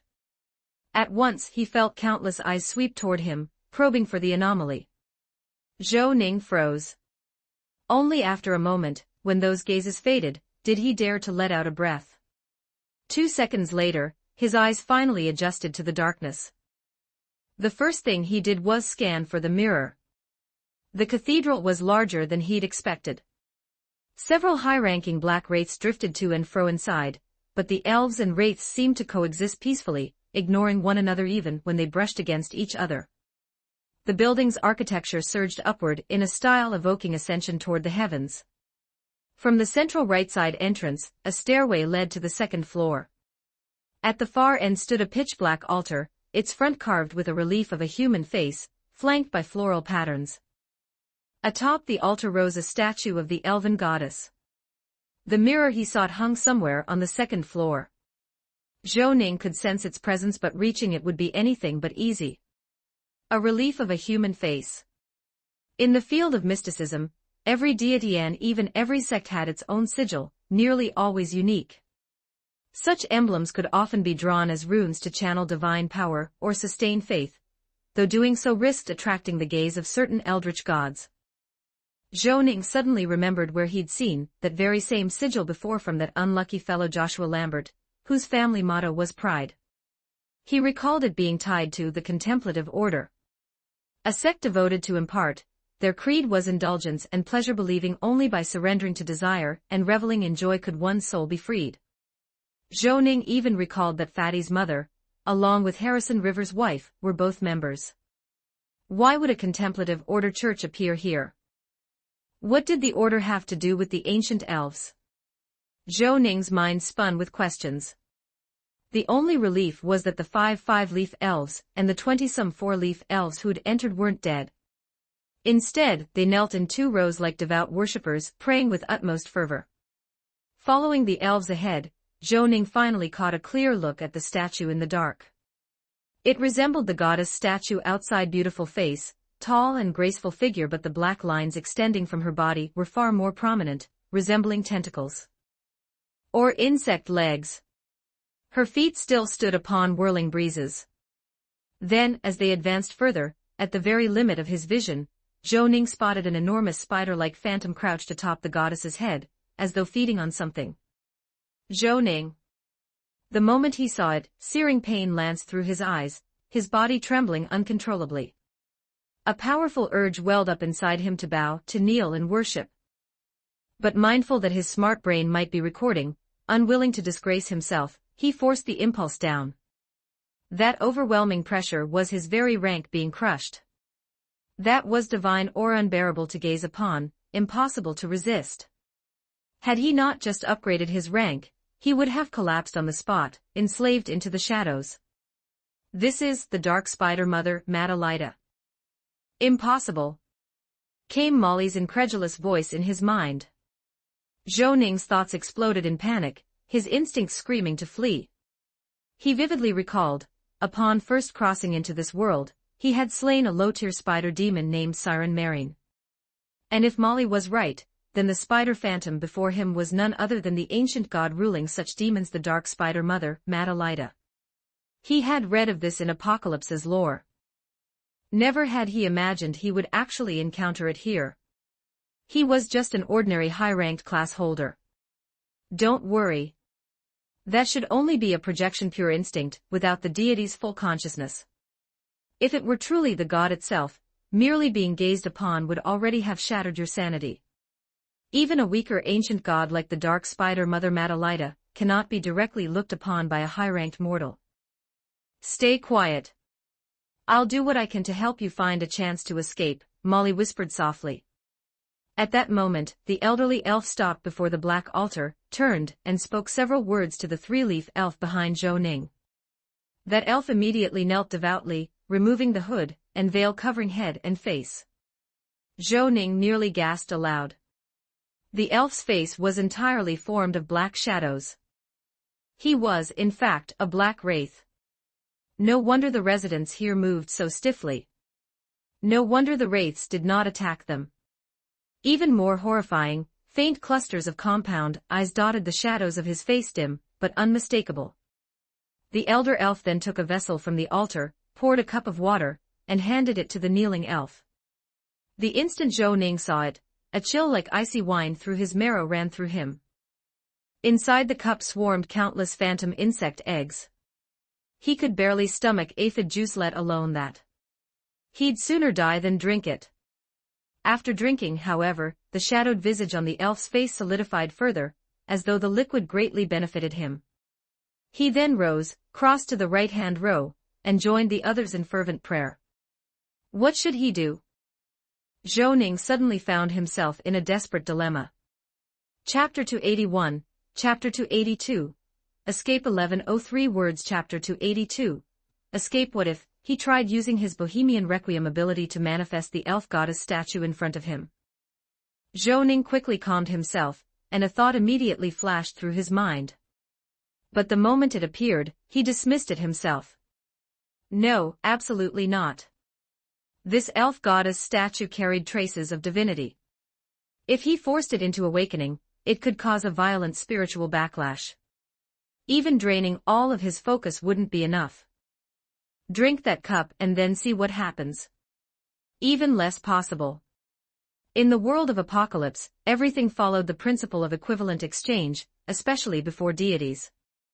That three-leaf elf who drank that cup seemed to have strengthened his soul, but on the other hand, he might have also come under the influence of a mythic creature, his body mutating, or being parasitized by spider eggs, turning into a half-mad fanatic.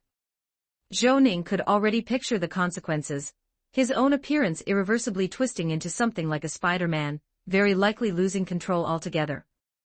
That was something he absolutely could not accept. At that moment, the second three-leaf elf also removed her hood. She was a female elf. Unlike the shadowy wraith from before, she was a corporeal undead. But her face too was covered in clusters of compound eyes and jagged fangs. She accepted the cup of water from the elder elf and, without hesitation, downed it in one gulp. This time Zhou Ning saw it clearly, especially when the elder elf poured the water. Illusory insect eggs flowed down along the cup wall from the bottle. As they churned, the sight was indescribably revolting. As for drinking that kind of filth, whoever wanted it could have it. Then the third and fourth three-leaf elves did the same, either undead or shadowy wraiths. This confirmed Zhou Ning's earlier suspicion. The elves of this mirror world were tightly bound to the dark spider mother Madalida. In a parasitic relationship, she gave them survival, they gave her faith. Now, only one remained before it would be his turn. Zhou Ning felt the urgency of time pressing down. No more analyzing. He pulled back his gaze, exhaled sharply, and activated his clan ability. Gun suddenly appeared in his lowered hands. Without warning, he pulled the trigger, firing straight at the elder elf who was pouring the water. The deafening gunshot shattered the silence of the chapel. A brilliant bullet spun out from the ebony barrel, flames coiling around it, dazzling against the darkness. It struck the elder elf squarely in the head, snapping his skull back. As a ranged fighter, Zhou Ning's ambush technique was flawless. With precise control, he triggered the extraordinary power of the bullet. The shot dealt -739 damage, and the ripple flame entwined around it set the elder elf's hood ablaze. With a whoosh, pale golden fire spread. The status panel flashed open.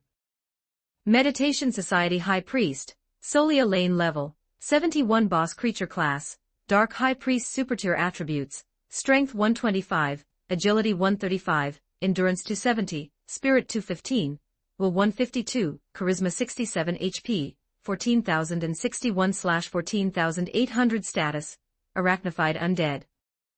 Specialties, Dark Affinity, Super Resilient Life. Skills, Dark Blast Master, Telekinesis Expert, Wraith Transformation Advanced. Zhou Ning's heart lurched.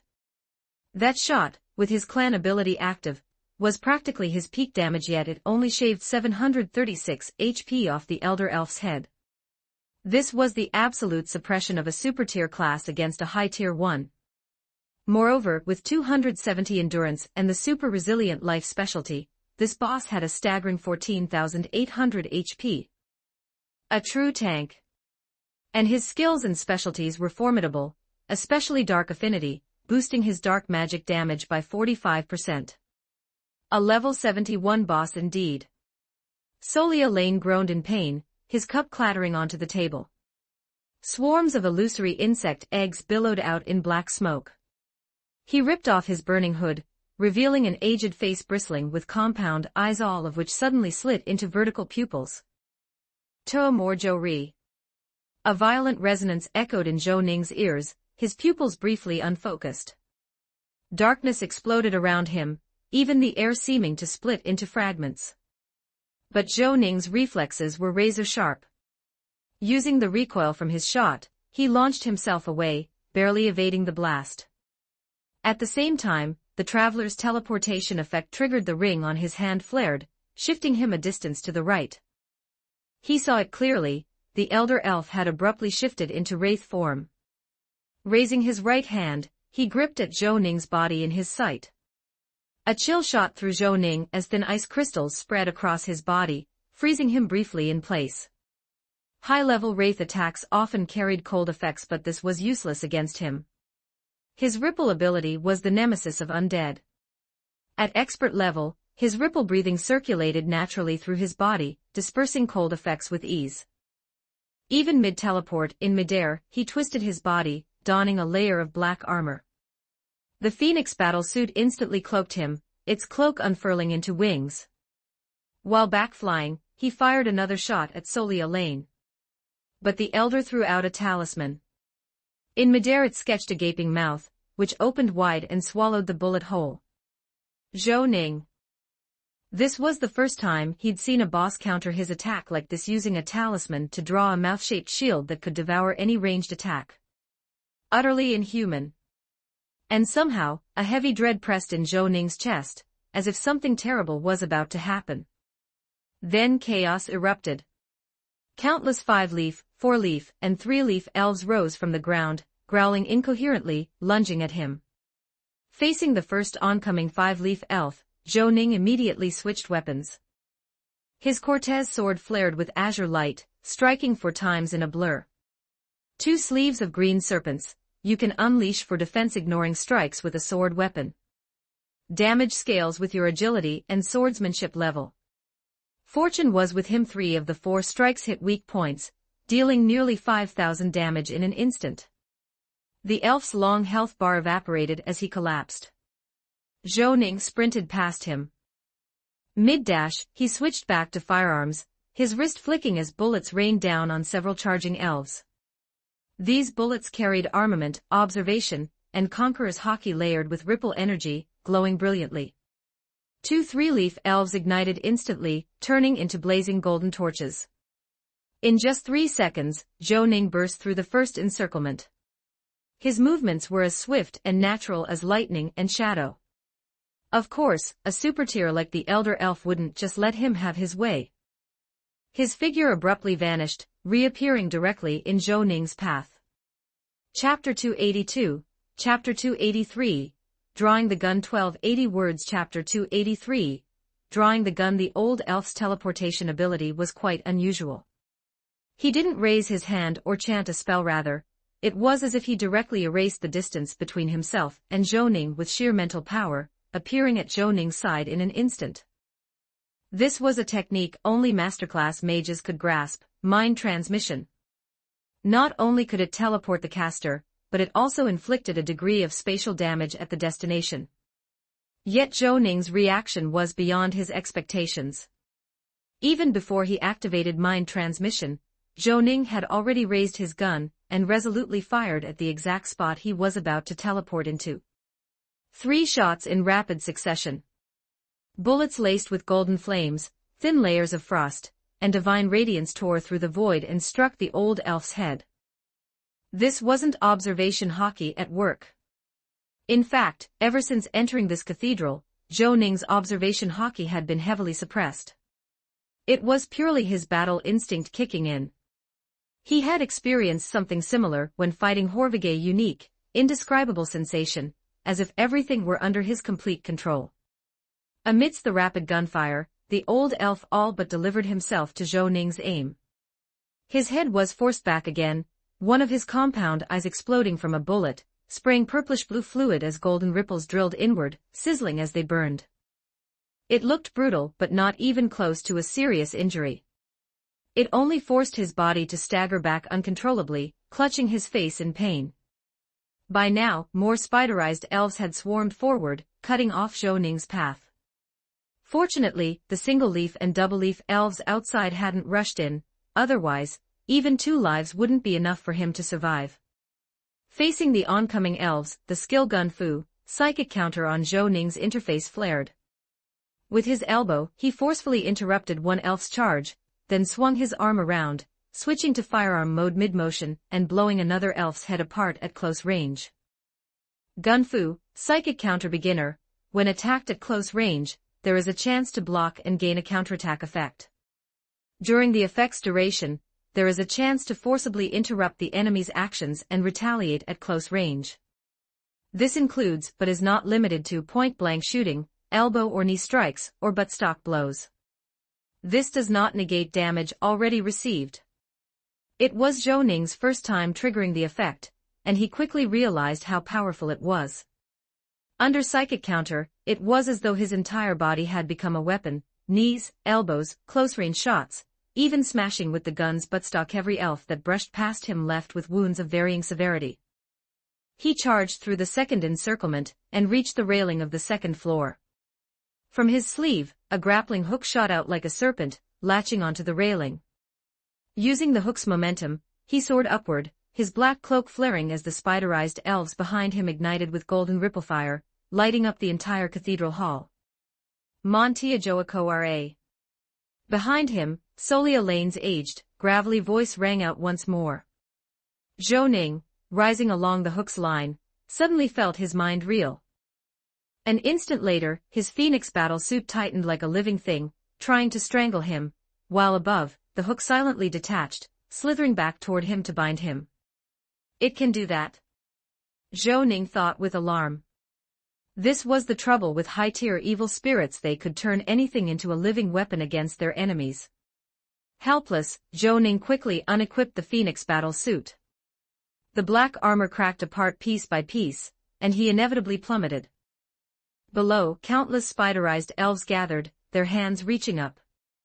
Zhou Ning had no doubt that if he fell into their midst, he'd be instantly torn apart. But battle instinct, carved deep into his very being, gave him an immediate counter. Once again, he switched weapons, this time to the sword of Cortez, a blade that could command wind and rain within a certain radius. Hurricane. At his sharp command, a visible storm surge erupted beneath him. Zhou Ning felt weightless, like a boat tossed in a tempest, his body hurled upward again. Thanks to his incredible agility, he stabilized midair, caught the railing with both hands, and with a pull, vaulted onto the second floor. It was a small platform, lined with bookshelves filled with tomes. The center was open, and from the hollow space hung a massive bell. Suspended between two bookshelves was the mirror he had been searching for, almost within arm's reach. But then, Solia Lane's frenzied chant filled his ears, accompanied by the sound of countless legs crawling. The darkness, already absolute, deepened even further, oppressive and devouring. The air thickened with cold, black spider silk sweeping toward him, suffocating. "Run, hurry!" Molly's panicked voice cried in his mind. With her aid, the spreading black threads ignited with bright white fire, forcing them back. "Geraranti Ijoako Are." At once, a whisper like a voice from the soul echoed in Zhou Ning's ears. His body stiffened, his head pounding as though struck by an iron hammer, blood gushing from his nose. Instinctively glancing back, he saw a colossal phantom spider crawling toward him. Compared to the earlier shadow, this one was monstrously larger, grotesquely so, its body covered in countless compound eyes, its flanks writhing with black threads like tendrils from some unknowable being. One glance and Zhou Ning's eyes bled tears. His whole body trembled uncontrollably. A line of thought seared his mind: in occult studies, gods are higher dimensional beings. Their existence exceeds human comprehension. Therefore, one must never look directly upon a god. This spider was clearly an apparition, without a foothold in reality. It could not possibly be the true descent of an old god. Yet even as a projection of a mythic being, Zhou Ning's body froze, unable to move, compelled to bow before it. At his sides, lumps of flesh bulged as if sprouting alien limbs not his own. His health, focus, and willpower plummeted at a terrifying rate. His vision blurred rapidly. The old god's projection hadn't even struck; its divine presence alone left Zhou Ning powerless. "This will probably be the last time I can help you." Molly's faint voice drifted into his ears. Almost simultaneously, several buffs appeared on his body. "Dispel. Archbishop Molly Cronin of the Ascetic Church has cast Dispel Master level on you. The effect activates once every 2 seconds. Psychic Soothing. Archbishop Molly Cronin of the Ascetic Church has cast Psychic Soothing Master level on you. Your mental resistance is greatly increased for a short time." A white radiance enveloped Zhou Ning, burning away the spiderization effect. His body loosened, movement returning. He thanked Molly, then half-turned, wringing the last of his focus dry. Drawing his gun against the phantom spider, he fought through the terror and pulled the trigger. This time, Goliath struck at the giant first. Your evasive shot dealt 1 point of damage to the projection of the dark spider mother, Madalida. The shot enraged Madalida's projection. Her massive body writhed and lunged toward him, endless black silk surging. The entire second floor shook as though overturned, rumbling violently, the great bell in the center tolling from the tremors. But using the recoil from evasive shot, Zhou Ning rolled nimbly to the mirror's side. In its surface, he saw the dark spider mother, and her countless threads closing in. Weak though he was, he grinned, making a mock pistol-to-temple gesture at her reflection in defiance. Without hesitation, he pressed his hand to the mirror. The surface rippled like water, and his entire body sank into it. Chapter 283, Chapter 284, Escape 1270 words. Chapter 284, Escape. A moment later, it felt as though he had slogged through a swamp, and when he came back to his senses, he was already inside a thin membrane within the mirror. Behind him, he could still see the interior of the dark cathedral. The projection of the dark spider mother, Madalida, had fallen into a frenzy, darting about the second floor of the cathedral as if still searching for his traces, while Solia Lane knelt in the distance, her expression fanatical. Behind him lay the ancient ruins of the Elven Kingdom, where he had entered. Richie Burke and the others seemed to be in combat with another group of people. There was no need for confirmation. So long as he passed through this thin membrane, he would return to the real world, back to the world of warm beds and delicious food. Finally made it out alive. Zhou Ning wiped away the bloody tears at the corners of his eyes, shed from staring directly at Madalida. His undershirt was almost completely soaked, his face slick with sweat, and he felt nearly drained. In the battle just now, his vitality, willpower, and focus had all dropped into double digits. He was only a hair away from simultaneously dying, losing control, and transforming into a spider with debuffs stacked to the brim. If not for Molly's help, it would have been a disaster, and he might have been forced to rely on the Pirate King possession card. He truly needed to consider helping Molly rebuild a body someday beautiful, busty. She deserved it. She was a good one. But Zhou Ning had his reservations just now. He didn't really know the true strength of the Pirate King. In his mind, even if the Pirate King was powerful, he would still be fighting with Zhou Ning's body. The suppression of his rank was unavoidable, and there was no guarantee he could gain the upper hand against the Dark Spider Mother. On the contrary, if he focused too much on battle, the chance of overturning was even higher. Looking back carefully, this adventure was the most dangerous and the most thrilling experience he had ever had. Not only had he entered the tomb of the Elven King, he had even faced the projection of an old god in the dark cathedral and fired a gun at it.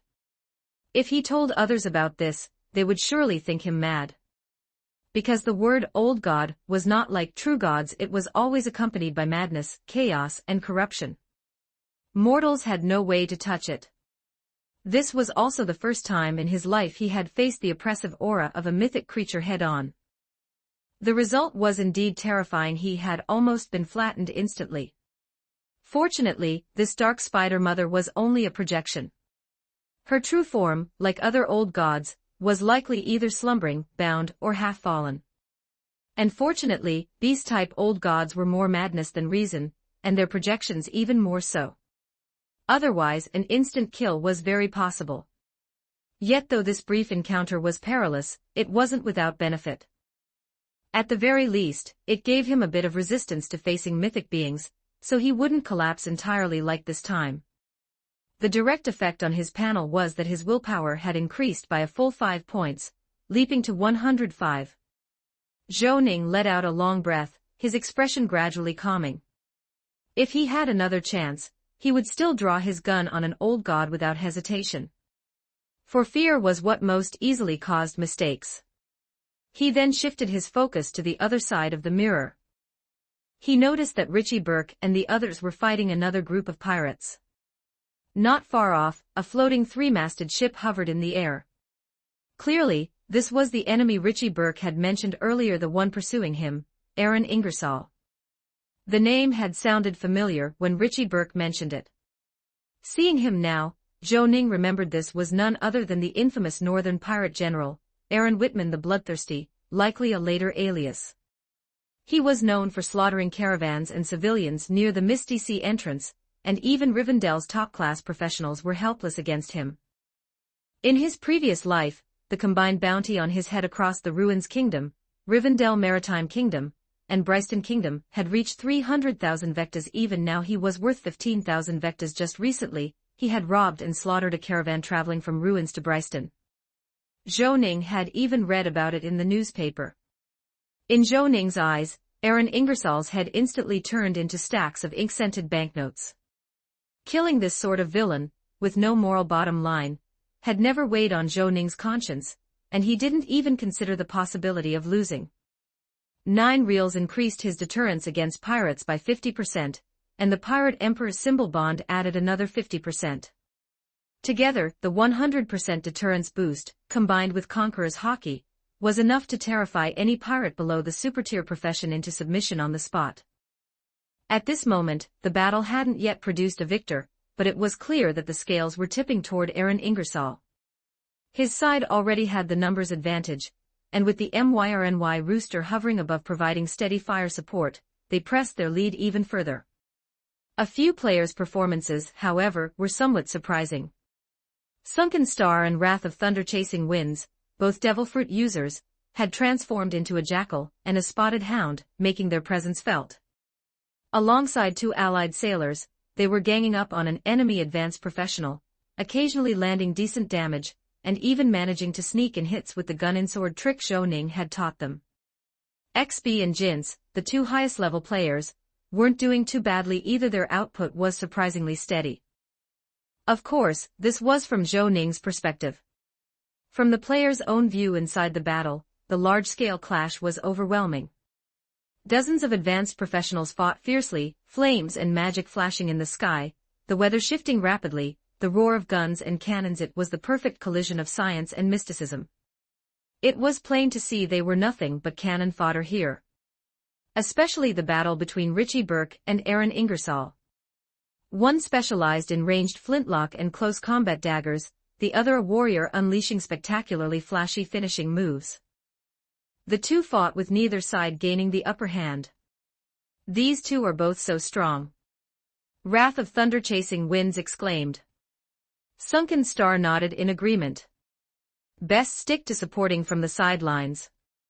At this stage we can't handle these NPCs. If we go in head-on, we're just feeding them, Jin said helplessly. In battle, dying without a priest's resurrection meant losing 5% experience. In just a single hour, she had already lost 30%. A moment ago, she had been killed instantly just from the shockwaves of the two men's fight. While the others fought with passion, Zhou Ning could only remain where he was, recovering. The expenditure earlier had been too great. He had to make sure he had enough strength to crush the battle when he finally made his move. It didn't take long before Richie Burke's side began suffering casualties.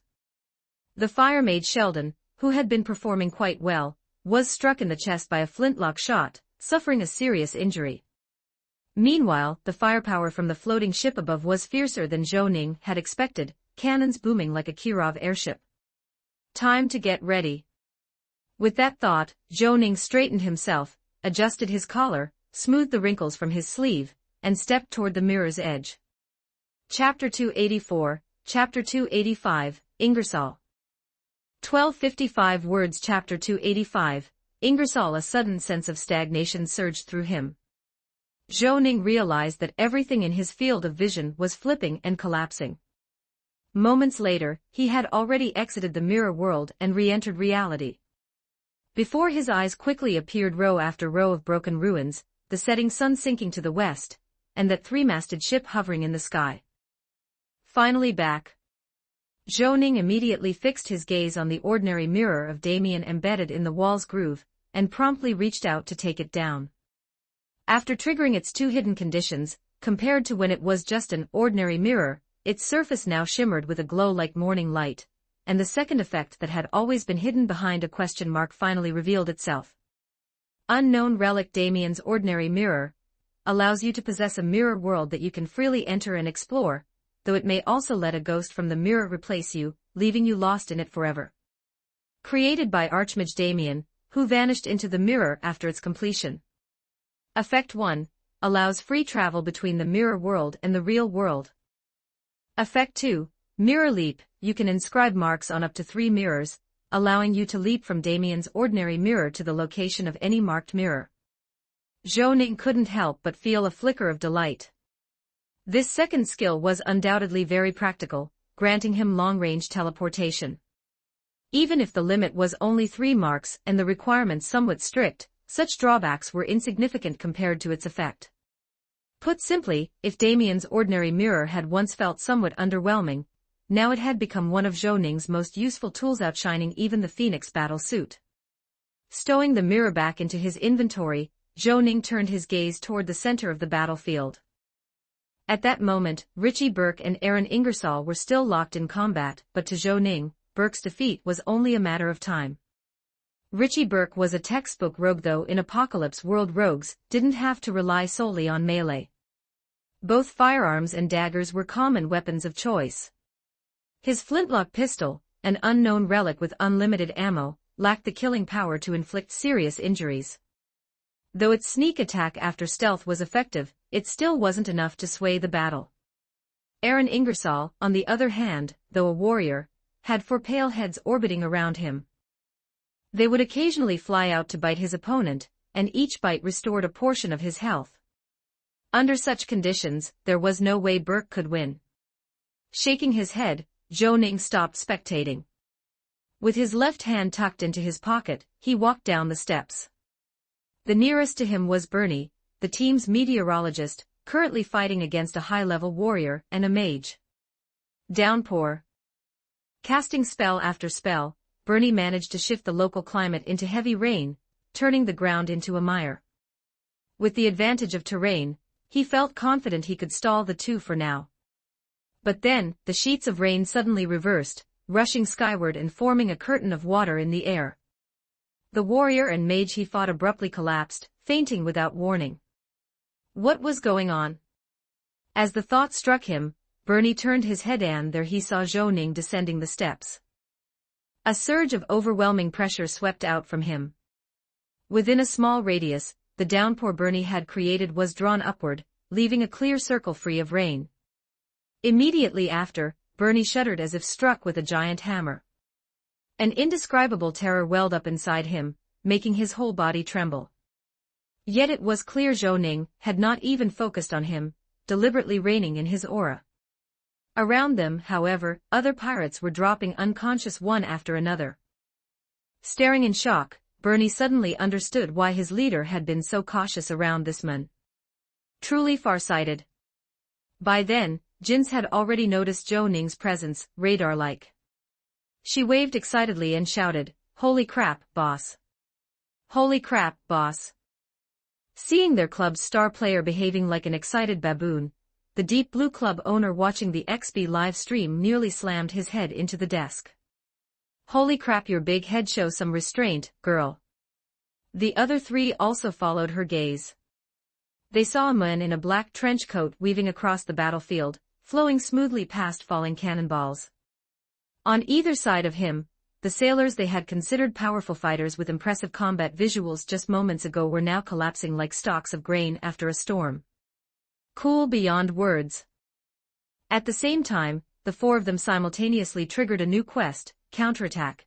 Facing a powerful enemy, after a hard struggle you have held out until the protagonist's return. Now, you can follow him in counterattack, see how far you can go. Quest requirement, kill as many remaining enemies as possible. Reward, 42,000 EXP, Starry Sky Guild reputation. It was a C-rank quest, offering both plentiful experience and guild reputation, more than enough to make up for their earlier losses. Pleased, they stopped holding back at the edges of the battlefield and went all in once again. Players were opportunists by nature, all bravado when winning, all excuses when losing. Zhou Ning was long used to it. He strode into the heart of the battlefield, locking eyes on Aaron Ingersoll in the distance.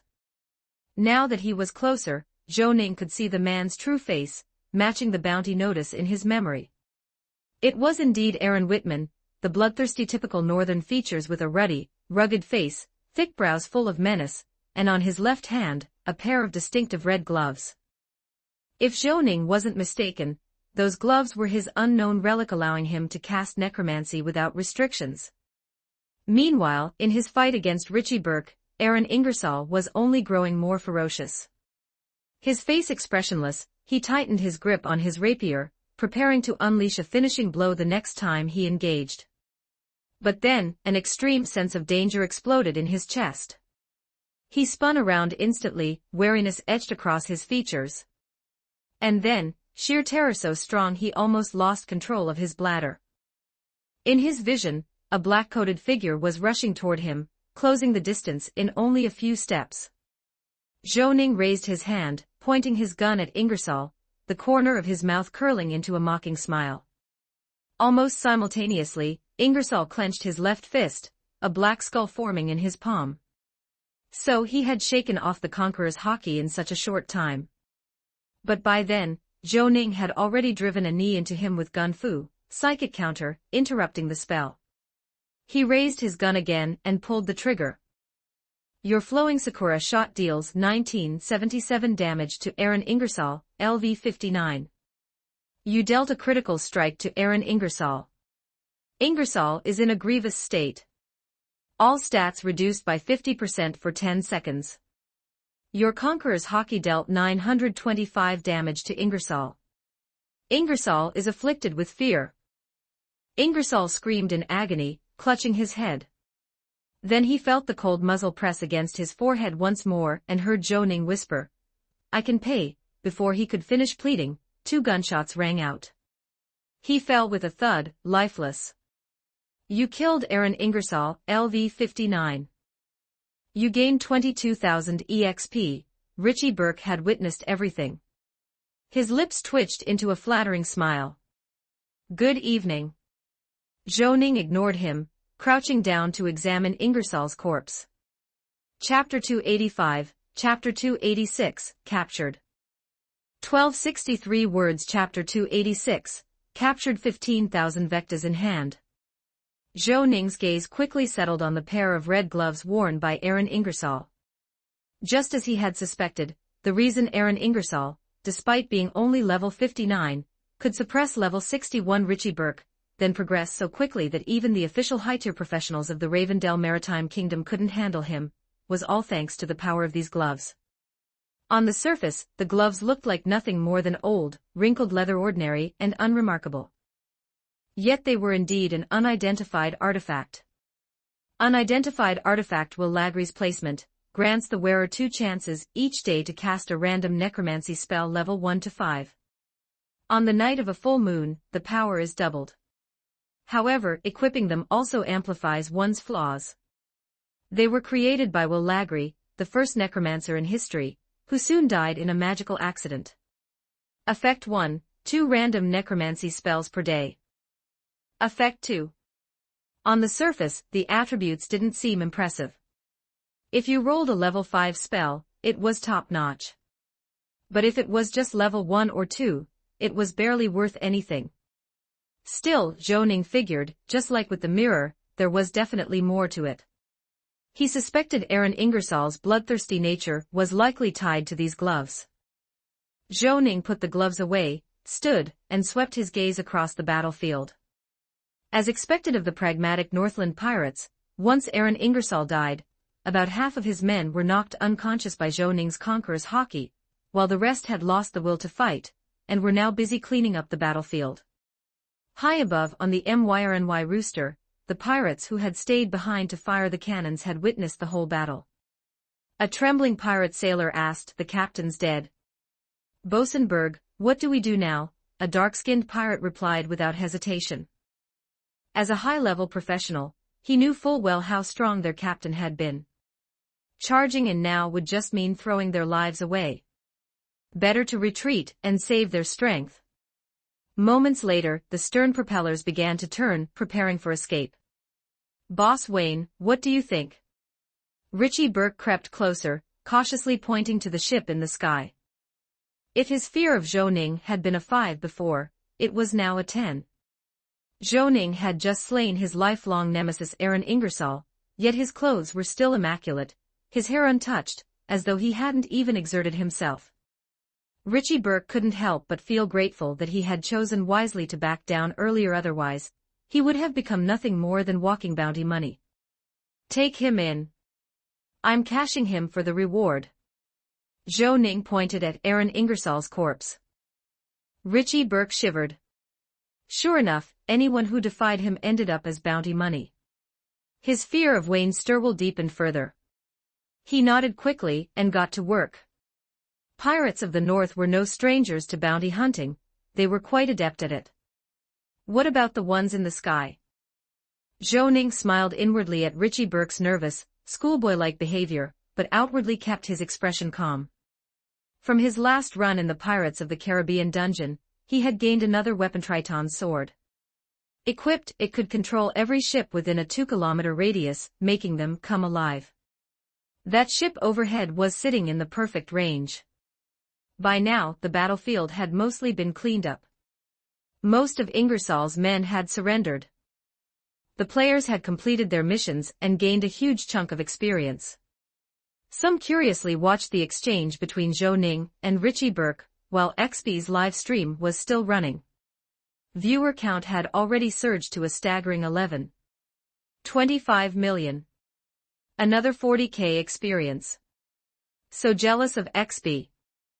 Having such a dad to carry him all the way, no wonder he's the #1 call daddy of Apocalypse. This stream's too easy for him. Don't hate. XP's the kind of mature man with his own unique charm. He could even make it as a facecam streamer. Facecam streamer. You mean ugly or skimpy? Reading the idiotic barrage, XP nearly broke. Laughing and crying at once, he muttered, "Keep it up and I'll start banning people. I got here mainly by myself." Even riding coattails is a skill, holy crap. XB couldn't help but curse. Zhou Ning had casually rested his left hand on the hilt at his waist, gazing at the three-masted ship above as if in idle thought. Then, with his right hand, he made a beckoning gesture. Instantly, the ship that had been preparing to speed away froze in midair, halted dead. Then its bow tilted upward, stern downward, plunging toward the ground at an angle like it was responding to Wayne Stirwell's call. Holy crap. He just said wait, and the ship fell down. What skill is that? Just a few days and the MC's already gotten stronger again. Maybe that's the power of a growth-type protagonist. The live stream chat went wild, spamming comments to vent their collective shock. Before it could crash, the ship miraculously adjusted its angle. Keel down, it slammed onto the ground in a stable landing. Zhou Ning released his grip on Triton's sword, a faint smile curling at his lips. As expected of something made by the simulator, always quality goods. Come on, let's check it out. Zhou Ning smiled. By now, Richie Burke's men had finished tying up the enemy pirates and gathered them together. Someone had bagged Aaron Ingersoll's corpse into a body sack and slung it over his shoulder. All eyes turned toward Zhou Ning with deep respect. Richie Burke dared not meet his gaze, just gave a quick grunt. If not for his crew watching, he would have eagerly gone to lead Wayne Stirwell aboard. Following Zhou Ning, Richie Burke boarded the long-lost MYRNY Rooster, unable to suppress a wave of emotion. But once on deck, he was stunned again. At some point, all the pirates left aboard the cannoneers, and even Bosun Berg had been strung up by ropes, dangling helplessly. How the hell? Richie Burke was floored. To him, Wayne Stirwell seemed more unfathomable by the minute. Zhou Ning strolled around the ship.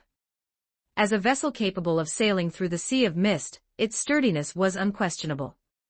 Inside, it housed a complex alchemical array that absorbed and stored wind power to drive the stern propellers, said to reach speeds up to 17 knots. 16 volcanic cannons lined her sides, firepower more than sufficient. At least in the early game, it made for one very flashy ride. Rest here for a day. Tomorrow we set out to find treasure. Zhou Ning waved casually. As the former bosun of this ship, Richie Burke knew her inside and out. He quickly resumed command, and once everyone was aboard, his men spread out to their posts, taking over seamlessly. Naturally, Zhou Ning claimed Aaron Ingersoll's captain's quarters for himself. As a pirate's cabin, the place reeked sweat and foot odor thick in the air. But on the bookshelves were 3 neat rows of volumes, most of them well thumbed. To his surprise, Aaron Ingersoll had been something of a reader. Even more unexpectedly, the shelves held not only works on the occult, but also texts on crafting advanced talismans. Zhou Ning opened the window to air the place out, then pulled one such talisman-making book from the shelf and sat at the bed's edge to read. This, after all, was part of the discipline required to maintain his family's tradition. Chapter 286, Chapter 287, Black Bull Recurve Bow 1235 words. Chapter 287, Black Bull Recurve Bow. After reaching level 65, Zhou Ning's combat strength was now considered among the very peak within the Bryston Kingdom. Among the people he knew, Harrison Rivers had only recently been at level 64, while the levels of Count Robbins and Professor Bislock were unknown. Factoring in the hidden high-ranked professionals within Bryston, there should only be a dozen or so in total. He could now be counted among the very top echelon. But his flaws were still obvious. Whether in close combat or ranged, his offensive style leaned too heavily toward physical attacks, with little means of mystical combat. If he ran into a monster immune to physical damage, it would be a real headache. That was why talismans were such an important supplement for him in battle, especially since he had 9 burials that could be used infinitely. Previously, Molly had taught him a few relatively simple talisman applications, such as Flame Burn from the fire element, Thorn Wall from the wood element, and Stone Spike from the earth element. Now was the perfect chance to read more about talisman studies. Most of the talismans described in this book were ones Molly had already covered, but there were still a few parts he had never seen before. Overall, the entire book was filled with dull, flavorless mysticism theories and talisman lore, peppered with obscure ancient terminology and diagrams. Zhou Ning patiently read through it, and after half a minute, information finally popped up on his panel. You are engaging in self-study of mysticism. Thanks to your willpower, your proficiency has increased by 12 points. Extreme Com +1. You are engaging in self-study of occultism. Thanks to your willpower, your proficiency has increased by 15 points. Extreme Com +1. You have mastered new talisman usage methods. Because his willpower had reached 105, reading through the 230-page book had given him nearly 350 proficiency points in mysticism. That was a far cry from the measly 2 or 3 points he'd scraped together before, and it finally raised his mysticism to the advanced level, filling his mind with a wealth of occult knowledge. As for the new talismans, he learned two. One was the Fire Dragon talisman, the other was a hypnotic talisman using Chavel's Queen of Spades playing card. If he'd studied like this back in school, forget about 985, he would have at least secured a spot in a 211. Glancing at his watch, he saw it was already 12:30. Zhou Ning took from his inventory the unidentified relic from Aaron Ingersoll, Will Lagri's placement, and carefully stroked its surface. It felt damp and slippery, like the skin of a snake. According to the system prompt, once worn, this glove would allow the user to cast 2 random necromancy spells per day, at the cost of amplifying one of their own flaws. So what was his flaw? Being too handsome and not fitting in with others. Zhou Ning slipped Will Lagri's placement onto his hand. Instantly, a wail seemed to echo from the depths of his soul. The glove fused tightly with the skin of his left hand, snug and seamless, looking no different from an ordinary red glove. Closing his eyes, Zhou Ning focused. This time, his luck wasn't great. The 2 necromancy spells he received were Bone Spear and Summon Undead. On the surface they seemed balanced, one offensive, one summoning, but in truth, neither was very impressive. He raised his hand, and in his palm a pale bone spear slowly formed. He could wield it directly in melee or throw it like a javelin, but its destructive power was on par with his normal attacks, nothing more. As for Summon Undead, just as the name suggested, it let him summon a dead creature under his command. Its strength was tied to his spirit attribute. But compared to Frostmourne lying in his inventory, this spell was 100 times weaker. And the side effect? Zhou Ning probed a bit but didn't feel anything obvious. It must be something buried deep in his subconscious. He slipped off the glove and stored it back into his inventory. The test wasn't bad. With luck, this thing could be useful if it randomly gave him a tier 5 spell. It could be a real trump card. Guided by the moon, let's go adventuring. Let the ship drift toward the Sea of Mistbryston. Ravendell. A fleet of warships is charging at us, let's sink them with cannons. From the deck outside came a chorus of singing, voices that sounded like Richie Burke and his crew, along with several other players. Their howling sounded ghostly, probably drunk at a party. Zhou Ning's lips twitched. Oddly, he wasn't sleepy at all, so he pulled up the simulator. After his last flawless crossing, his balance had risen to an unprecedented 440 traversal coins. After thinking for a moment, Zhou Ning opened the lottery page. He had never drawn from the endless war pool before, as its price of 10 coins per draw was daunting. But with a fortune in hand, courage swelled with wealth, and he couldn't resist splurging. He opened the lottery page, selected the endless war pool, and went for a 10 pull.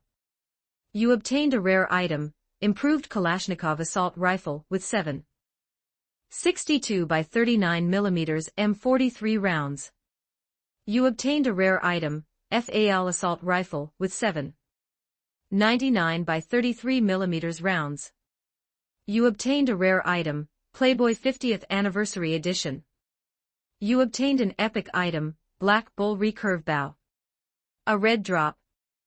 This 10 pull was absurdly lucky, like he'd activated a 4-leaf clover buff. He pulled 8 firearms in one go.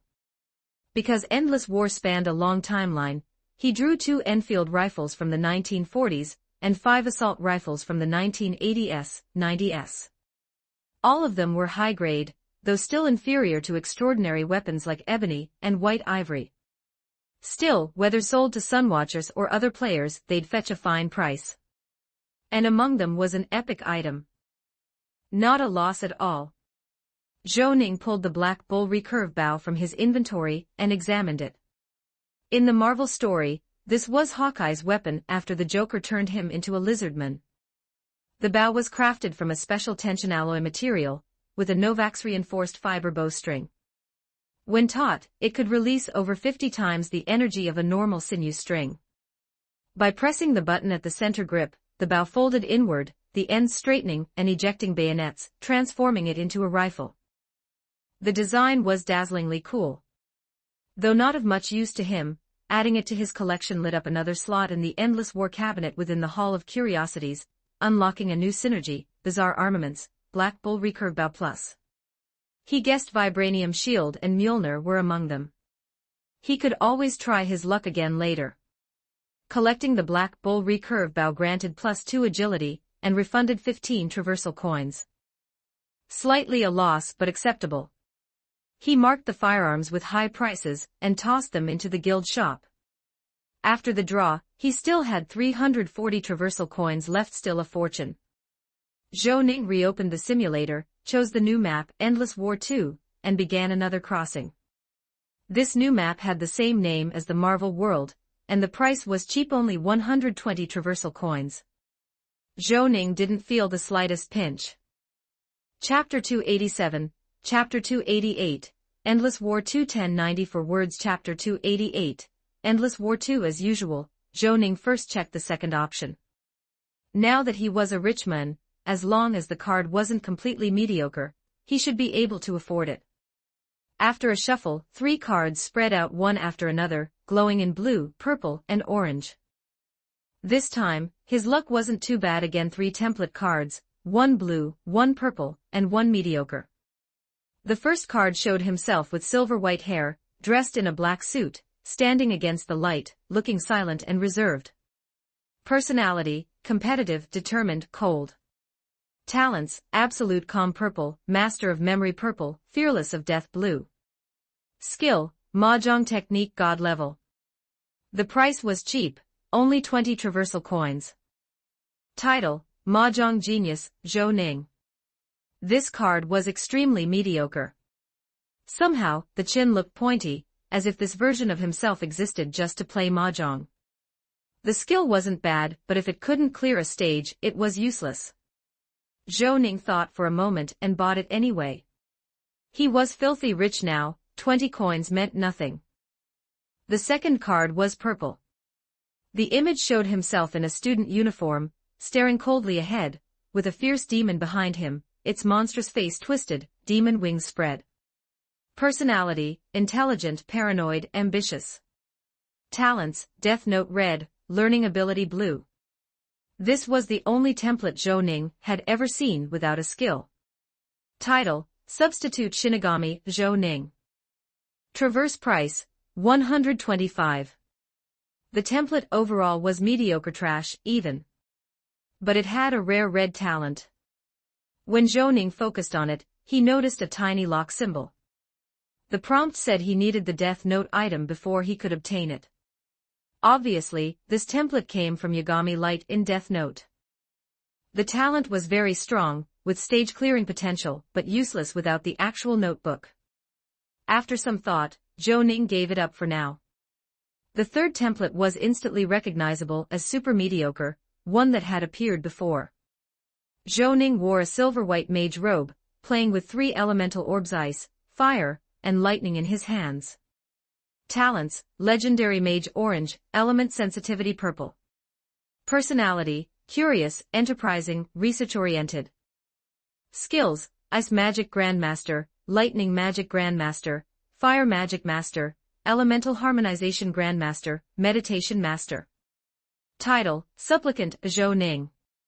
Price, 1,200 Traversal coins. Still way too mediocre. After sweeping through the templates, Zhou Ning moved to option 1 again to check the new set of 10 talents. If nothing good showed up, he planned to use either oceanographer Zhou Ning or spider sense Zhou Ning for a simulation. Both had strong protagonist vibes, with a decent chance of clearing. You chose Traverse Mode 1. Please select 3 talents from the following 10, as matching conditions: Hardcore Ruthless Green. Your life is full of defiance and absurdity, 30% tragedy, 70% comedy. Notorious Blue. In the simulation world your reputation is terrible, but to some villains you're irresistibly attractive. Masochist Green. You love whips and candles. After experiencing pain, your combat power temporarily increases. Celestial Dragon Purple. Your starting status in this world is very high, and you will always be part of the privileged class. Genius Hacker Purple. You are an undeniable genius in computer science, with limitless potential. 3-part Chi Return Blue. When you start working hard and striving, the effects will be particularly significant. Sinister and Cunning Green. You are naturally sly and scheming, born with a talent for calculating others. Naturally Affable Purple. Your social skills are absolutely top-notch. With charm and outstanding looks, you can quickly befriend anyone. Sever Affection to Prove the Tao Purple. You will never love or marry in this world, but your physical attributes permanently increase by 40%. Provocation Maniac White. You are born to provoke others, and so you've taken plenty of beatings. Zhou Ning. To be fair, this batch of talents was actually decent. Celestial Dragon was one he'd chosen before in Empire Tempest. Starting as a duke was insanely useful. Both Naturally Affable and Sever Affection to Prove the Tao were also top-tier purple. At a glance, at least 4 or 5 of these were worth considering. Numbers 4, 8, and 9 made his heartbeat faster. Sever Affection to Prove the Tao, Naturally Affable, and Celestial Dragon. Going all purple in one go gave him wealth, physique, and charisma. The start would be rock solid, with real potential for a perfect simulation. As for the constant talent, Zhou Ning hesitated, then chose Tony Stark. In what looked like a Marvel sequel world, Tony Stark's talent would definitely come in handy. But that raised an interesting problem. What would happen when Sever Affection to Prove the Tao clashed with Tony Stark's natural playboy tendencies? You chose talents 4, 8, and 9. Your current talents are Sever Affection to Prove the Tao, Naturally Affable, Celestial Dragon. Constant talent, Tony Stark. This map is a hidden follow-up. Both its difficulty and setting are unknown. Traversal coin rewards in this hidden map will be multiplied by 1. You will also gain an additional item from the adventure. However, returns are not guaranteed. Your gains may be far below expectations. Match successful. The parallel world you is destined to be among the privileged, both before and after traversal. You are a leader rich in charisma, infinitely magnetic, making everyone you meet yield to you. But you feel nothing for love, regarding it as a luxury you do not want. Your body is naturally strong, your research ability exceptional. Perhaps only the sky itself is your limit. World exploration progress, 0%. When it reaches 66.7%, you will gain permission to unlock the next map. When you die in this simulation, the game ends. Boarding time machine. Traversal complete. April 27, 2030. You arrive in New York. The sky is gray-black, as if filled with dust. Ruins are everywhere. Right beside you lies a corpse, your exact double. With no one around, as a traverser your first thought is to take his place. You immediately put on the dead man's clothes. Your luck is good. Just as you finish burying the body, a private armed group arrives, looking for you. April 28, 2030. You return home. Amid the ruins, your house is relatively intact. Your parents are Chinese immigrants who lead a not-so-weak survivor organization, now holding Flushing. Not long ago this world suffered a nuclear war. On your way home, you even saw the broken remains of the Statue of Liberty near the Hudson River, snapped into 2 pieces. Chapter 288, Chapter 289, Endless War 2 Part 2 1124 words. Chapter 289, Endless War 2 Part 2. On your way home, you also saw some strangely deformed people, but they didn't look like radiation victims. If it weren't for the fact that everyone here spoke English, and that you saw the desolate, vine-covered Hudson Bay and the Statue of Liberty, you would have had every reason to suspect this was another world. April 29, 2030. You return to your home, a house in the suburbs of Flushing. Your so-called father seemed very busy. He only greeted you briefly before rushing off. In a way, that was a relief. Since you had taken over his son's identity, you originally thought you'd have to tread very carefully to avoid exposing yourself. But with your father absent, as long as you don't say anything suspicious, it's difficult for others to see through you. April 30th to May 7th, 2030. Over the course of this week, you followed the principle of the less you say, the fewer mistakes you make, gradually blending into this world. With your natural ease around people, you quickly improved your relationships with those around you. Through some probing, you learned that your so-called father's name is Daniel Joe. Coincidence, since you share the same surname. He leads a large survivor organization called the Caribou Gang, and your name here is Serent Joe. Since you hadn't gone out at all this week, and with television signals unavailable most of the time, you only picked up fragments about this world. It is far harsher than your previous life, its main theme being revenge and struggle. In New York alone, 6 survivor organizations are fighting over resources.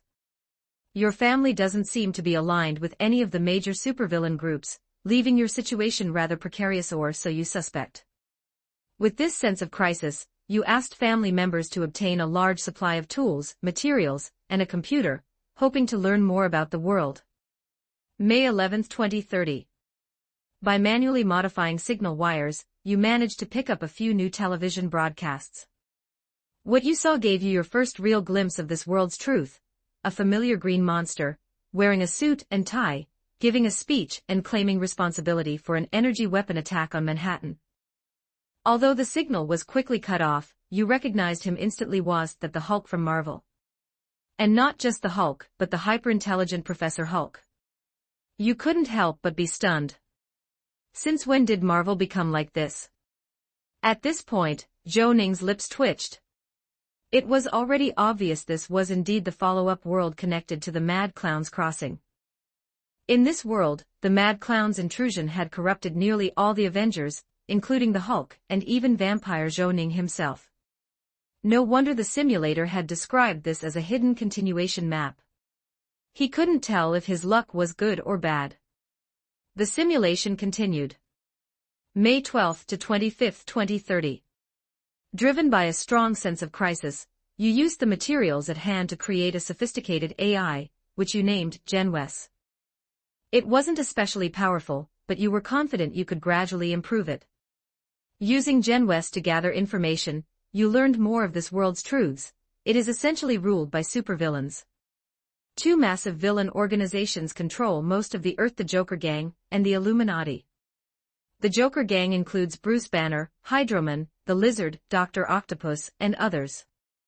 The Illuminati is more complicated. Its founder is unknown, but its main members include Injustice Superman, Steve Rogers, Venom Black Widow, Natasha Romanoff, Lizard Archer Clint Barton, Iron Woman Peggy Carter, Dr. Zola, and more. The world's technological path was also shocking, no longer focused on civilian use, but divided into 3 branches: mech enhancement and weapons. Simply absurd. In this world, nearly all famous scientists study one of these 3 branches. The Joker Gang focuses on enhancement and weapons, mastering mass production of lizard men and mutants. Those bizarre people you saw earlier were likely their creations. They also wield terrifying long-range weapons, rivaling nuclear arms in power. The Illuminati, emerging from 20 years ago, was built from the former Avengers. They control mass production of Iron Man suits, and the 3rd and 4th generation super soldier serums. What concerned you most was that Tony Stark, someone whose talents mirrored yours, and whose personality was somewhat similar, was nowhere to be found. It was as if he had vanished, leaving no trace that even GenWes could uncover. June 12, 2030. Faced with this utterly transformed Marvel world, you had no choice but to try to adapt. Thanks to your sociable nature, it wasn't too difficult. After demonstrating some ability, you gradually won the trust of your so-called father, and began to take part in family affairs. From what you learned, the Caribou Gang truly had no allegiance to either villain organization. Instead, they seemed to be secretly pursuing research that may have threatened the Joker Gang's interests. You suspected that the original Serant show had been killed by mutants. June 21, 2030. While Genwes was combing the net for data, you accidentally detected traces of another AI, one searching for swimsuit beauty pictures. Its design was somewhat similar to Genwes, and you guessed it was likely Tony Stark's J. After a brief clash, it successfully concealed itself, but you still caught some clues suggesting it was hiding near Malibu. June 30, 2030. You found no further trace of Tony Stark, but on the afternoon of the 21st, you gained access to the Caribou Gang's secret research. Several scientists, who had defected from the Joker Gang, brought with them the methods for creating lizardmen and mutants. As a scientific genius, you couldn't help but be intrigued. July 5 to September 5, 2030. Their methods turned out to be real.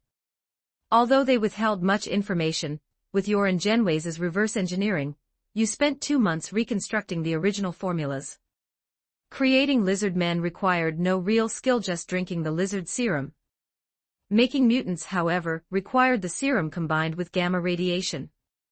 You suspected this was a byproduct of their attempt to mass-produce Hulks. When your so-called father asked if you wanted to become a mutant, you firmly refused, replying with deep meaning, "Instead of chasing brute strength, wisdom is my true weapon." You have learned the hidden alchemy recipe, Lizardman Elixir. You have learned the hidden alchemy recipe, Mutant Elixir. September 11, 2030. Through secretly manufacturing mutants, the Caribou Gang's power rapidly grew. Thanks to your charisma and formidable scientific ability, your position also rose quickly. Once seen only as Daniel Zhou's heir, you had now become the Caribou Gang's second-in-command. And after tracking for times August 20, August 29, September 7, and September 11, you finally pinpointed Tony Stark's location. Perhaps it was time to pay him a visit. Chapter 289, Chapter 290, Endless War 2 Part 3 1138 words. Chapter 290, Endless War 2 Part 3 September 12, 2030. Tony Stark was living at 487 Malibu Beach, in northern Los Angeles. This used to be a famous Jewish millionaire's neighborhood, with 27 miles of unbeatable ocean views. But after the baptism of a world war, it had become desolate, and this guy clearly wasn't living too well.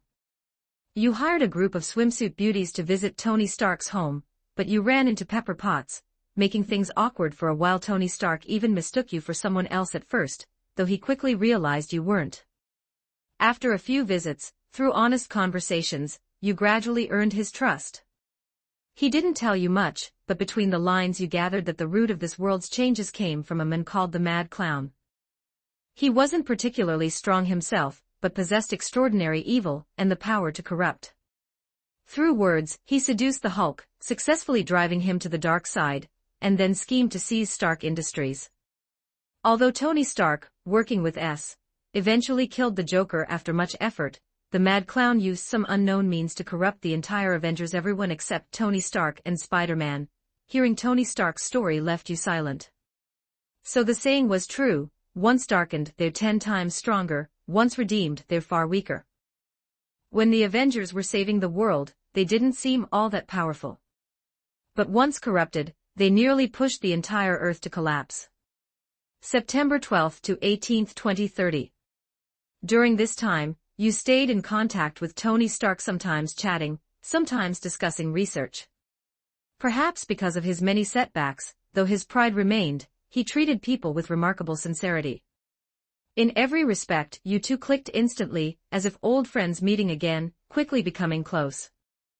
You gained the achievement, Friends 2. September 19 to November 26, 2030.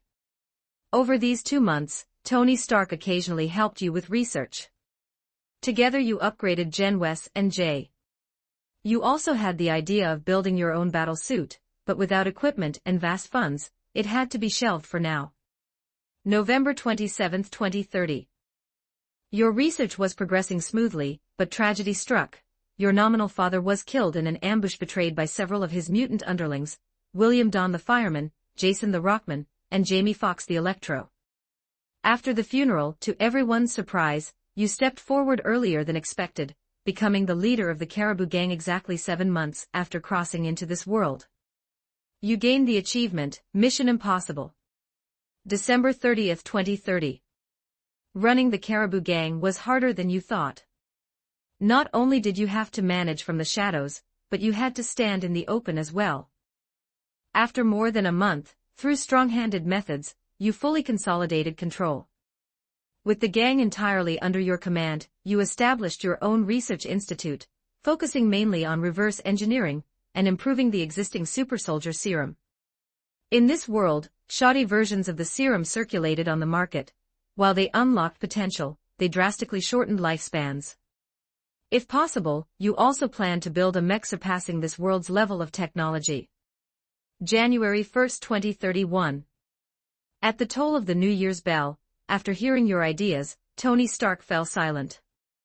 Soon after, through his introduction, you met a familiar one-eyed black man, Nick Fury, the Motherferman. All these years, he had been leading the resistance against the Joker Gang and the Illuminati. You were one of the top candidates he sought to ally with.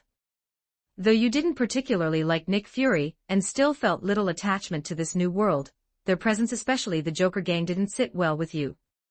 Even if Nick Fury hadn't approached you, you already intended to team up with Tony Stark. After some thought, you decided to join them, forming an organization named the Dark Avengers Alliance.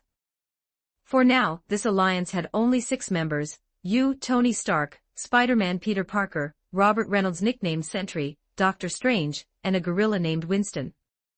You had heard of the Sentry, said to wield the power of 1,000,000 exploding suns, though his incomplete soul and the void within prevented him from unleashing his full strength. During your talks, Doctor Strange appeared as well, telling you he had observed countless futures. In all of them, the world was destroyed. Only in this timeline, if united sincerely, was there a chance at survival. At this meeting, Tony Stark also played a video.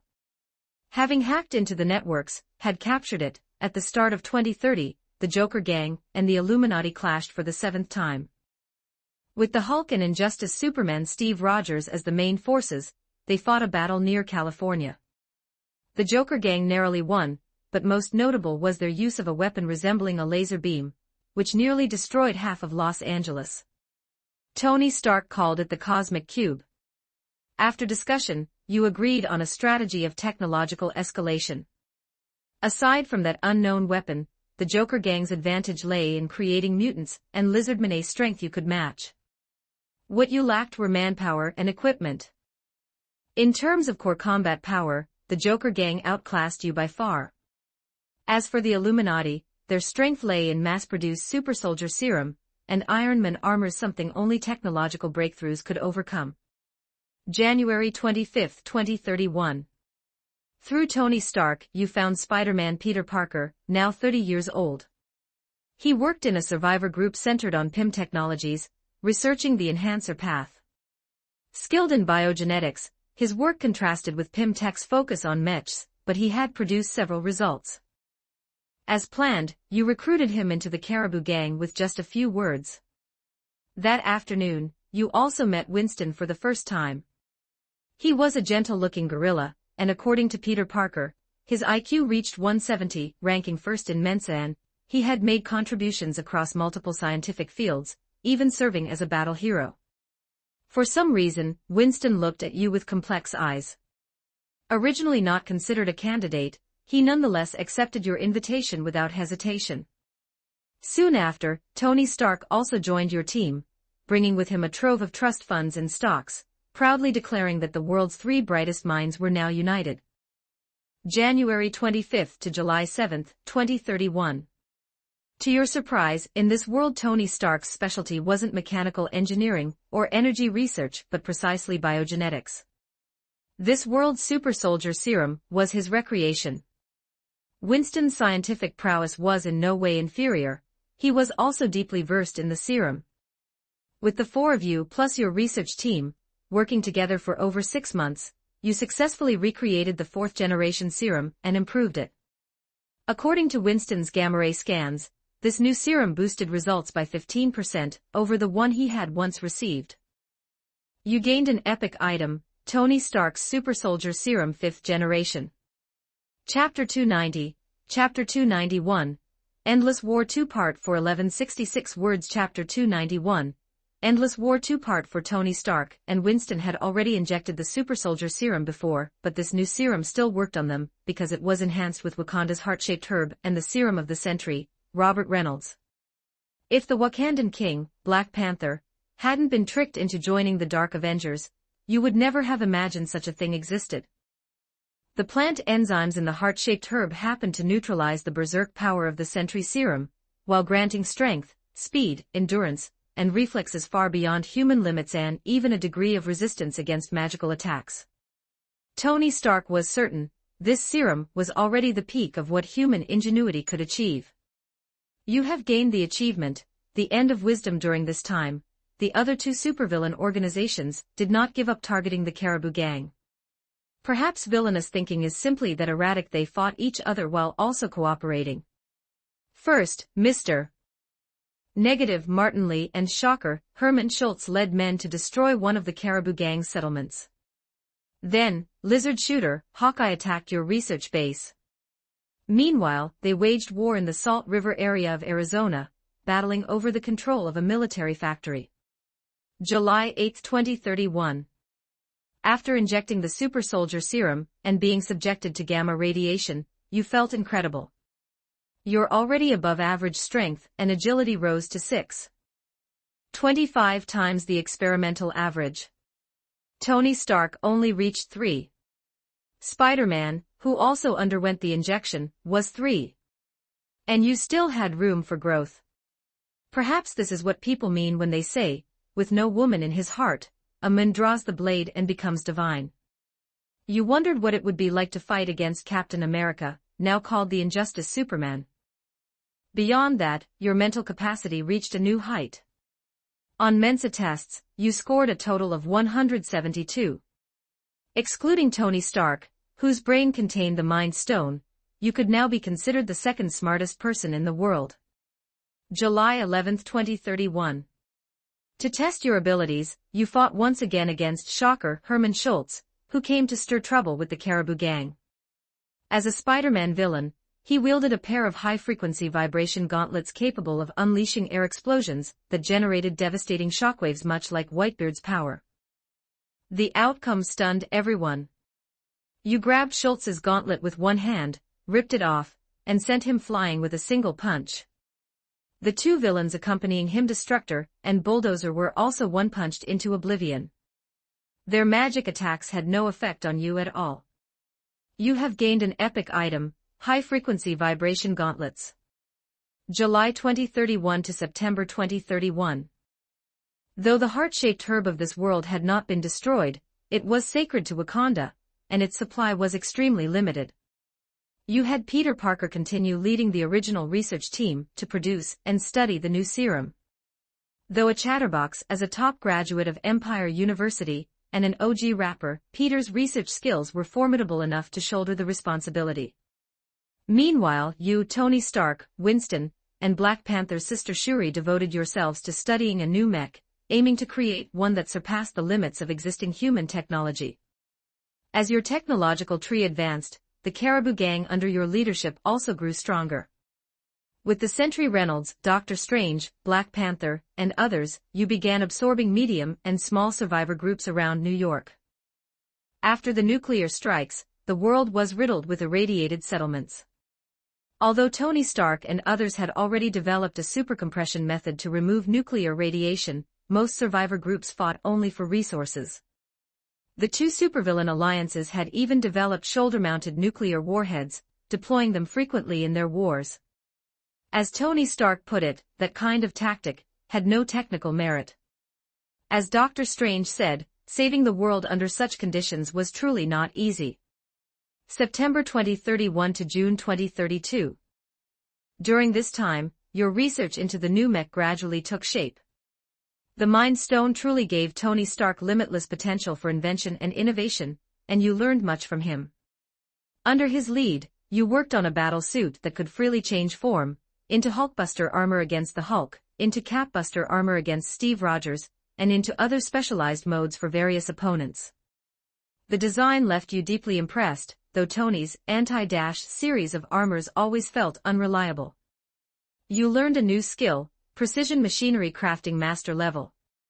November 2032. Everything seemed to be flourishing. Even Dr. Strange said all was moving along the right track. The new battle suit was more than halfway complete, with nearly all functions ready. Yet the project was forced to pause. Its greatest problem was energy. The new element was insufficient to power the suit. Like Ultraman fighting on Earth, it could only last 5 minutes before the chest timer turned red. Developing a newer element required massive electricity, and a superconducting collider over 8 kilometers long. Conservatively, it would consume over 200 megawatts of power. But in this age of energy scarcity, the world's total annual electricity output was only 84 megawatts. With your current resources, it was impossible. But this didn't mean you were ready to give up. If energy was insufficient, it had to be seized. In New York State, there were 6 large survivor groups and over 20 medium and small ones, most of them the remnants of pre-war corporate giants. Though they clashed frequently, your core strength far outmatched theirs. The Caribou Gang, standing against both the Joker Gang and the Illuminati, succeeded in absorbing 3 large survivor groups led by Oscorp, Hammer Industries, and PIM Technologies. Oscorp's serum research and PIM Tech's mech studies greatly aided your work. March 2033. Your forces expanded rapidly. With a steady supply of 4th and 5th generation super soldier serums, you brought nearly half of America under your control. This included the Daguerre hydropower station, the 7th largest in the world. Yet prosperity often sows the seeds of downfall. Just as you prepared to restart your research, the Daguerre Dam was struck by the cosmic cube. A white flash and the dam instantly vaporized. Torrents of floodwater roared forth.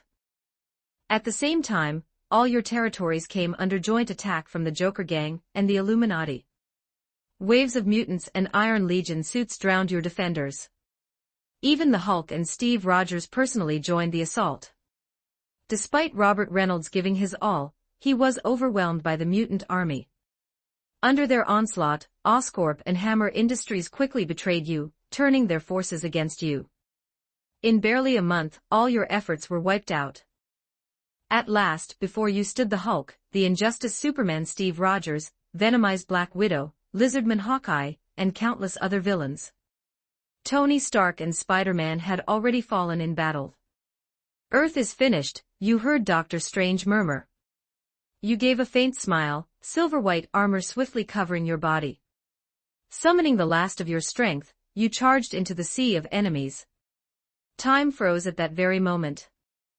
Chapter 291, Chapter 292, Boss 1050 for words. Chapter 292, Boss level template. You are dead. Simulation ended. Summary: a life that could barely be called glorious. You once strove to save the world, nearly giving everything you had. Within your faction, everyone respected you, and all were proud to know you. You stood at the pinnacle of wisdom in this world, only a step away from becoming its savior. But because there was a traitor within your faction, and in order to maintain the world's chaos and their own dominance, both hostile sides were forced to join hands to completely annihilate your forces. Yet your death was not meaningless. You became the one who sounded the bell against the evil organization. In the final battle, within just 5 minutes, you slew 23 supervillains including Lizardman Hawkeye, Radiation Man, Tremorman, Black Bull, and Rampage.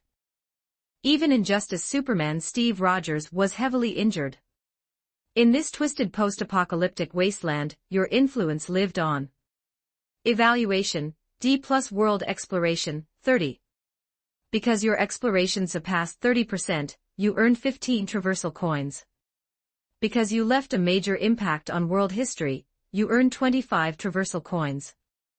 Your alignment has changed, lawful evil lawful neutral. Simulation ended. Please make your choice. Randomly receive 3 skills or specialties you acquired during Traversal.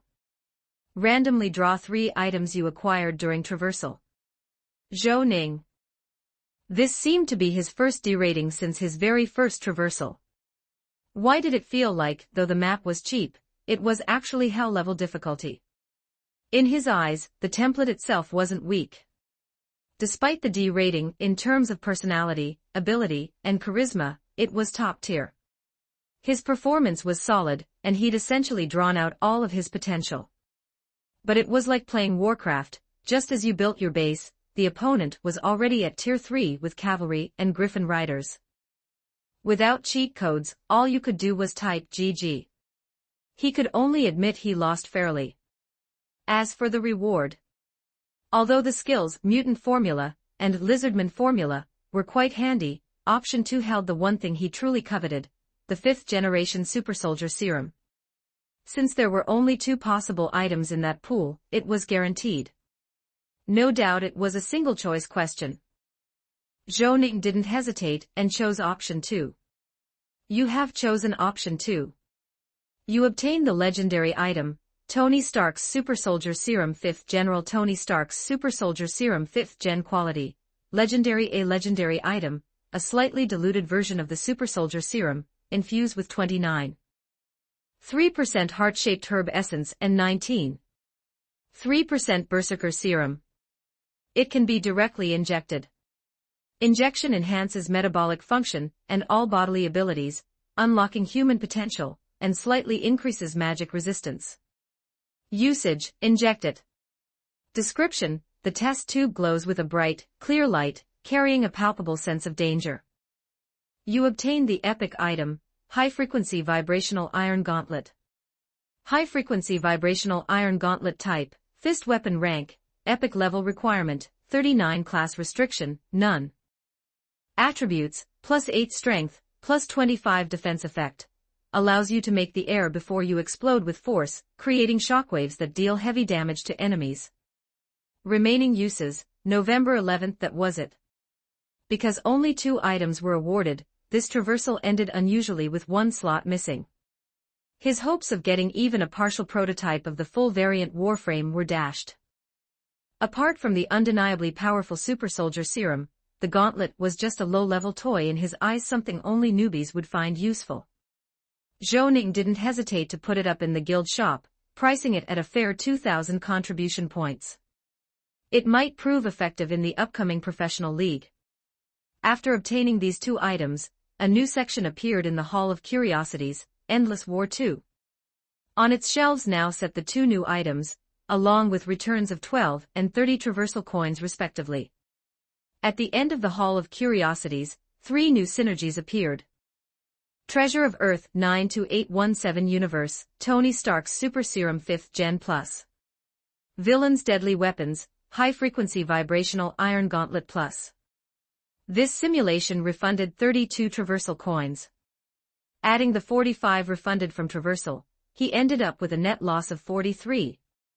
But given the serum's practicality, that loss hardly mattered. Zhou Ning took a deep breath, closed the Hall of Curiosities, opened his inventory, and pulled out the serum. Just as described, the test tube glowed bright and clear, with silvery white sediment settled at the bottom. Familiar with the process by now, he wasted no time, and injected it into his veins. Unlike the previous 2 injections, this one instantly sent searing heat surging through his veins, racking every muscle with violent spasms.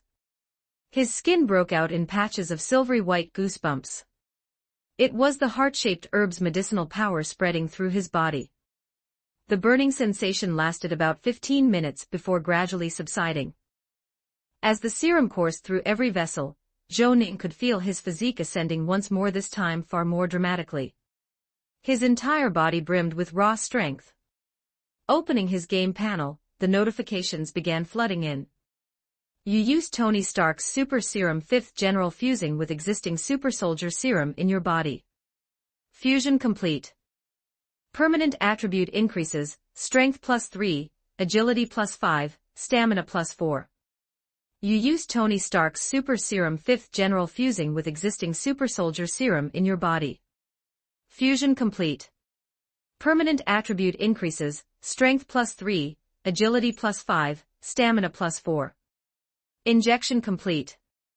Total gains, strength +12, agility +15, stamina +16, spirit +4. Your elite specialty legendary physique advanced is upgrading. Upgrade complete. Specialty evolved into boss level specialty legendary physique expert. Legendary physique expert, your body has reached the ultimate threshold. Increases primary attribute gain per level by 1. Passively restores +8 HP/S and +12 focus/S, passively increases reaction speed and attack speed by 5%. Additionally, your magic resistance increases by 20%. A boss-level specialty. Zhou Ning was both shocked and ecstatic. After months in the game, he finally owned his first boss-level specialty. Just one more and his template could advance. Even more outrageous, the specialty's primary attribute gain had risen from 1 to 1.25, while his HP and focus recovery per second had jumped from 8 to 12. This massively boosted his sustainability. Summoning high-level creatures would now place far less strain on him. Chapter 292, Chapter 293, Noble Group. 1181 words. Chapter 293, Noble Group. After injecting the serum, Zhou Ning's main attributes became Strength 49, Agility 242, Stamina 126, Spirit 134. The rest remained unchanged, but his health increased by a full 1,000 points, about 1/3 of the original. On top of that, there was an unexpected bonus. This serum boosted his reaction speed and attack speed by 5%, and even granted an additional 20% magic resistance, making him far more comfortable when fighting mage classes. An absolute windfall. The only pity was that, judging from the simulation process, 5th-generation serum should already be the pinnacle of the Marvel world. Opportunities for this kind of specialization boost would be increasingly rare and hard to come by. After stowing away the materials, Zhou Ning noticed that the banquet outside was still going on. Richie Burke and his men were belting out another pirate song, howling like ghosts. It was painfully off-key. Zhou Ning wished he could loop "Chicken You Are So Beautiful" on them as suppression. The next morning, according to the original plan, the group was to head deep into the Alsop Marsh in search of Storm Wilt's treasure. According to Richie Burke, the hoard was hidden in a cave in the southeastern part of the swamp, a very concealed location. Zhou Ning planned to spend 1 or 2 days retrieving this treasure, then return to Darkland immediately, regardless of the outcome. With Richie Burke and a few sailors manning the controls, the alchemy array at the stern of the MYRNY rooster activated. As the propeller spun rapidly, the ship gradually lifted into the sky. Strictly speaking, this kind of vessel was a semi-manned ship. Besides the alchemy array, meteorologists were required to maintain the wind direction and humidity around the ship. Thus, pirate fleets usually had 3 to 4 meteorologists on hand. In Zhou Ning's memory, it wasn't until the 3rd version that more advanced floating ships began to spread. Standing on the deck, Zhou Ning gazed down while fiddling with the compass that never pointed north. Its needle remained locked on the southeast, unmoving. From the high vantage point, he could see scattered ruins in the swamp amid sparse shrubs, altars, houses, all kinds of architecture. Beside him, Richie Burke leaned casually against the railing, boasting to a few players. "These down there are the ruins of the ancient Moderic people, now occupied by swamp pygmies," Burke said. The ancient Moderic people were once the overlords of the hills and marshes, controlling nearly 1/3 of ruins and the ancient Fauric kingdom's swamps and mountains. Later, after collectively mutating from worshipping some evil god, they were forced to migrate into this swamp. "I once snuck in here while searching for the captain's treasure," Burke continued solemnly. "I got caught and was nearly cooked into a pot of stew. If I hadn't pissed myself in time and held out until rescue came, I'd have been dead for sure." Turns out the guy was a deadpan jokester. Zhou Ning chuckled. He suddenly remembered he had a strange cube called the Moderic Cube, traded from that antlered man for a devil fruit. He wondered if it had any connection to these swamp pygmies. Checking his inventory, Zhou Ning found the cube composed of 200 small blocks, resembling a giant Rubik's Cube. He had solved it long ago after 2 months, but never figured out how to use it. All he knew was that the words on it included sun, sacrifice, and reward. Before long, the MYRNY rooster slowed to a stop and began to descend. Before Zhou Ning could ask, Richie Burke explained, the next stretch can't be sailed. It's an extreme elemental climate zone of life energy, where moving life tides often occur. If we sail in, we won't have time to dodge them. We can only continue on foot. Zhou Ning nodded. The apocalypse world indeed had many such extreme elemental zones. What John had described earlier as the miracle of life must have been one of these moving life tides. Zhou Ning had no interest in being transformed into a woman. Leaving about 10 pirates behind to guard the ship, Zhou Ning led several players, along with Burke and others, into the swamp. Compared to the outer edges, the trees here were denser, with heavy green mist hanging between them. There were also more poisonous insects and life element creatures. They soon encountered a new monster, the swamp crawler, a giant spider.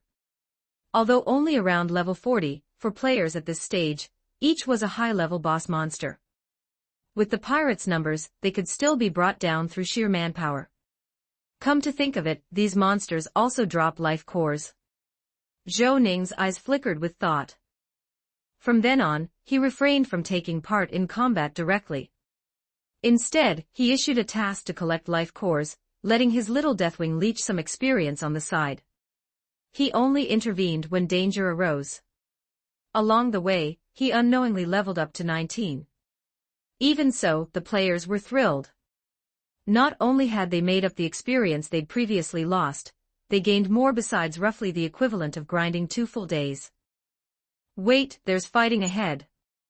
Richie Burke's voice came from the mist in front. He had been scouting ahead. Zhou Ning frowned. He too heard the clash of blades.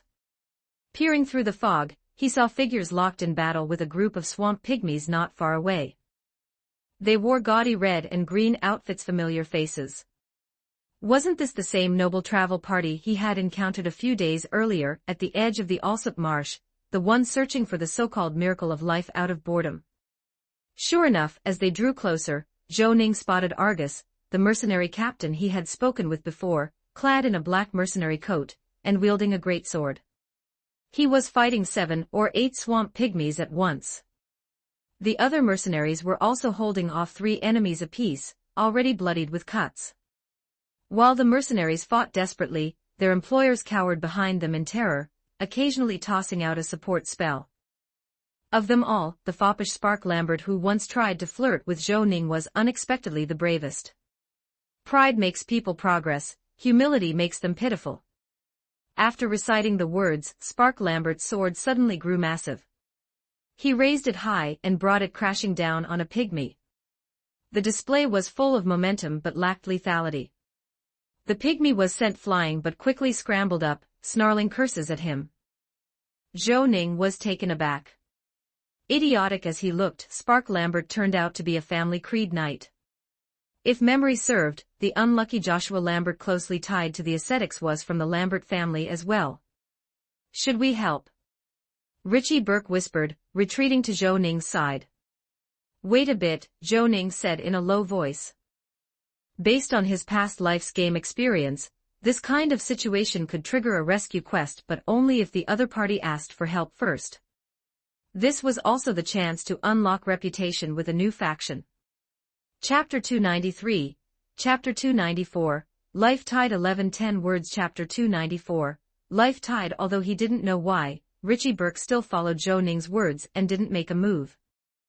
About a minute later, Spark Lambert, who had been glancing around nervously, finally noticed Zhou Ning and the others. His eyes lit up and he quickly shouted, Lord Wayne, please save us. The Lambert family will remember your kindness. Sure enough, a prompt immediately popped up on Zhou Ning's panel. You have triggered a C-rank chain quest. Rescue Spark Lambert. Accept/decline. There was nothing to hesitate about except. Quest hint: try to rescue Spark Lambert and escort him back to Darkland City. You will gain his friendship and gratitude. Of course, that may not matter much to you. Why would this be a C-rank chain quest? Could it be that Spark was actually a key plot character? Zhou Ning couldn't help being slightly stunned, but since it wasn't harmful to him, there was no reason to refuse. As his gaze swept past, several other players also looked pleased. It was obvious they had received similar quests. Damn, it's another chain quest. Can I just say I'm jealous? In XP's live stream, when viewers saw him receiving this new quest, the chat immediately filled with groans. People always say idiots have good luck, and it's true. Anyone wanna come to Darkland with me? We'll find a chance to kill that old bastard. This guy was clearly a hater, and his words stirred up agreement in the chat. XP decisively muted him, then looked up to see his teammates already charging forward with Wayne Sturwell. He hurried to follow, shouting, "Wait for me." Before he could catch up, he saw Wayne Sturwell raise his gun, casually walking forward while shooting at a swamp pygmy mounted on a venomous lizard. A bullet flew from the black pistol's muzzle, and at the same instant the enemy fell from his mount, a neat bullet hole stamped on his forehead. Then came blood, death, and shadows. As Wayne Sturwell advanced, his movements seemed like a dazzling dance. Within moments, over 10 swamp pygmies, who had been besieging the adventurer party, collapsed one after another. In just a few minutes, it was a merciless massacre. All sorts of unbelievable attacks appeared one after another. The onlookers could only see black-bodied swamp pygmies screaming in sharp cries as they fell one by one. They didn't even have a chance to intervene. Sometimes golden bullets wreathed in flames and ripples, sometimes both feet pushing off the ground, his body flipping midair with guns in both hands, bullets raining down as he spun, sometimes switching to a rapier, azure light blooming silently. The whole process was breathtakingly dazzling, cool beyond words. Wayne Sturwell seemed to have grown even stronger. XP admitted he wanted to lick the screen. A few minutes later, Zhou Ning let out a long breath. The ebony and ivory pistols twirled once in his hands before vanishing. Mission accomplished. He had deliberately gone all out to test his current strength.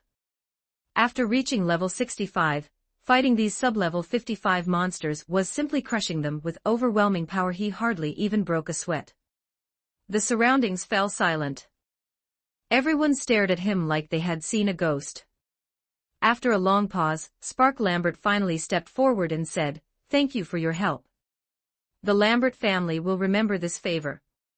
His voice was dry, without the slightest trace of his former arrogance. If not for his family's proud creed, Zhou Ning suspected he might have burst into tears of gratitude right there. But the quest wasn't complete. Obviously, he had to escort Spark back to Darkland City to finish it. That wasn't difficult, but Spark also had to agree. Zhou Ning shook his head slightly and smiled. It was nothing. Where are you planning to go now? His gaze sharpened. On Spark Lambert's body, he noticed a familiar insignia, a human face embossed on the crest, with floral symbols on both sides. Could it be they were all members of the Hermit Order? Our goal is the life tide in the Alsop Marsh. As you can see, we came seeking the miracle of life, Spark Lambert said frankly with a shrug. Then they weren't headed the same way. Doing the quest was fine, but risking involvement in something that might get him gender swapped. No thanks. Zhou Ning breathed a sigh of relief, and was about to speak, when a young noble in a blue coat up ahead suddenly cheered, "Look, it's the life tide. The life tide is here." They weren't lying after all. Zhou Ning's heart jolted. He quickly focused on the distance.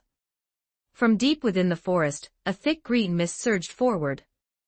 Along its path, dead trees sprouted buds, grass and shrubs grew more lush, and flowers blossomed one after another. The life force was so intense that many plants even grew legs and hopped about. But for some reason, from within that mist Zhou Ning faintly sensed a familiar aura, the aura he had just encountered not long ago, belonging to the dark spider mother, Madalida. Zhou Ning's heart lurched. An inexplicable sense of danger surged up, a spiritual warning. Before he could speak, the nobles up ahead spread their arms and rushed headlong into the life tide, cheering. Even Argus joined them. The scene was spectacular. Zhou Ning only had time to grab Spark Lambert, ignoring his struggle, and shout, "Fall back. Get out of the life tide." The pirates and players, dazed until then, finally snapped out of it and followed Zhou Ning in a panicked retreat. Even so, one pirate was a step too slow, and was swept up by the advancing tide of life. "What are you doing? Why did you stop me?" Once they had barely escaped the range of the life tide, Spark Lambert tore free, hand on his sword hilt, glaring with fury. Zhou Ning didn't answer. His eyes were fixed behind him, and he almost gasped in horror. Within the deep green life tide, the nobles swept up earlier hadn't undergone a gender change at all. Instead, their bodies twisted and convulsed. Some grew dark blotches on their skin, others collapsed trembling on the ground. Moments later, some transformed into staggering elemental creatures of life, while others sprouted elongated limbs, turning into massive spiders crawling along the earth, the same swamp crawlers they had slain before. Through his aura vision, Zhou Ning clearly saw that their souls had been completely extinguished. Their soul threads became smooth, straight lines reduced to zero. How could this be? Spark Lambert muttered involuntarily as he too finally took in the scene within the life tide. Chapter 294, Chapter 295, Spider Meat 1246 words. Chapter 295, Spider Meat. Only 30 seconds had passed, yet the members of the noble travel party, who had turned into life elementals and giant spiders, had already completed their transformation. They scuttled across the ground in panic, no different from those that had been killed outside earlier. The only proof of their existence was the scattered piles of clothing left behind. The players and pirates present were stunned by the tragic scene before them, their hearts filled with a sense of shared misfortune. If it hadn't been for Wayne Sturwell's warning earlier, or if they hadn't dodged in time, they might have ended up the same way, turned into monsters wandering the depths of the swamp, with the best outcome being death at the hands of adventurers. No one had expected that the famed life tide of South Wales County, so sought after by countless people, could end in such a catastrophe. Zhou Ning's mind raced as he glanced at Spark Lambert. The effeminate-looking young noble still hadn't recovered from the incident. His face was pale, his eyes vacant, and his hand kept fumbling at the emblem of the Hermitage Order on his chest. From the unlucky Joshua Lambert to Spark Lambert, and now to this tragic incident, the shadow of the Hermitage Order was everywhere. Behind them stood the ancient dark spider goddess, Madalida. In the field of occultism, spiders were lustful creatures of darkness. Marine, the wandering nightingale, was a prime example. She enjoyed hunting young, handsome men, accepting them without hesitation.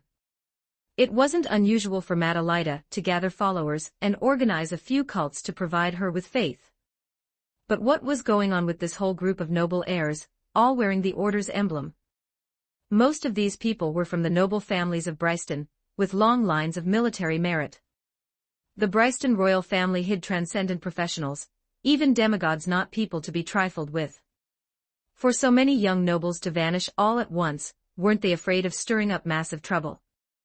Or did they already have a way to handle the aftermath, or enough confidence to ignore it? Thinking also of the Life Alchemy Society and the Curse God cult, both long hidden in Darkland, Zhou Ning felt certain that beneath the surface calm, a storm was brewing, one strong enough to topple the Bryston kingdom itself. Let's get out of here first. The life tide could shift direction at any moment. Staying here is too dangerous, Zhou Ning said softly. What about him?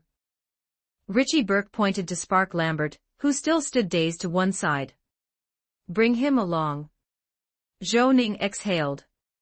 He hadn't forgotten that Spark Lambert was tied to a hidden quest. Thank you. The Lambert family will reward you generously. Spark finally came to his senses upon hearing their words. His expression was sincere. The life tide was spreading from the southeast toward the northwest. Normally, it would take 2 to 3 hours to fade. Guided by his sense for danger, Zhou Ning led the group southwest, where they camped on a sheltered ridge to wait until the tide passed. By then, it was nearly noon. Richie Burke's sailors busied themselves, building a bonfire with wood and swamp sheep dung.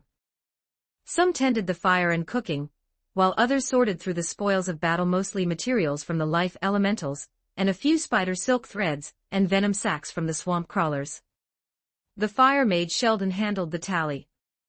A few minutes later, he announced, "All these extraordinary materials are worth a total of 3,780 vectas." Richie Burke walked over to Zhou Ning, avoiding his gaze. He cleared his throat. "By rights of battle contribution, we should get a share of the loot. How about this? The Life Lord's tendrils can be used by meteorologists for hurricane materials. I'll buy them for 1,200 vectas. The difference will count as our share." Zhou Ning considered. The market price for those tendrils was about 1,700 vectas, but given how much they had contributed in battle, the price wasn't unreasonable. "But we'll also deduct the price of these life cores about even. As for the rest, sell them afterward and pay me my share." "Very fair." Richie and Sheldon exchanged surprised looks. Their impression of Zhou Ning shifted greatly. The life cores weren't very useful, and they had already assumed he would keep them. They hadn't expected him to insist on paying. For North Sea pirates, who usually lived by the law of the strong, it was rare to meet someone with absolute advantage who still cared about fairness. Richie gave Zhou Ning a thumbs up, then called over a sailor to fetch a stack of banknotes. He handed them to Zhou Ning. "Here's 1,800 vectas. I'll take the rest of the loot." Once the exchange was complete, Richie grew bolder. He pointed to the grill. "You should try this. It's a Bryston delicacy, delicious, and it boosts stamina and natural resistance." "What is it?" Zhou Ning asked, picking up a fluffy white skewer from the grill. His spiritual sense didn't warn him. "It's the venom sac of a swamp crawler. Don't worry, it's been treated, no poison left," Richie explained. "You should all try it. These sacs stay fresh for only 3 hours. You won't get another chance outside the swamp." Venom sac. Zhou Ning's face stayed impassive as he bit into the skewer, swallowing the sac. The taste was better than he'd expected, like chicken, with no gaminess, and even a hint of sweetness. Zhou Ning gave a thumbs up. Just then, his interface displayed a prompt: "You consumed a swamp crawler's venom sac. Stamina +2, natural resistance +5%. It felt great, 2 points of stamina for free. Too bad the effect only applied the first time." After eating several more skewers, Zhou Ning stopped reluctantly. Several players who had been watching grew curious about the exotic dish. "This must be a quest reward. Who wants to try?" They glanced at each other before Jinx bravely took a skewer. Her expression shifted from disgust to excitement as she chewed, quickly swallowing. "Tastes amazing and it really boosted my stats." With her lead, the other players rushed to grab skewers, eagerly eating. Only Spark Lambert sat by the fire, unmoving, appetite gone. "What's wrong?" Zhou Ning sat beside him and asked quietly. "I can't eat. They remind me of Argus and Jenna. Tell me, do you think those swamp crawlers outside were also once human?" Spark's face was pale. "Should be impossible. Their sizes are too different. The ones that turned into spiders here were much larger," Zhou Ning replied, though the question left him at a loss. Then he asked seriously, "I have a question for you. How did you know a life tide would occur here?" "It was Lecturer Fred of the Hermitage Order and his assistant, Alan Oakham, who told us," Spark said bitterly. "We're members of a hobby group called the Miracle Study Society. As for Lecturer Fred, I met him through my brother, Joshua Lambert. I saw him accurately predict a life tide once. Do you know Marilyn Squire? She was my brother's mistress. She got what she wanted through that tide. That's what led to this expedition. Damn them, how could they?" Zhou Ning thought of the beautiful girl he had met that day. Luckily, he hadn't played the scoundrel. He suddenly felt that Joshua Lambert, unlucky as he already was, had suffered even worse. But now, everything made sense. Chapter 295, Chapter 296, Treasure. 1098 words Chapter 296. Treasure. Looking at Spark's expression, it seemed he wasn't part of the silent monastery, which made sense. They were clearly trying to send him to his death. Thinking of the Prime Minister's wife, who was also a member of the silent monastery, perhaps this was part of their infiltration of the upper nobility. But that raised another question: how did they plan to cover up the deaths of these young nobles? At that moment, a few pirates brought over a pot of thoroughly stewed mushrooms, seasoned with spices and nutmeg from ruins. To steady his shaken heart, Zhou Ning ladled himself a bowl of soup. After a moment's thought, he asked, "So, what do you plan to do next?" "Head back to Darkland first. You look like adventurers. Would you be willing to escort me?" "Don't worry, the payment will not disappoint you." Spark hesitated for a moment before turning to Zhou Ning with his request. Zhou Ning didn't respond right away. Only when he saw the quest progress on his panel shift did he answer calmly, "We still need to go deeper into the Alsop Marsh. We'll return in about 1 or 2 days." This was also the latest time Zhou Ning had set for his return to Darkland. "No problem, I can wait." Spark spoke quickly, afraid Zhou Ning might refuse. "Then it's settled." Zhou Ning reached out and shook Spark's hand, sealing their agreement. By now, all the dishes were ready. Aside from the roasted poison sacks and stewed mushrooms, there was also a roasted marshland lamb. Richie Burke even brought out some Goldhorn beer, raising his cup high. "May the raging storms of the north never cease." "Never cease." The pirates chorused, including several of Aaron Ingersoll's former men, now under Richie Burke's command. Despite his comical air, Richie clearly had real ability. Zhou Ning clinked cups with them, though he didn't drink considering Molly's taste. Just let the beer touch his lips. Then he listened as the pirates swapped rumors from the past 2 months. Some Zhou Ning already knew, others were new to him. The kingdom of Bryston had just suffered a crushing defeat in its war with the Walrus folk over coal. The Walrus hero, Dick, ambushed and killed a Bryston military superclass professional. Meanwhile, 2 northern pirate generals, the Wind General Elsie and the Thunder General Hardy Walker, clashed near the Hume Isles in the Misty Sea. Both sides lost men, ending in a draw. Wind General and Thunder General, neither of them appeared much in the game of Zhou Ning's previous life. This was starting to feel like Genshin Impact. Zhou Ning didn't join the conversation, just muttered his complaints in his heart. After more than 2 hours of waiting, the life tide, shrouded in deep green mist, finally dissipated. Zhou Ning had a few pirates escort Spark Lambert back to the Myrny Rooster to wait, promising to return within 2 days. Then he continued southeast with the others. After the life tide, the marsh exploded with growth. Towering shrubs, unnaturally green plants, and countless crawling life elements filled the swamp.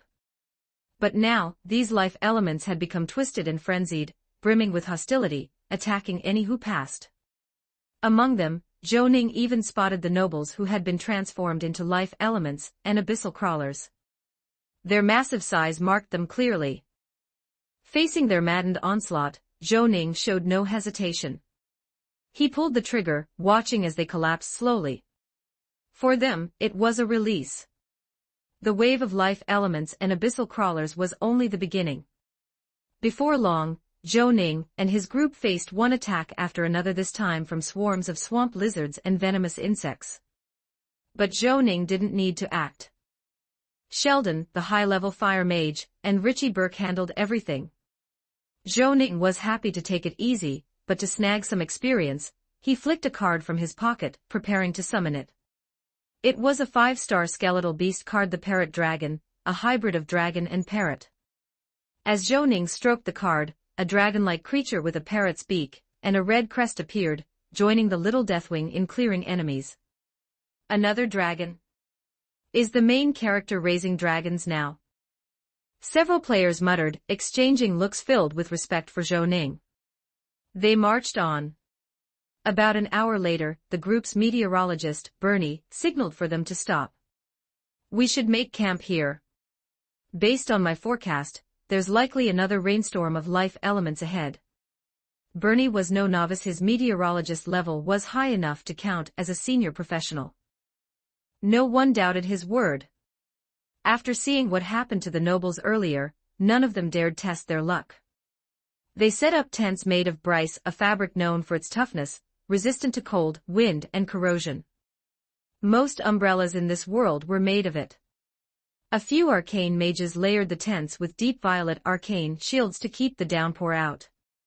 Before long, the sky shifted suddenly, turning emerald green, the sign of life elements gathering en masse. Zhou Ning tried to use the Sword of Cortez to control the rainfall but failed. It seemed useless against this kind of storm. Minutes later, sheets of green rain made entirely of life elements poured down, rattling loudly against the tents. Through the downpour, Zhou Ning saw a pitch-black swamp pygmy in the distance swell rapidly, muscles bulging before bursting apart with a wet pop, reduced to shredded flesh. The rain seemed to flood creatures with life energy. Several players witnessed it too. Deep in the swamp, the whole experience felt like being inside a fantasy movie. They couldn't help marveling at the wonder of this game. The life storm lasted nearly 20 minutes before the skies returned to normal. All right. Bernie emerged from a tent, his voice steady. The path ahead will be clear for a while. We can move on safely. Recalling the scene just now, Zhou Ning drew a deep breath. This world's weather truly defied imagination. Without a meteorologist, an ordinary adventuring team wouldn't last long. The road ahead posed no serious threats.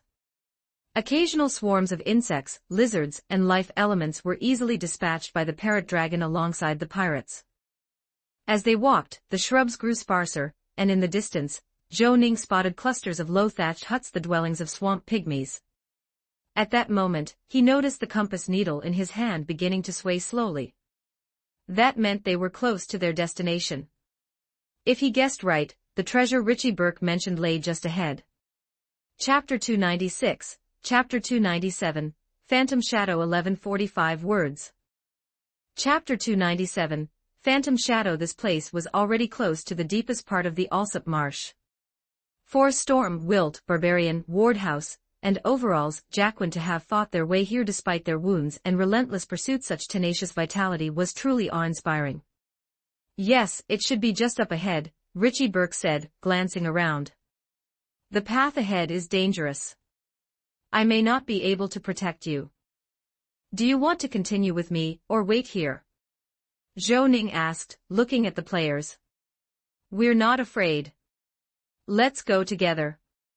XB, Jinx, and Sunken Star beneath the water exchanged glances before answering one after another. What a joke! Having come this far, quitting halfway wasn't an option for professional players. The road ahead was overgrown with weeds. The narrow natural path was littered with small barefoot tracks, evidence of swamp pygmies moving about. Here and there, vague silhouettes of thatched huts could be seen. Up ahead is a swamp pygmy settlement. In our last exploration, we discovered a small path to the right that bypasses the settlement. Only a few scattered pygmies appear there. Considering Wilt and Jacqueline were gravely injured at the time, it would have been impossible for them to fight a large group of pygmies for long. My guess is, by following that path, we'll find the cave where the treasure is hidden. Richie Burke lowered his voice. Given Richie Burke's history of being captured by swamp pygmies and nearly cooked alive, there was northwest way this road wouldn't be crawling with enemies. Zhou Ning only nodded indifferently and followed the compass needle to the right-hand trail. Soon, they climbed a ridge that looped around the pygmy settlement and entered an unusually dark part of the swamp. The vitality here was far weaker than outside.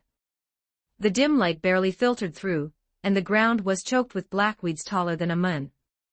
Patches of stagnant water lay everywhere, and now and then, bones gnawed clean gleamed among the grass. This place looks creepy. The players followed closely behind Zhou Ning, carefully avoiding the bones, half afraid they'd suddenly rise as undead. In this murky swamp, danger lurked everywhere. The monsters here were far too powerful for them. One wrong move meant instant death. From bold at first, they had now become cautious, painful yet thrilling. Tall totems stood among the weeds, carved with twisted letters and marked with an emblem of arrows piercing the sun. These are ancient Moderic runes. They worship the goddess of wind and hunt, whose faith shares origins with the elves. In Moderic legend, there were once 3 suns scorching the earth, reducing all living things to ash. It was the huntress who shot down 2 suns, allowing life to survive. Personally, I think it's just a heathen tale. At some point, Molly had recovered from her weakness. Her voice still frail, she added, also, you must stay away from those totem poles. They weaken you and strengthen the pygmies.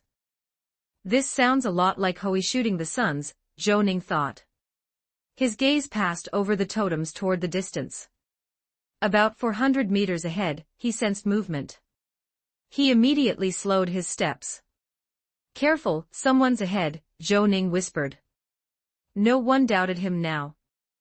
Everyone instinctively slowed down, slipping into a patch of weeds. Through the sparse glow between the grass, they saw the flicker of firelight in the distance.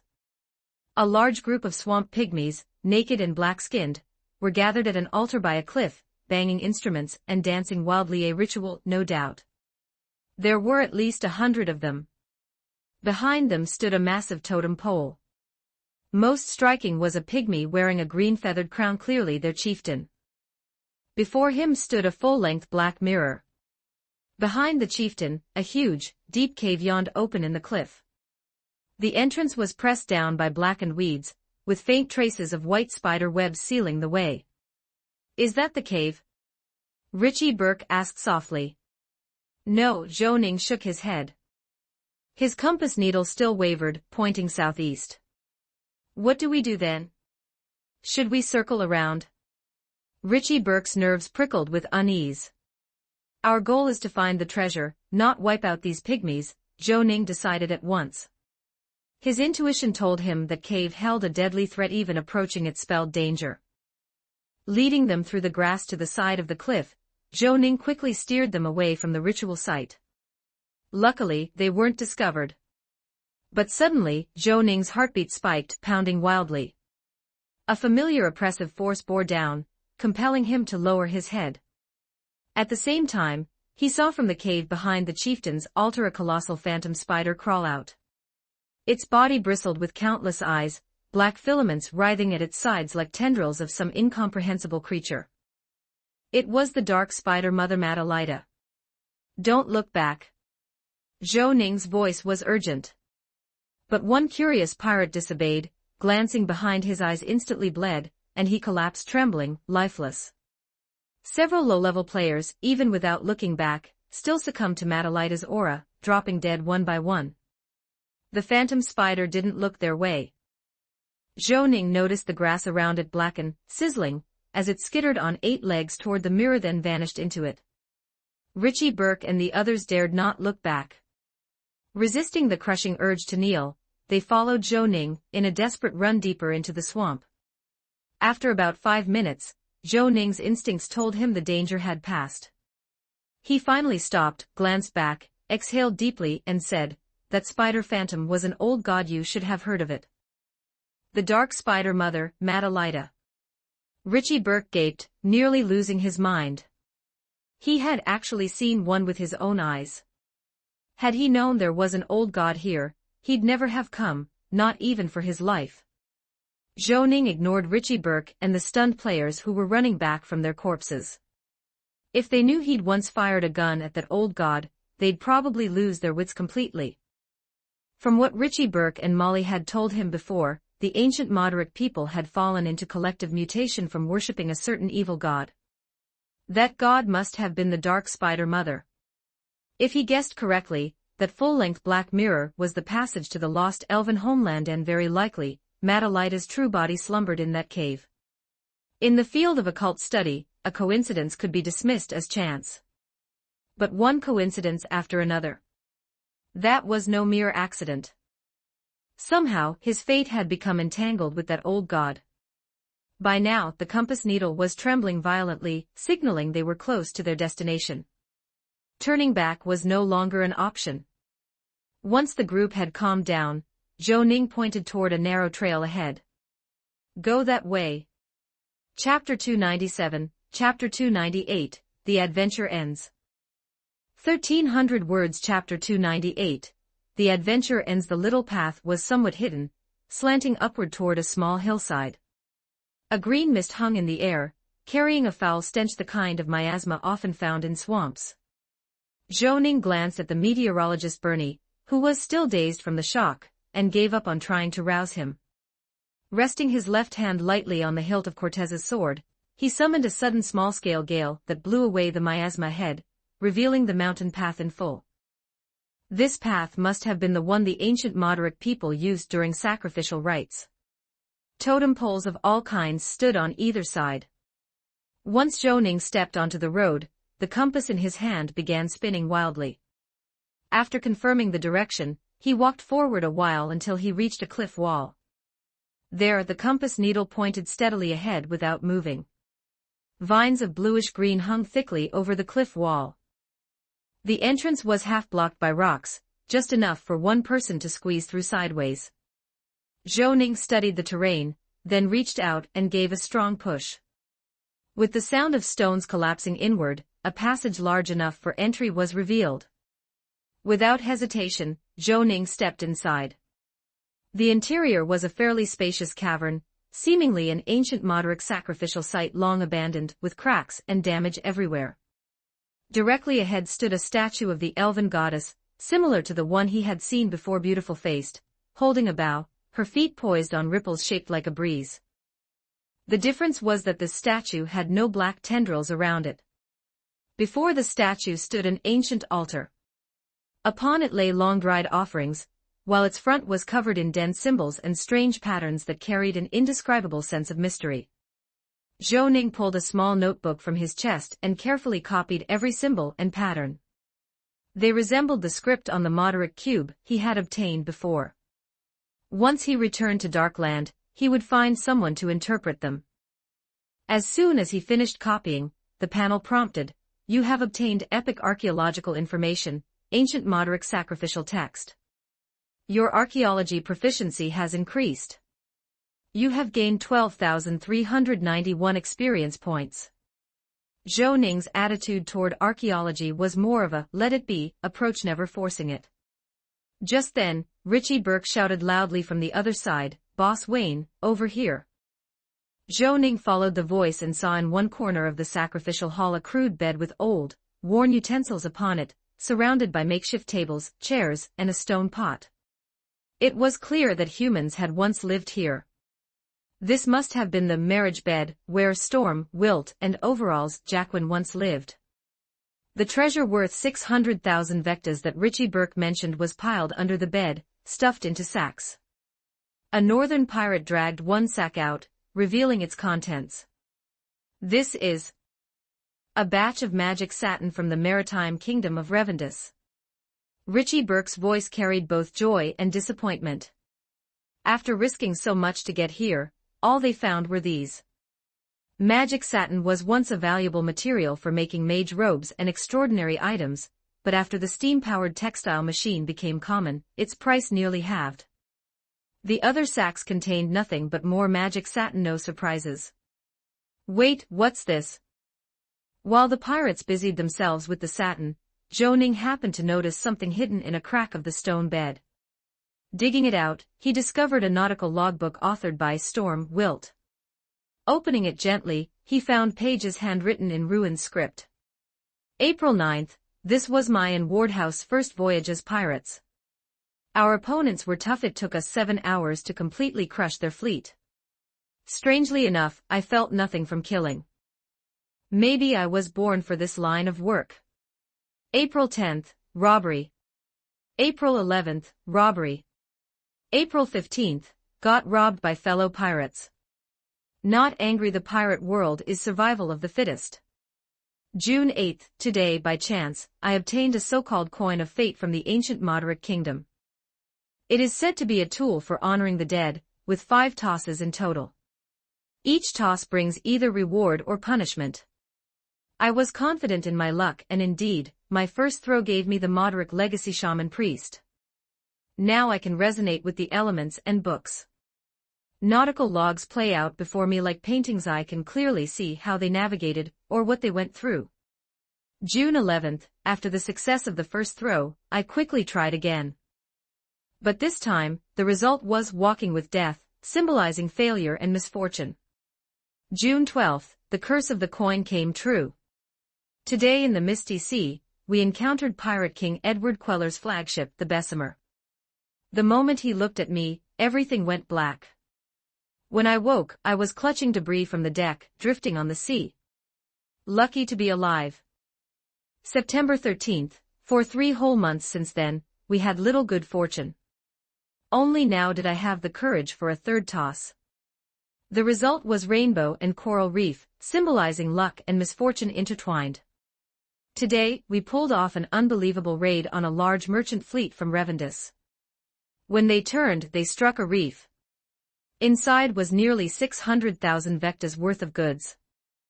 But misfortune struck just as harshly. We were pursued by a transcendent from Bryston, and had to abandon ship, fleeing into the Alsop Swamp. September 14th, thanks to a novel called Travels in the Alsop Swamp, we moved through the swamp with ease. But then the unexpected happened. We encountered an unprecedented surge of life force. Wardhouse and Jacqueline both turned into women. Only I stayed the same. Maybe it wasn't so bad. But I couldn't do it. They're my brothers. September 16th, today, the vile swamp pygmies used blow darts on us. My brother Jacqueline took a poisoned dart to the chest, protecting me. As his brother, I had no choice but to suck out the poison, and then things that shouldn't have happened. Truly, fortune and misfortune are intertwined. September 17th, we made it deeper into the swamp. While fleeing the pygmies, we stumbled upon a cave that serves as the perfect hideout for now. The following entries were so disgusting Zhou Ning couldn't bear to read more. From what little he skimmed, when they finally escaped the swamp, Wardhouse and Jacqueline were both pregnant. Turning another page, Zhou Ning found a golden skull coin tucked between the logbook's sheets. Cursed coin of fate, a fate item.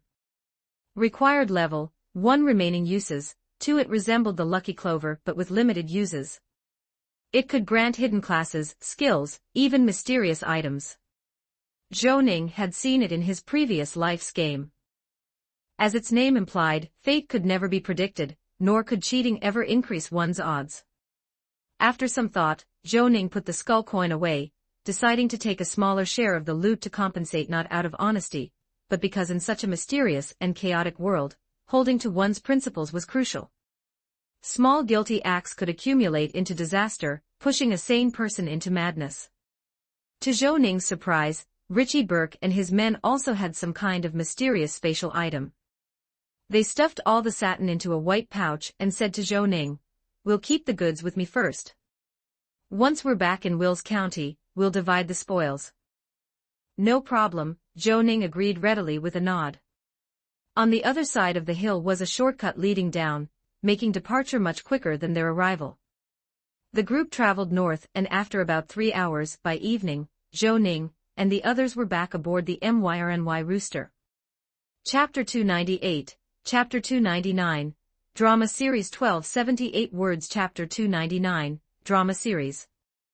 By the time they returned to the MYRNY Rooster, it was already evening. Spark Lambert was pacing anxiously back and forth on the deck.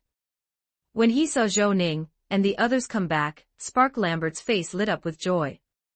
He quickly walked over and asked, "Wayne, when are we heading back?"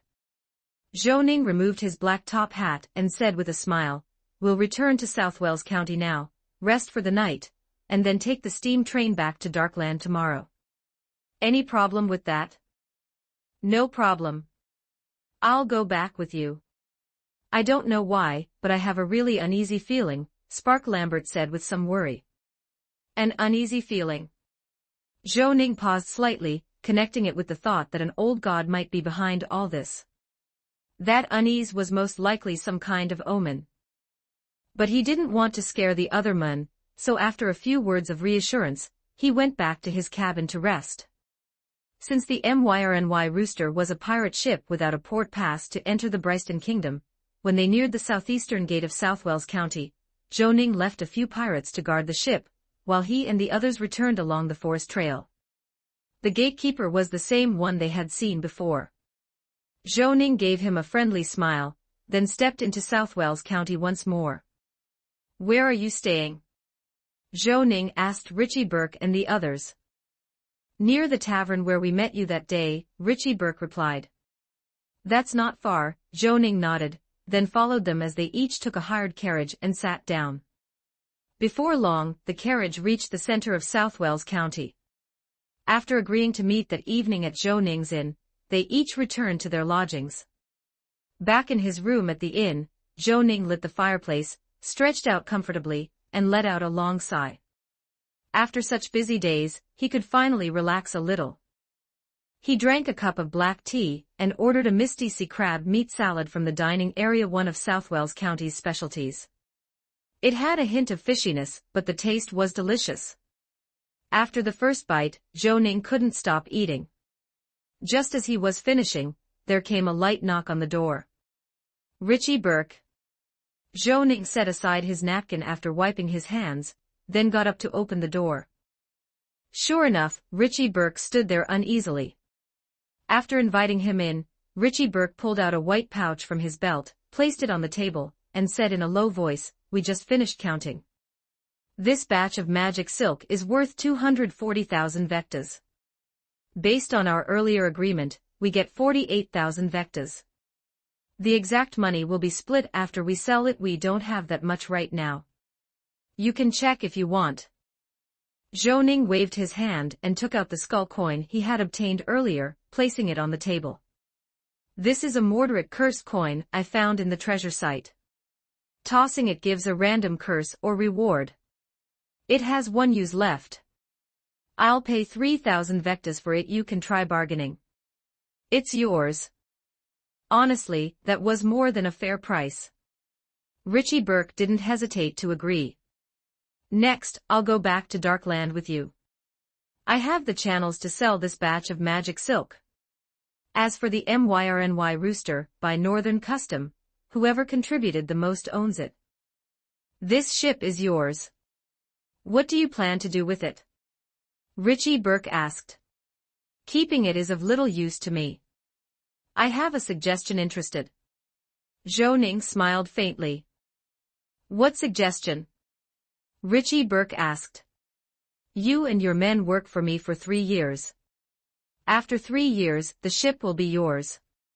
3 years from now, I won't need you anymore." Zhou Ning added silently in his mind. "Let me think about it."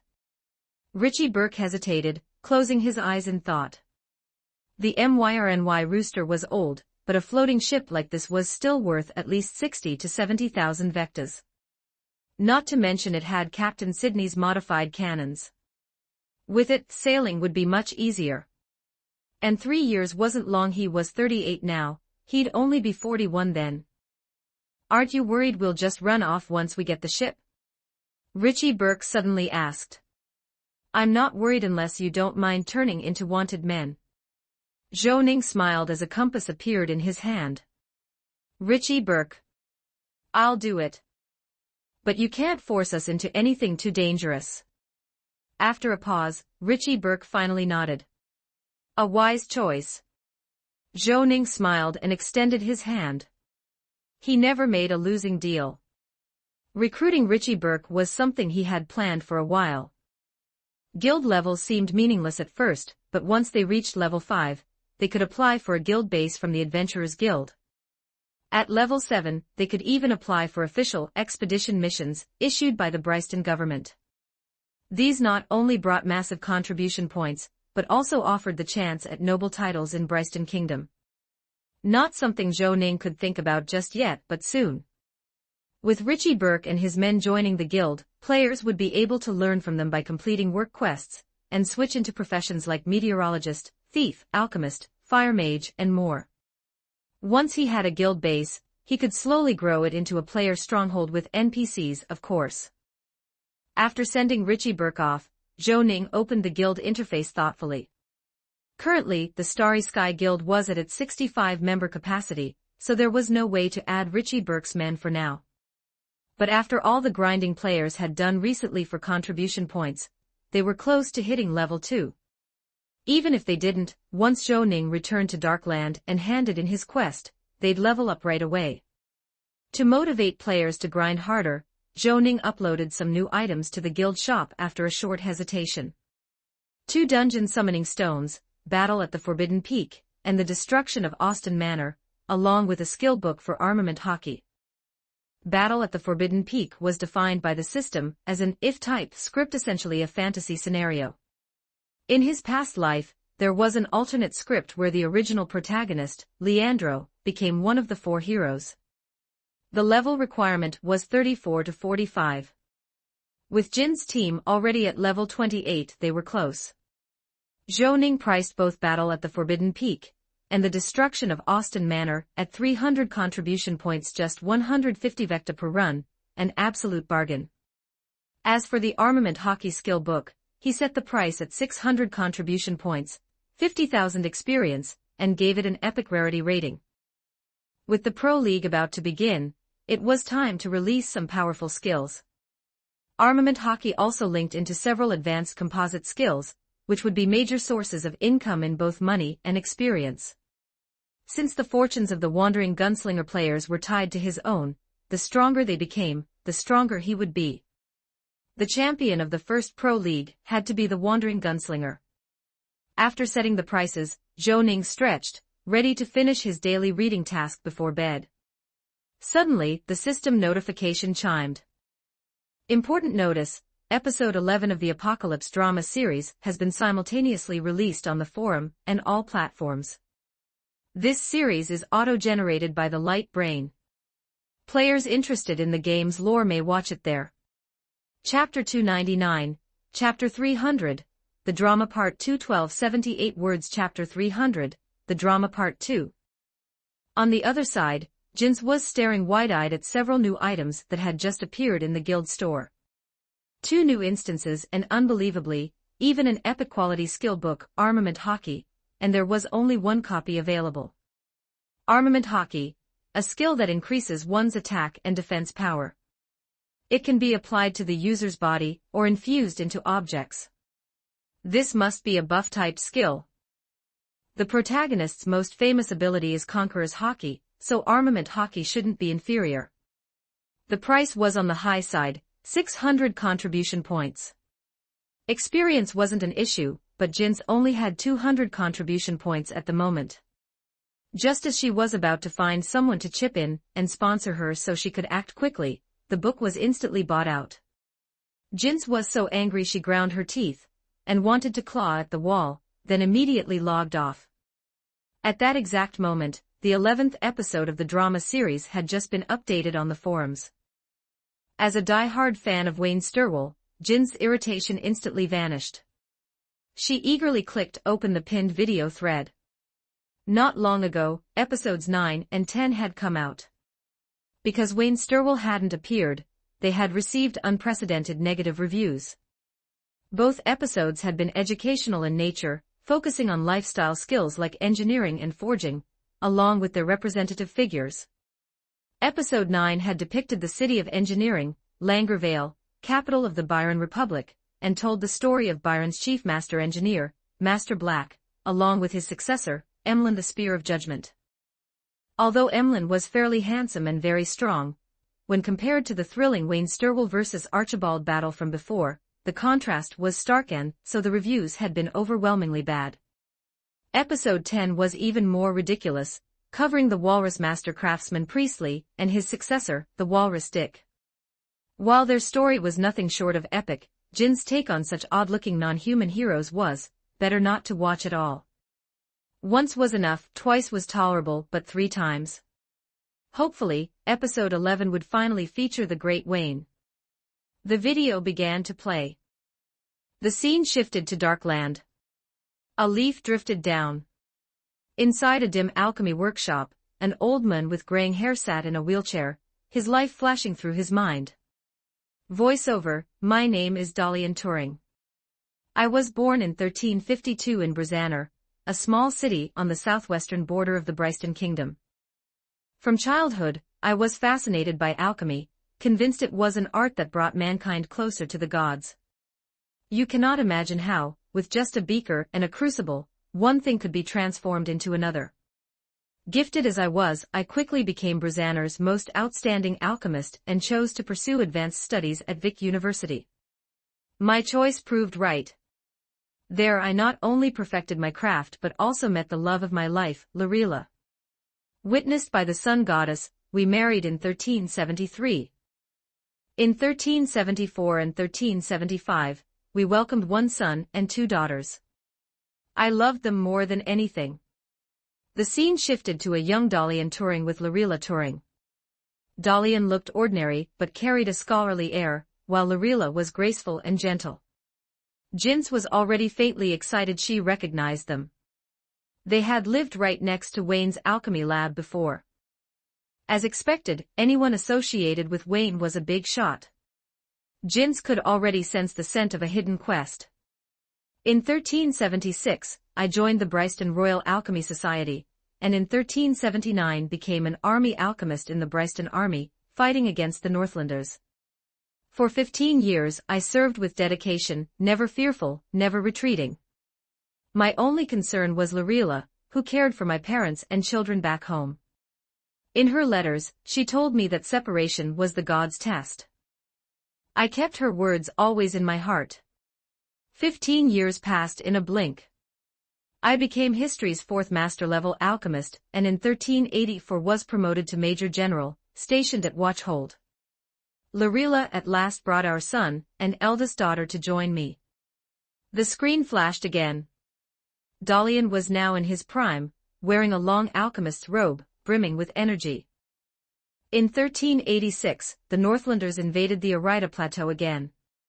Short of soldiers, I had no choice but to send my own children into battle. That was my greatest lifelong regret. In one campaign, they both fell on the battlefield. I was devastated. But the war was won, sparing millions from displacement. That brought me joy, even through the pain. The scene changed again. Dalian's hair was fully white now, his face aged decades in a moment. In 1390, we finally crushed the Northlanders. I retired, a decorated noble, admired by all. I was only 48. Thankfully, Larila's health was good, and my youngest daughter, Aileen, excelled in her studies, perhaps even able to inherit my craft. The only pity was, she was never close to me. In 1391, I became president of the Royal Alchemy Society. But misfortune struck our family. My youngest daughter fell ill with uremia, a disease beyond current medicine. The only hope was an alchemical transplant of a healthy kidney. Mine was a match. Some advised against it, but titles meant nothing. This was a father's love for his daughter. In 1402, due to rejection, my daughter passed away one ordinary evening. It's said the older you grow, the more you remember the ones you've lost. At night, I would dream of my children, of battlefields filled with artillery fire. Thankfully, Larila was still with me. In 1412, I became Darkland's first Grandmaster Alchemist. But age spares no one. One morning, I awoke unable to stand. Yet Larila never abandoned me, never left my side. Looking back at our 40 years together, the one right choice I ever made was choosing Larila. In 1432, my health declined further. Cold weather brought endless coughing. I resigned from all positions, and we retired to Darkland. Larila loved staying busy, so she opened a breakfast shop near Vic University. Seeing her happy made me happy. The screen shifted to the snow-haired, stern Dalian in his wheelchair, beside the kind-faced Madame Turing. In 1452, at age 90, Larila still cared for me, pushing my wheelchair every morning for 22 years.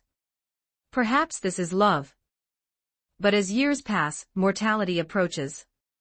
Unlike me, Larila was no transcendent, and death loomed over her. That was my greatest fear.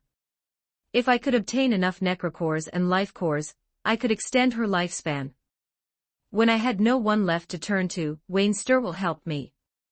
The scene turned to Zhou Ning in a black trench coat and half-tall black hat. Then it showed him chatting and laughing with the Turing couple, eating the snacks Madame Turing had prepared, then smiling as he promised Mr. Turing to obtain necrocores and life cores. The screen suddenly turned white. In boundless snow, Zhou Ning walked alone in his black trench coat, braving wind and sleet. The scene flashed, Zhou Ning sprinted, shot down a 5 to 6 meter stone giant, his twin guns fading into light, then bent to pick up a black necrocore. Another cut, Zhou Ning entered a forest in South Wales. The shot finally locked on him. The comments section exploded, flooding the screen. Crying, "This is what a drama should be." Fired up. Finally seeing my bro Wayne again, thank the heavens. Damn, so that's why Wayne entered the weather tides. That's why he refused so many treasures, just to get necrocores. I'm crying. After so many days, Zhou Ning had finally reappeared in the drama. Every viewer was on edge, awaiting the next plot twist. Chapter 300, Chapter 301, The Drama Part 3, 1243 words. Chapter 301, The Drama Part 3. Jin's eyes widened, not wanting to miss even a single second. This was the first time she had ever appeared in a drama. The following storyline was mostly familiar to her. This time, the drama used a cinematic style of editing. Once old Turing's build-up finished, the adventure shifted focus to the protagonist, Wayne Sturwell. After a few montage shots, the audience learned Zhou Ning's purpose for this journey. In addition to collecting the life core, he also needed to travel to the Alsop Marsh in search of 2 missing wanderers. The compass in his hand was an unknown artifact, one that could forever point to the thing you most desired in this world. Barrage after barrage of envious, jealous, and spiteful comments swept across the screen. Jins pouted, ignored them, and kept watching. As the sound of a lingering bagpipe rose, the camera pulled upward into the sky, moving forward. Players saw the forest suffused everywhere with life element, venomous lizards roaming all around, and 2 groups struggling through the woods. One was a dignified aristocratic expedition party, the other a ragtag band of pirates oozing with comic flair. The overhead shot continued forward, revealing that the weather here was equally strange. This forest and marsh together formed something like a meteorological tide of life element. Distinct bands of different weather alternated sharply every short distance: sunshine, acid rain, fierce winds, and showers of life element, shifting one into the next. The camera then advanced into the marsh, revealing more bizarre creatures: swamp crawlers creeping about at random, countless short and pitch-black pygmy swamp dwellers, then drifting across a vast sea of green mist and the ruins of what seemed to be an elven relic. When the view jumped into a shadowy cavern, it began to descend and move forward. The lens passed the swamp pygmies dancing in ritual, swept past a dark mirror, and slowly pushed deeper inside. In the lower left, a line of subtitles appeared: Nest of the Dark Spider Mother, Madalida. Inside, the players saw a cavern filled with white spiderwebs and countless human-shaped cocoons. The cave walls were coated with flesh and blood. Deep within, an enormous spider lay dormant, its body bristling with clusters of compound eyes. Black filaments writhed along its sides, twitching with each breath like threads of some unknown life form. Even through the screen, players felt their chests tighten, as if they were face to face with a terrifying beast. Above its head floated its dreamscape, receiving the worship of countless voices in a black void. Moments later, a spectral spider, far smaller in size, rose from its body and crawled forward along the path. The screen displayed another subtitle: Ancient God, Dark Spider Mother Madalida. Authority, theft, lust. It's actually an ancient god. Players erupted in shock. This couldn't be a monster that appeared so early in the game, could it? Compared with what had shown up before, this was the true treatment of a protagonist. Was Wayne's expedition about to run into an ancient god? Jins paused the video, staring wide-eyed at the cavern scene, replaying it several times before swallowing hard and continuing. At that point, the overhead shots finally ended, and the view cut back to Wayne. After the terrifying imagery just now, players held their breath as the protagonist encountered the aristocratic expedition deep in the forest. They were immediately struck by acid rain, only for Wayne to seamlessly shift the weather back, leaving them stunned speechless. Players were floored, spamming 666 as chatter filled the screen. At last the tone feels right. What skill is that? Don't tell me the protagonist moonlights as a meteorologist. Not that weird. A chosen child of fate having two main professions isn't impossible. Exactly. Kien West, the leader of the Sunwatchers faction, is both a clan knight and a meteorologist, isn't he? With no clear answer, the players watched on. Soon, deep in the forest, Wayne captured the bumbling northern pirates, who revealed information about Storm, Wilt's hidden treasure in the Alsop Marsh. They agreed to a 28% split to join forces in exploring the marsh. The editing was remarkable. Though countless events had taken place in the marsh, the Lightbrain's cuts managed to streamline the clutter into a tight, gripping flow with no dull moments. Thanks to comic relief from the clownish Richie Burke, the drama even gained a dash of humor. The BGM shifted into a jaunty tune. Wayne Sturwell remained mysterious and powerful, carrying stylish footwork with flamboyant gunplay. He cut down every monster in his path with effortless grace. The Lightbrain played clever tricks to the jaunty rhythm of 1122-1122 matched perfectly with the rise and fall of life element monsters, collapsing and reviving, interspersed with bursts of gunfire hitting right on beat. Upon entering the Alsop Marsh, the adventure grew even more thrilling. Yet Wayne's effortless dominance continued to prevail. Surprisingly, comic relief Richie Burke shone as well armed with a clearly outdated flintlock that somehow had infinite bullets and a chance to insta-kill. His performance stood out. Following the compass, Wayne discovered the corpse of one wanderer in the grass, then was led into a set of ancient ruins. It's here, it's here. Jin's eyes widened, terrified she might miss a single detail. The earlier events had been spectacular, but they were things she had already lived through. What came next? Wayne's encounter with the mirror was her blind spot. After clearing the ruins monsters, Wayne placed a mirror into a slot on the altar. His body vanished on the spot. The screen flashed, showing him inside a mysterious tomb. Subtitles appeared, Tomb of the Ancient Elf King. The other missing wanderer lay lifeless on the ground not far away, long dead, and there was no way back. The BGM abruptly shifted from jaunty to deep and ominous. Players unconsciously held their breath. Zhou Ning summoned a mage companion. Since he had previously summoned a dragon, no one found it odd. Step by step, he explored deeper into the tomb, passing through crumbling archways and murals, navigating perilous corridors, dodging lethal traps, and arriving in a chamber glittering with treasure. It was like watching a masterful tomb raiding film, utterly immersive. The Lightbrain displayed captions for the treasures. Most were priceless materials or unknown artifacts. Yet Wayne didn't even glance at them, his gaze fixed instead on the chamber's depths where a massive golem-like creature approached.